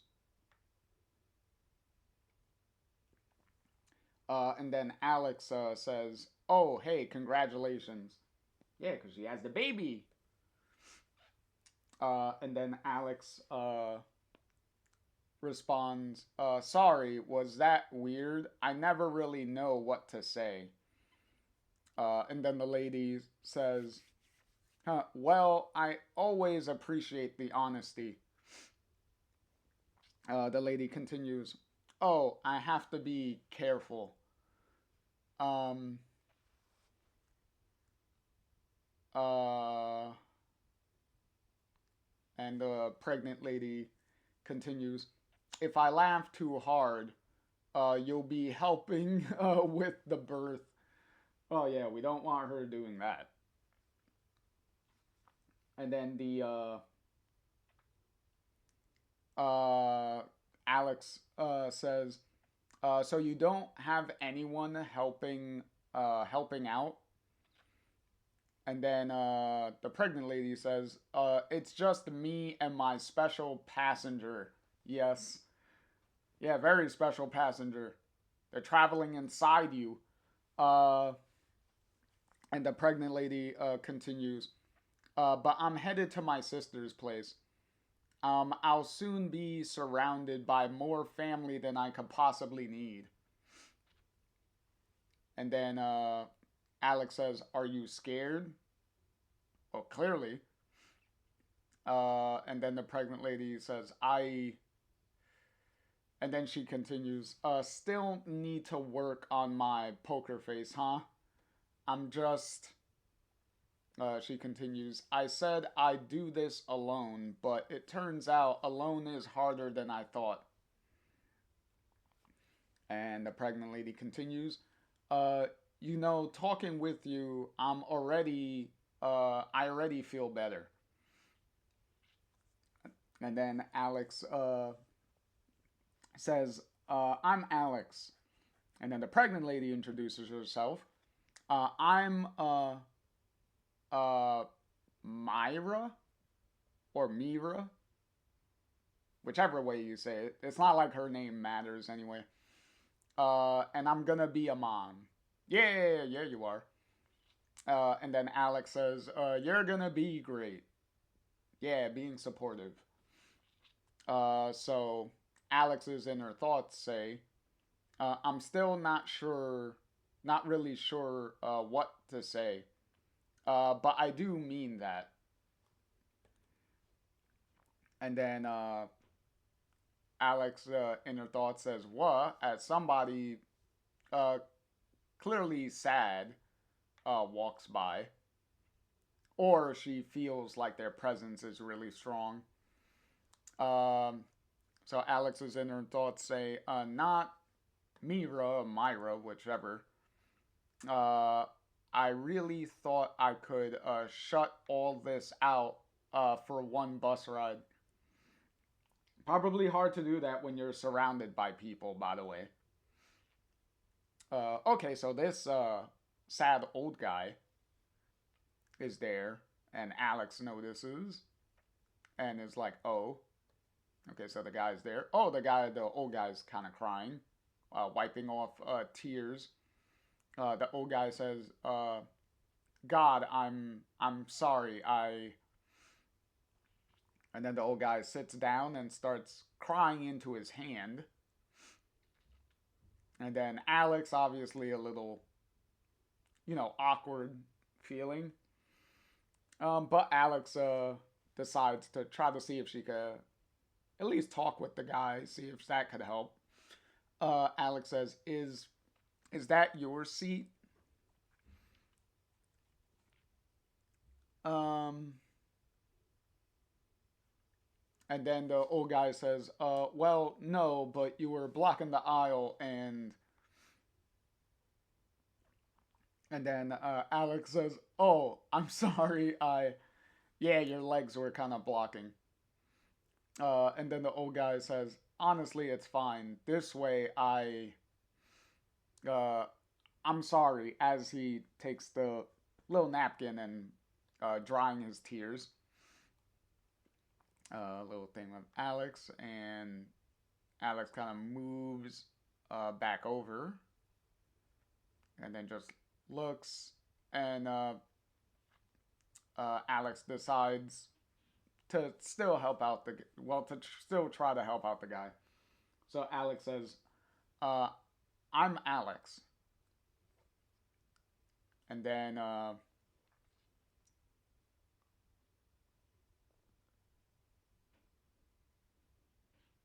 the old guy, I'm pretty sure this is the old guy talking to Alex, says, "I made that decision, the job over the relationship."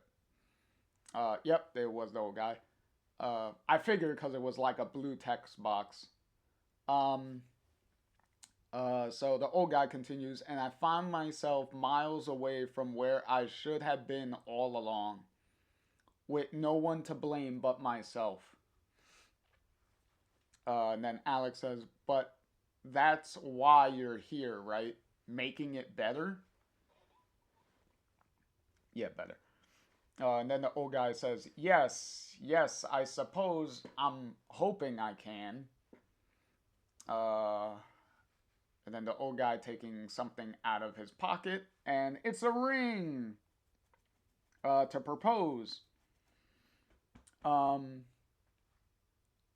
and then the old guy says, "But he'd have every right to say no." Hey, an old gay guy. Um, and then Alex says, "I think getting upset before you even know what he'll say is probably a waste of energy." Now, that's one way of saying that. And then the old guy says, "When did the young get so wise?" And then the old guy gets up and says, "Alex, I have taken up too much of your time. Thank you. I suppose I should return to my own seat now." Oh, and then they shake hands. Nice. Um,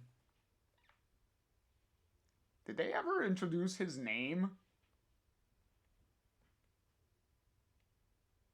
Or did I miss that?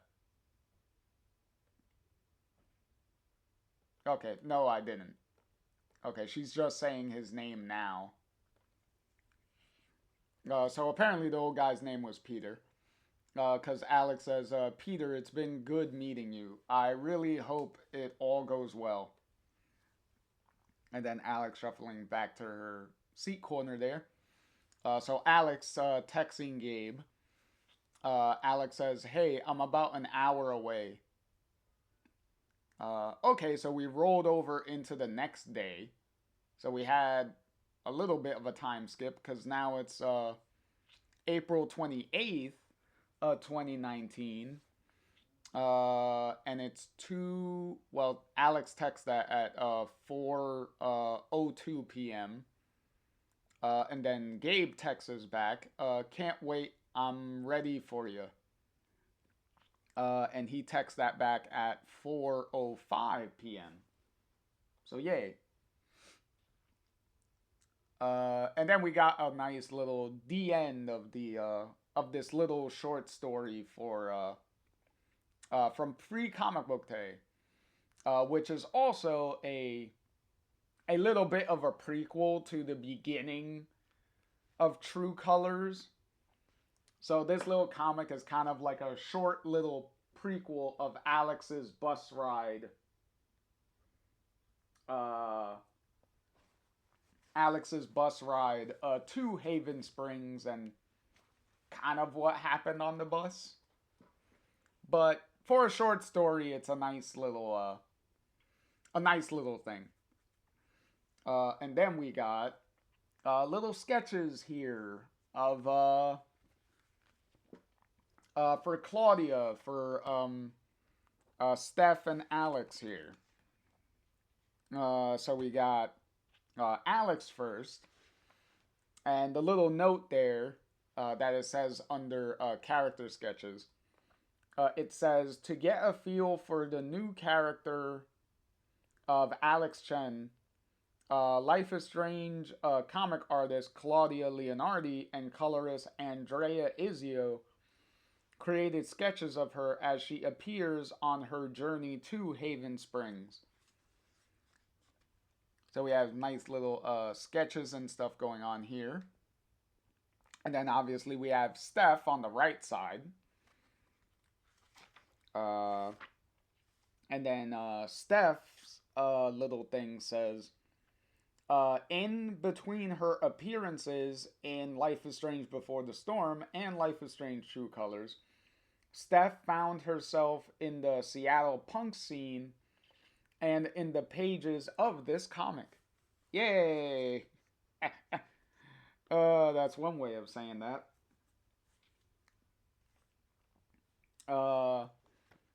And we got the little sketches, the little doodles and stuff. Nice little thing. Nice little thing there. So nice seeing some little sketches and concept arts and stuff of the colors and stuff for both Alex and Steph there. Especially considering what's gonna happen in True Colors. So now we got some alternate covers here for some of the issues. So we got this cover over here by Rob Cham, I believe. I don't, however you say that. And it is Max and Chloe just jamming out with the high C's there. Some nice little colors and stuff, but I don't really like how one color like tone it is. Especially like the whole section of the high C's. Like I don't really like the color choices. The design of like the characters and stuff I like, but the color not so much. I would probably use different colors for this, but it's whatever. And then we got this cover by Casper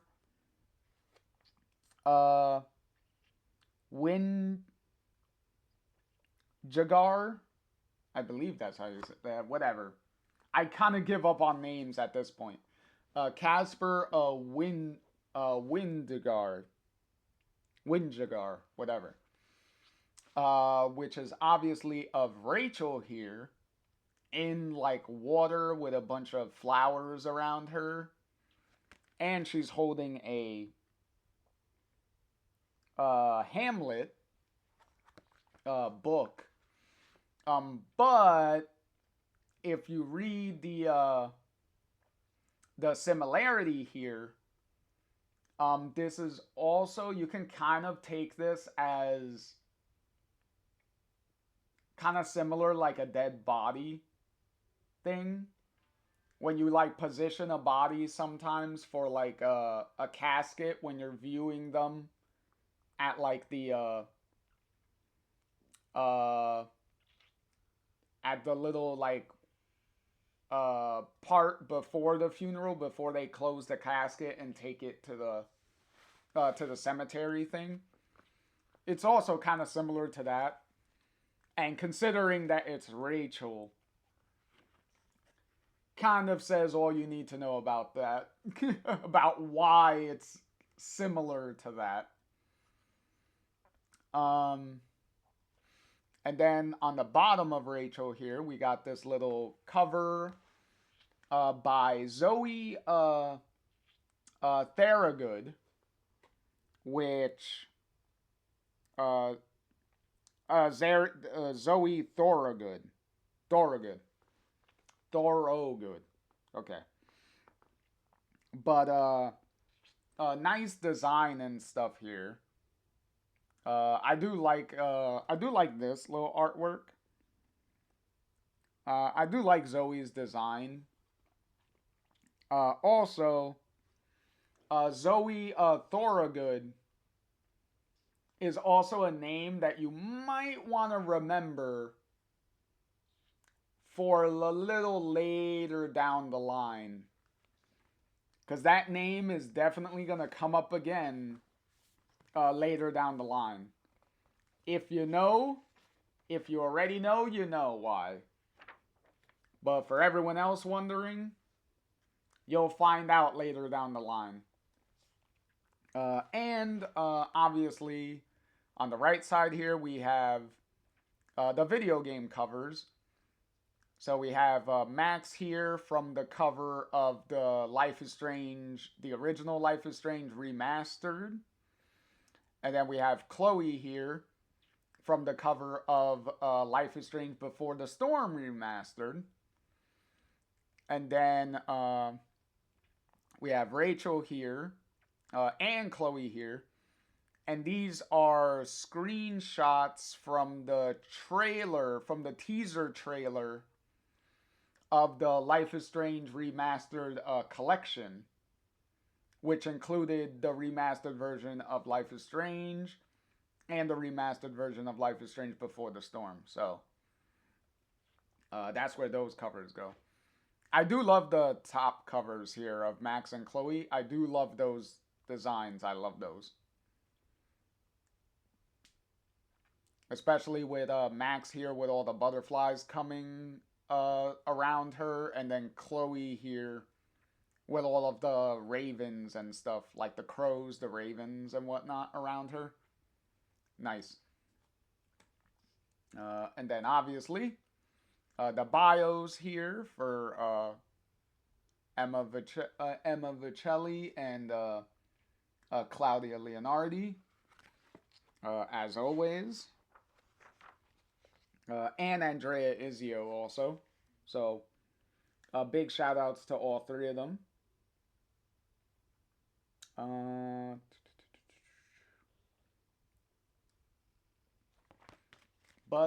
Yeah. So that is the end. So, as always, that's the end of the book.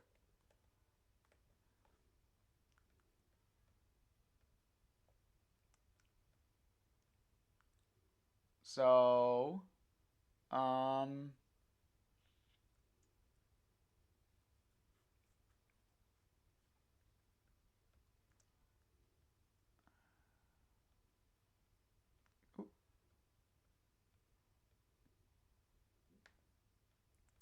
so in any case, there you go. So we are done here. So we've come full circle with Max and Chloe reaching where they would find themselves in Life is Strange 2. So Chloe and whatnot got the green hair and everything already by the end of the comic run, as we saw. Chloe with the blue hair. I mean, the green hair. Chloe with the green hair and Max with the longer hair that she had. So that all makes sense. So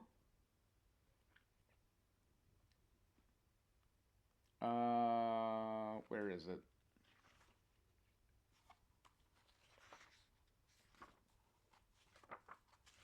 Because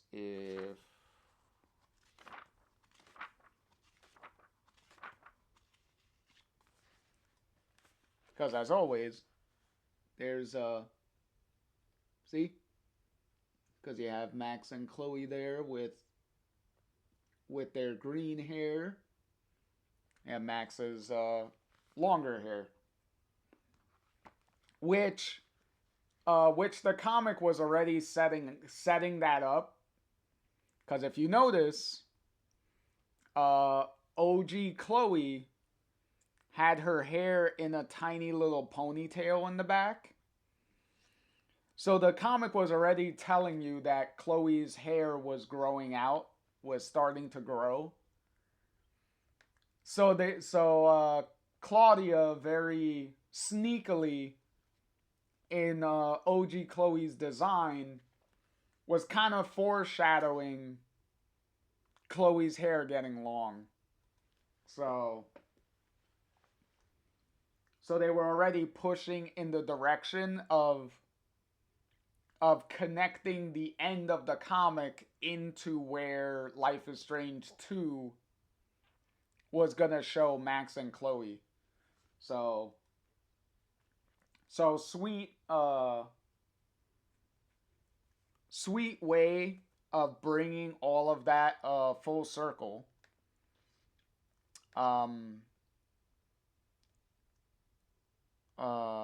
But where is... Oh, there we go. But in any case, we are going to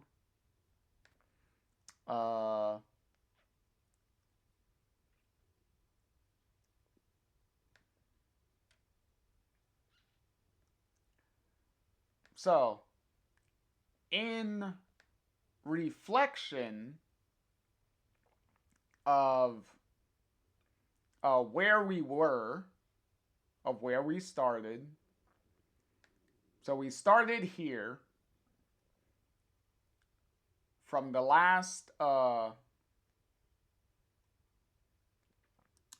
the first collection that we had, which this cover art was actually done by Emma Vicelli, the obviously the writer, which, as I said, she's also an artist, so she's being sneaky there. Which, if you can't tell, obviously it's a butterfly, and it's kind of dripping like the blue paint around, and you can kind of see the little ripples dripping off of it on the bottom. And then you got Max on the inside of the left wing, and then you got Chloe on the inside of the right wing. And right below it, you have Claudia's signature on the bottom. And also leave it to Claudia to put her signature right underneath Chloe. Clearly, Claudia called dibs. Called dibs on putting her signature on the bottom of Chloe's picture there. Now all I need is to meet Emma and have Emma sign her name on this side. And then you have the pair of them. So also this was the hardcover slipcover that came with the first 3 books in it. So this was the collection of the first 3 books. And also, if you were paying attention throughout when we were going through the first 3 books, this was the cover that I used for the corner here. For the corner of the picture below me. This was the cover that I used. And then we had, where is it? And then we had this cover, which was, which was the second hardcover cover that we, hardcover slipcase that came with the last 3 books in it. So this was the cover that I used for a majority of, for all of our book 4 video and our book 5 video, and about half of the book 6 video that we're currently doing right now, because I switched it for the last 2,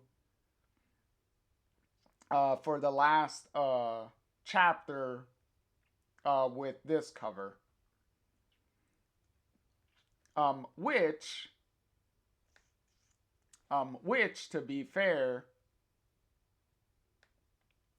we do end it with this wonderful cover.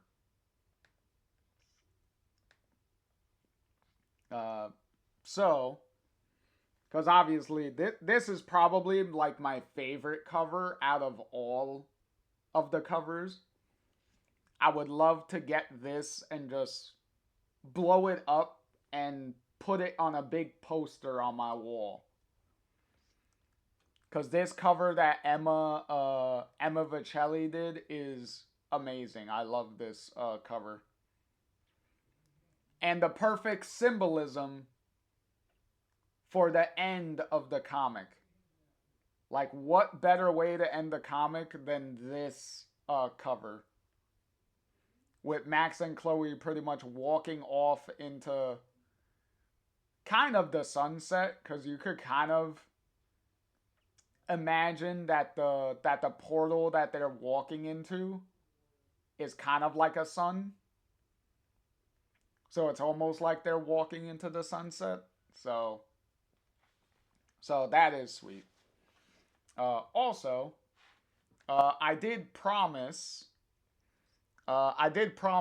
Swag that we were gonna show the comics. We were gonna they wanted me to flash the comics on camera one last time. So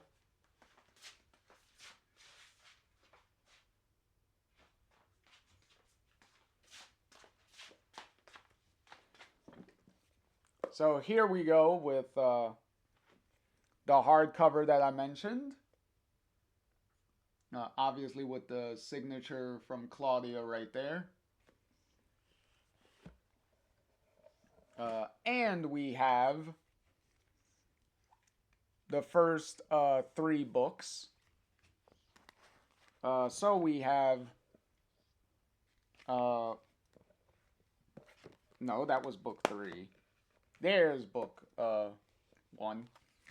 So we have book 1, obviously.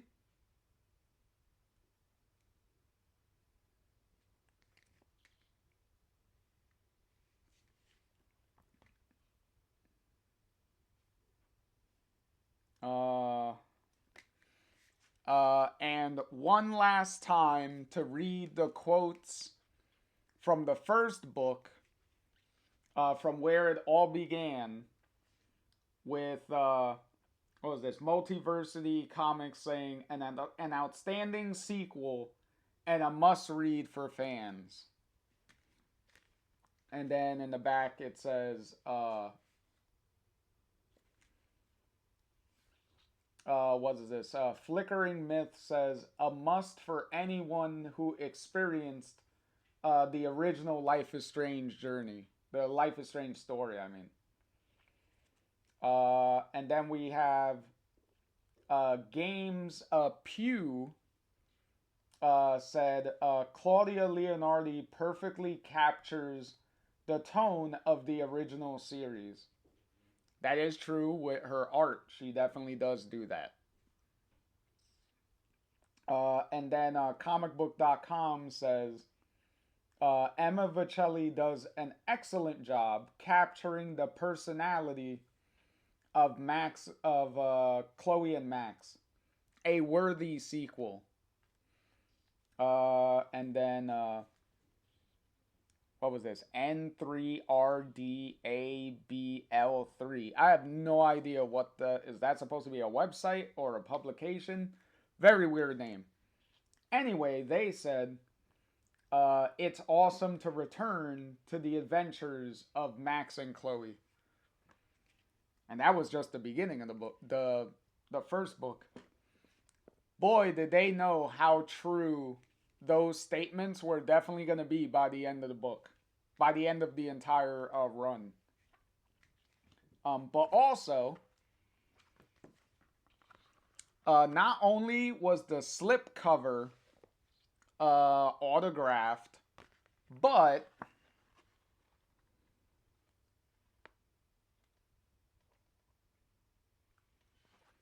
I also got Claudia to sign each of the actual books themselves.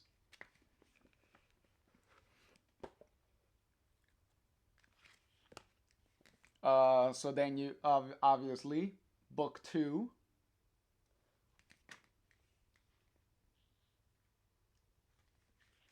So we obviously got book 2 here. And then we got book 2 signature there. And then, what was it? Book 3.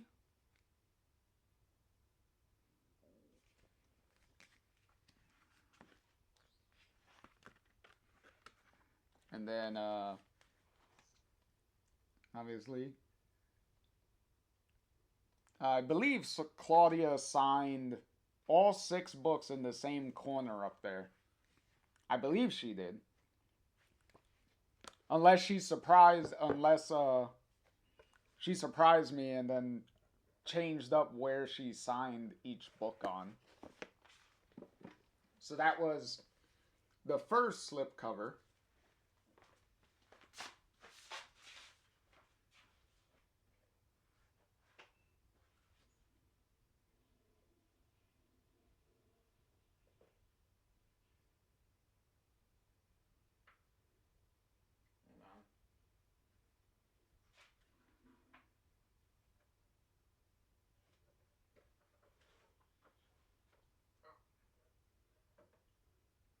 Come on. There you go.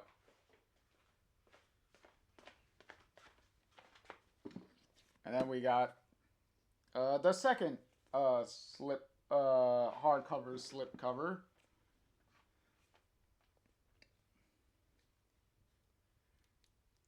And then obviously it was kind of hard to see in the picture that I showed, but now you can clearly see Claudia's signature on the hardcover. It was kind of hard to see on the picture because since she signed it with a silver marker on Lawrence's white shirt, if you're kind of far away, it doesn't show very clearly. But when you see it like up close, you could definitely tell. Also, if you couldn't tell from Claudia's signature, what is it? Kind of right over here. She puts a little heart at the end of her signature. She puts a little heart on it.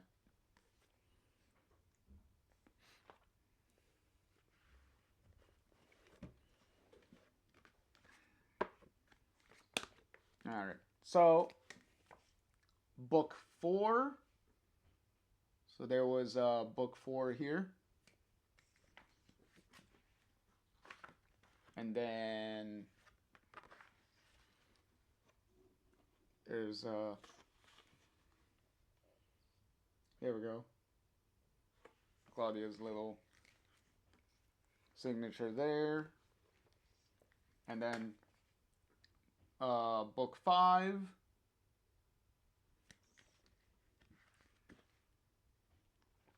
And then, yes, as I said, Claudia did surprise me because her signature is not in the corner. It's on the bottom. It's not on the top corner now. It's on the bottom. The same side, but on the bottom this time instead of the top corner. The bottom corner. And then book 6, obviously.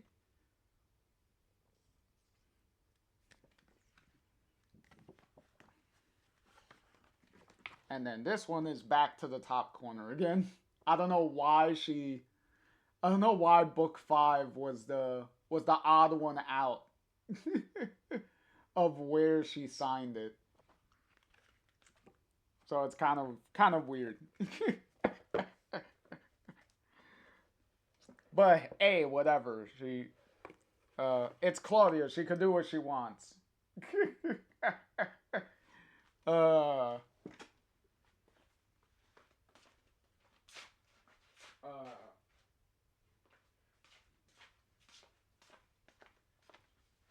But in any case, this journey was very long. The comics run was very long. I should say. Because let's go over, like, real quick how long this went. So, issue 1, November 14th, 2018. Issue 2, December 19th, 2018.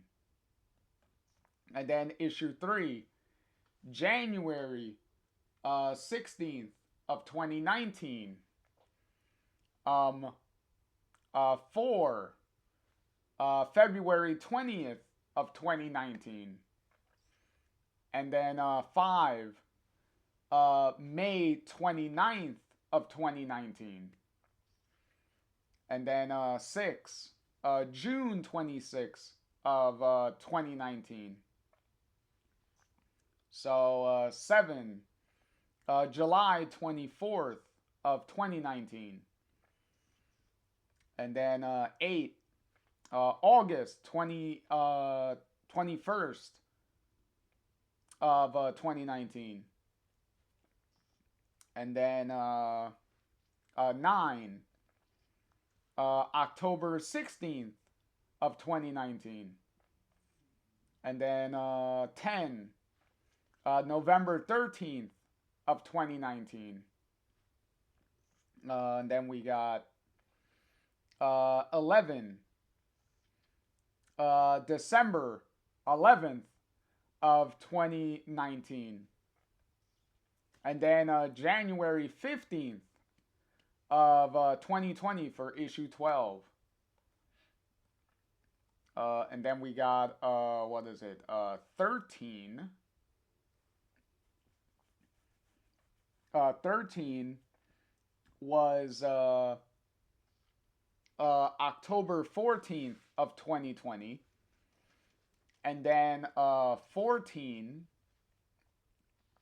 was November 18th of 2020. And then 15 was December 16th of 2020. And then issue 16 was January 20th of 2021.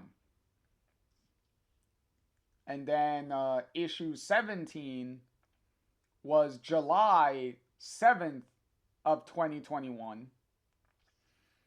And then issue 18 was September 1st of 2021. So, and then, what was it? 1819 was October 13th of 2021. And then we got issue 20, which was December 29th. No, November 10th of 2021. I mean. And then issue 21 was December 29th of 2021. And then lastly was issue 22, which was March 19th, March 9th, I mean, of 2022. That was a pretty long gap for the final issue, though. Because the final issue came out in March. The previous issue was, what was it, January, February, March? About 3 months. But, yeah. So, if you were keeping score, between the last issue of book 5, which was September 1st of 2021, and the first issue of book 6, which was October 13th of 2021, between those issues, True Colors came out. Life is Strange True Colors, because True Colors came out September 21st of 2021, I think. Let me double check on that. I think it was the 21st, or it was September 10th, I believe.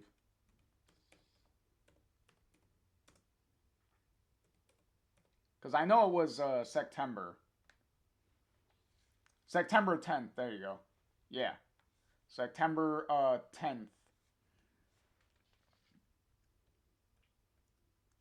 So, yeah, that also explains why there was a free comic book day for, with a short story of Alex that we were reading. Because it was made to promote the new game coming out. And the main reason that Emma and Claudia were able to put Steph in the comic run, the last couple of issues of the comic run, was because they already knew that Steph was going to be in True Colors. So, as a way to promote the new game in a way, they had Steph show up in the comics. Like, obviously, like, she's not mentioning anything from the games or alluding to anything from the games. But just her being in the comic was also kind of a backdoor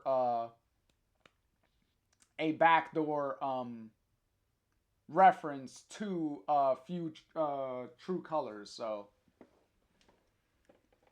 a very sneaky way of getting Square Enix to sign off on that, of being like, hey, we could, can we use her? She's gonna be in the new game. Can we use her to kind of promote the new game in a way by having the character show up? Very sneaky. Very sneaky. And I do applaud Emma and Claudia being able to pull that, being able to convince them to do that. But yeah, pretty sneaky. But it was worth it in the end. because of how they used Steph within the story and all that stuff. So it made sense. Huh. But in any case, with that, that's the end of this journey through the Max and Chloe, this Max and Chloe run of comics. Yet again, uh, I cannot praise this comic run enough, because and the tease at the end with the end for now. Yet again, Emma and Claudia and everyone else, don't tease me with another good time and have me waiting here to see if that actually comes true. Don't tease me with that. But in any case, um also to Swag's point that they were making in the last video with them saying that they see like so much potential within this within the comic story of how it would be awesome if they turned it into like a video game, if they turned it into a game. The problem with turning it into a game is you would have to like change up so much stuff in this story to make it fit in a game, because then you would have like different like dialogue options and different choices that would kind of make different things happen. So you would kind of need to rewrite the story in various ways to make it fit a game. It would be interesting though, considering Max's evolved pocket time ability, like how that would work in a game. You would like focus on like different things and then rewind those specific things. Like something fell over and then you could like rewind just that specific thing, and then you could see it like rewinding and like moving back in place and things like that. So that would be an interesting thing to see in like a game. But what I would want is to turn this comic run, to turn this into a animated series. If anything, this comic run would work a lot better into if you made it into like an animated mini series. I think it would work better that way. And at least that way, you could also, I don't know how much, it all depends on how much money Square Enix would be willing to spend, depending on if they do it themselves, unless they like outsource it to like a different studio to make it, and then they can and then however much the studio that they hire like is willing to spend on it uh is hire the like the original voice actors, because then you could hire the voice actors to come in and voice in the show also. You can have them come back and do it. Um, and then you could also try to get Ashley Birch back to voice Chloe, and obviously that would cost some money. But on the flip side, you wouldn't have her voicing Chloe for the whole thing, mainly because you would have Rihanna DeVries voicing the Chloe in the Rachel timeline, because that would be more appropriate and it would fit the theme that Max has of having the feeling of like, yes, this is still Chloe, but it's a different like Chloe than mine. So having the two Chloe voice actors voicing the two different versions of Chloe would also like underline the difference pretty much. So that would be an interesting thing for me. Like if I was to do it, that's how I would have it go. And then you could also do a weird, like you could get like a weird effect of uh in the moments within the story uh when the timelines are uh when the time stuff is like affecting Chloe pretty much. In those moments, um to underline the effect that the flickers and the distortion stuff is going on, to underline that when Chloe is like getting her headaches and things like that, and also to kind of foreshadow the jump into the other timeline later. You could have Rihanna and Ashley like record the same lines but have their like voices like on top of each other. Kind of similar to how Dragon Ball does the fusion voices, where you have both voices like on top of each other, like talking.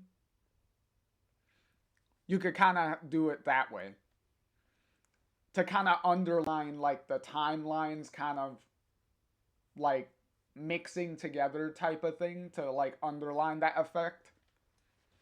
You could do it. You could have that effect going on too. Like I think it would be sweet. But yeah, in my in my ideal like fantasy world, the this comic would be adapted into like an animated mini series, because I think that would be like the best way to do it. And then obviously you could expand on a couple of things, like maybe if you get like Emma and Claudia involved, like get the actual like original comic team involved in the development of it, then maybe you could put in like maybe certain things that like Emma and Claudia didn't have a chance to like put in the comic run and things like that. So you could kind of add some stuff in it that they couldn't do to kind of fill the animation time, because depending on how long you make these episodes would be, you would kind of need to fill some time with some stuff. So maybe there's some ideas that Emma couldn't do in the comics, and then adapting it into a animated miniseries might be a good way to to kind of fulfill those ideas that they couldn't do, or they had to cut for like time and things like that. That could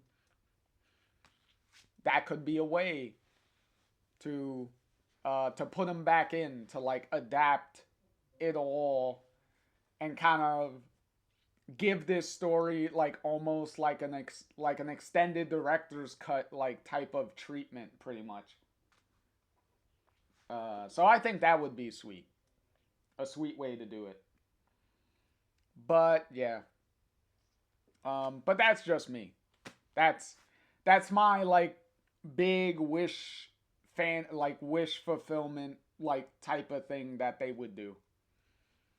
But in any case, um, this has been uh,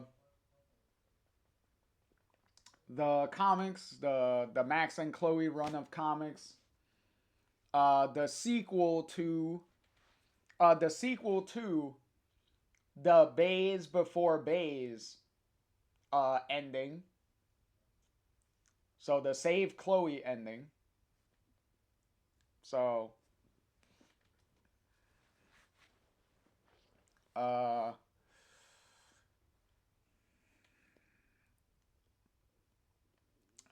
so is there anything else that I'm forgetting? Mm, well, most importantly for me, this has been the end of my favorite Life is Strange property, period. Because these comics were is my favorite Life is Strange thing in this entire franchise.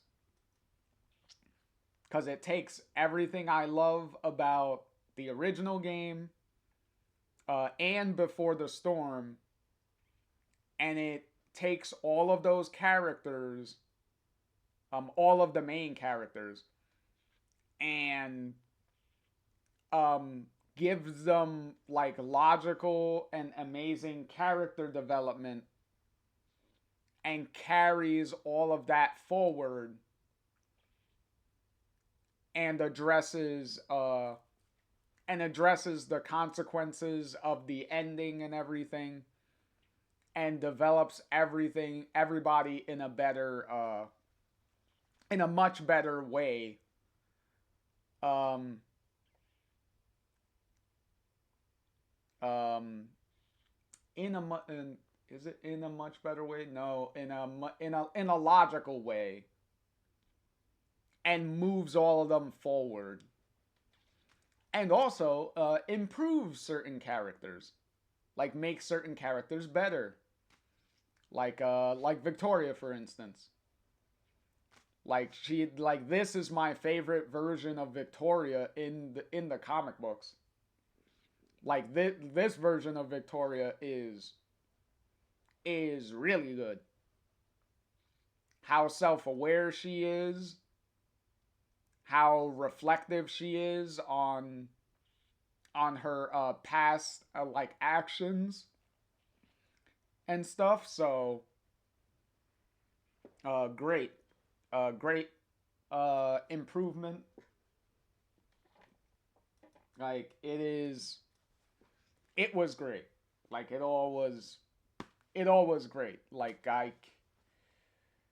Uh, like obviously the tie-ins at the end was good. The segueing into the Wavelengths DLC of True Colors with Pixie's texting with Steph and stuff at the end.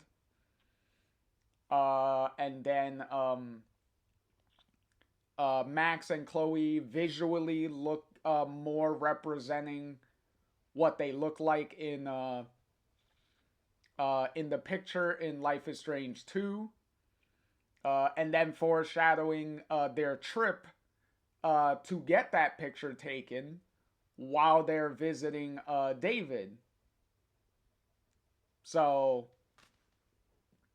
it all comes together uh, as nicely as it can at the end, given certain circumstances and restrictions that Square Enix had for them. Like for instance, I would have preferred Alyssa instead of Alyssa. I would have preferred Kate to be the character that's working at the Two Whales Diner. I would have preferred Kate. But probably Square Enix probably didn't want them to use Kate. So Alyssa was like the next best thing. And also Alyssa being a potential Kate replacement for that cameo is also a fun little inside joke because Diane Hutton, who voiced Kate, also voices Alyssa in the original game.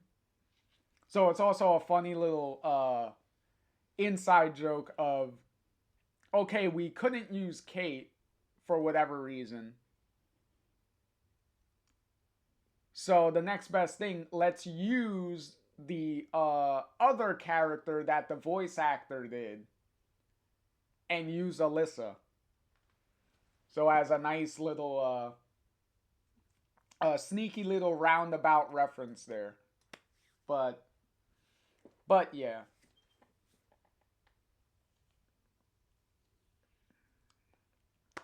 But in any case, let's ooh,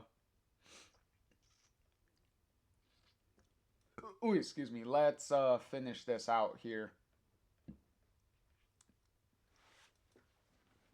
So, as always, I've been JR. Thank you all for watching and for everyone chatting that was chatting in the chat and reacting to stuff, to the comic and all that stuff. And I hope that hopefully all of you enjoyed hopefully enjoyed the comics as much as I did and as much as I do, and uh, maybe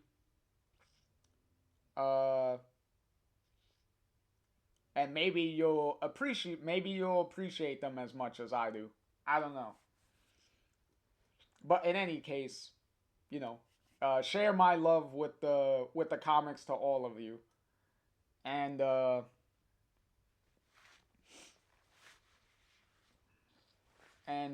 with that, I will see you all. I will see you all in the next one. Uh, and Max, Chloe, and Rachel are gonna take another break, so they won't be joining us. They won't be joining us in the next one, so they're gonna take a break again.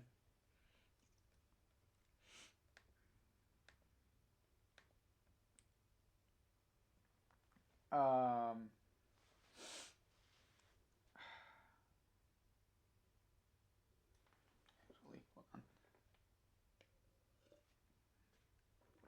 all right.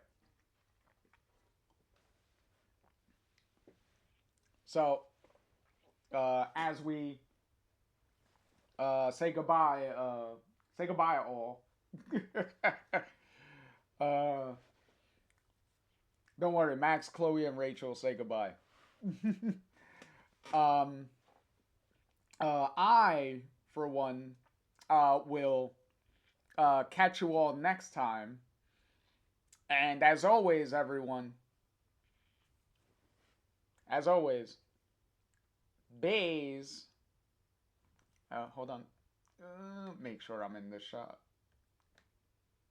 Yep, make sure everything is showing. There you go. As always, everybody, bays before bays. Always remember that. And I'll see y'all later. Later, everybody.